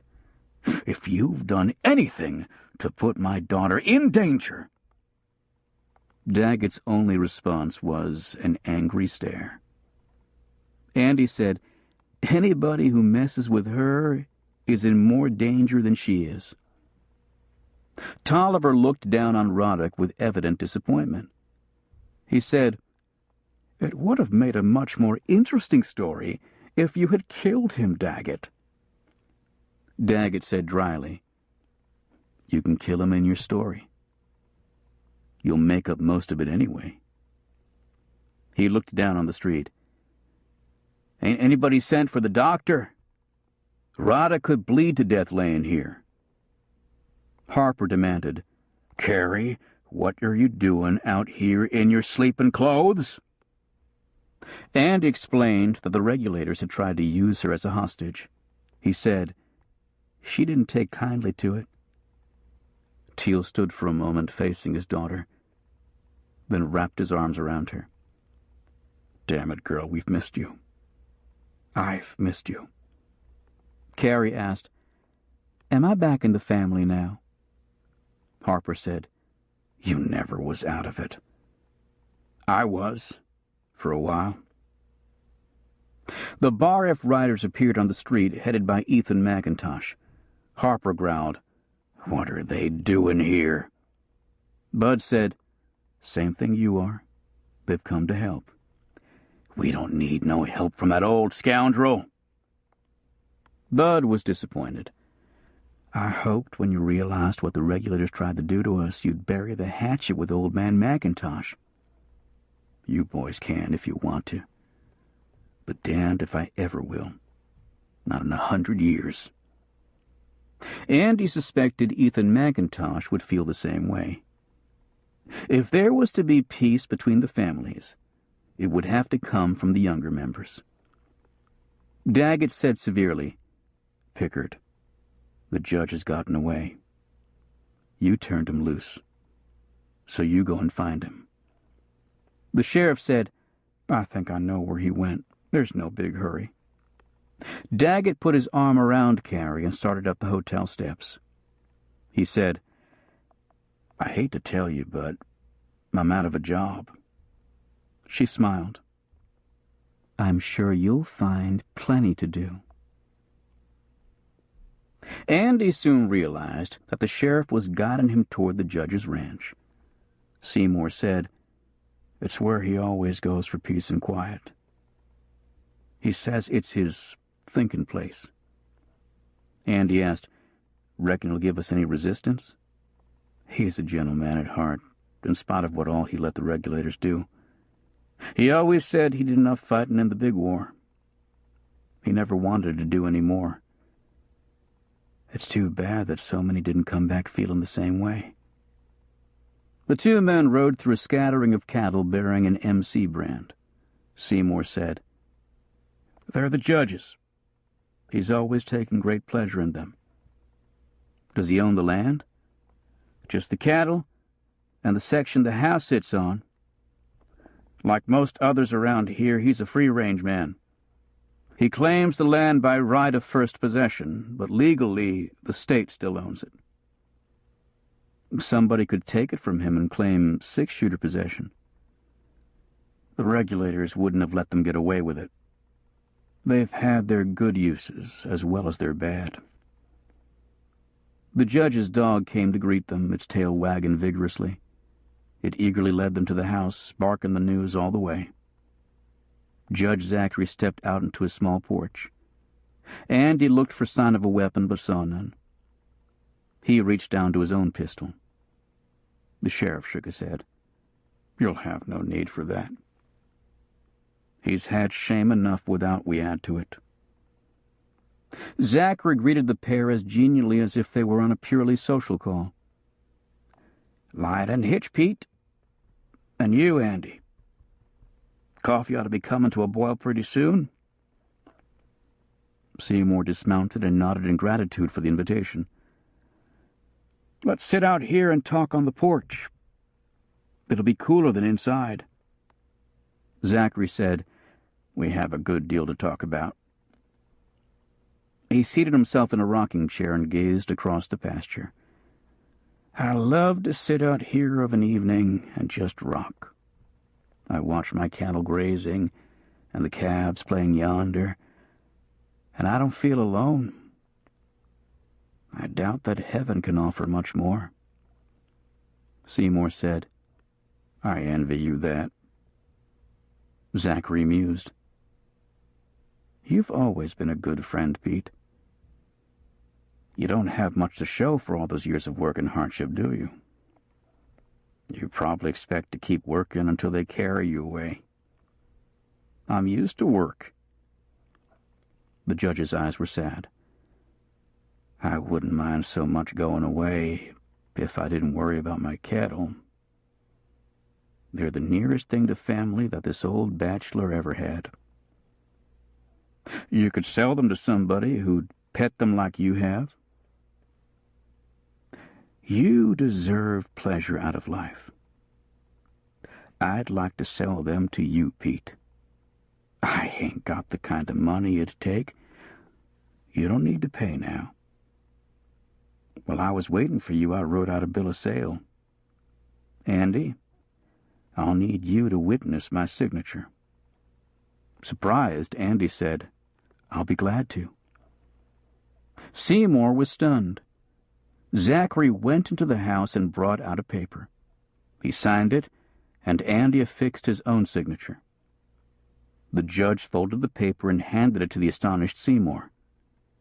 The sheriff summoned voice enough to say, "I don't know how to thank you." "No need to say anything. This is my way of thanking you for being a good friend through the years." His eyes were sad, but he attempted a smile. "You could retire now if you want to. You could turn the sheriff's office over to someone else. Perhaps Logan Daggett."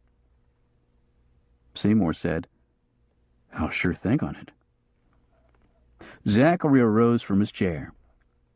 "Now, if you two will wait for me out here, I have a thing or two to do before we leave." Seymour seemed to remain in shock. "I never expected such as this would ever happen to me." Andy said, "I used to know an old preacher named Webb. He always said the Lord works in mysterious ways."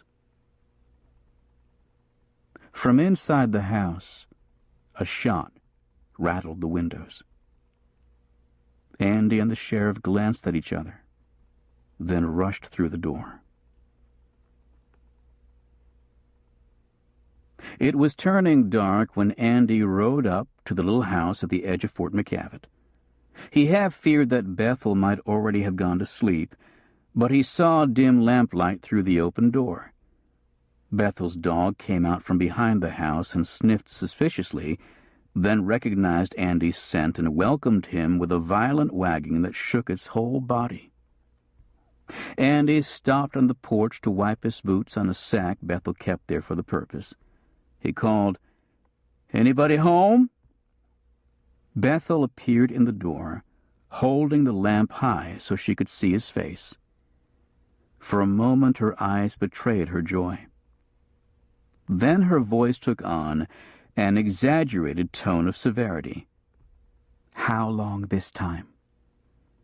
He said, "I've got some bad news. I've been dismissed from the Rangers." "And you call that bad news?" She set the lamp aside and hugged him with all her strength. "It's the best news I've heard." "Well, almost the best." She pulled his head down and whispered in his ear. Andy swallowed hard. "When?" "It'll be a while. Long enough for us to build that cabin and for you to put some livestock on the place." He found himself trembling, momentarily overwhelmed. "It won't be easy. It's apt to be red beans and squirrel stew for a few years." She kissed him and smiled.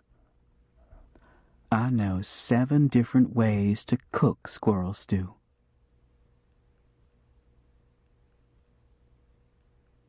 The end.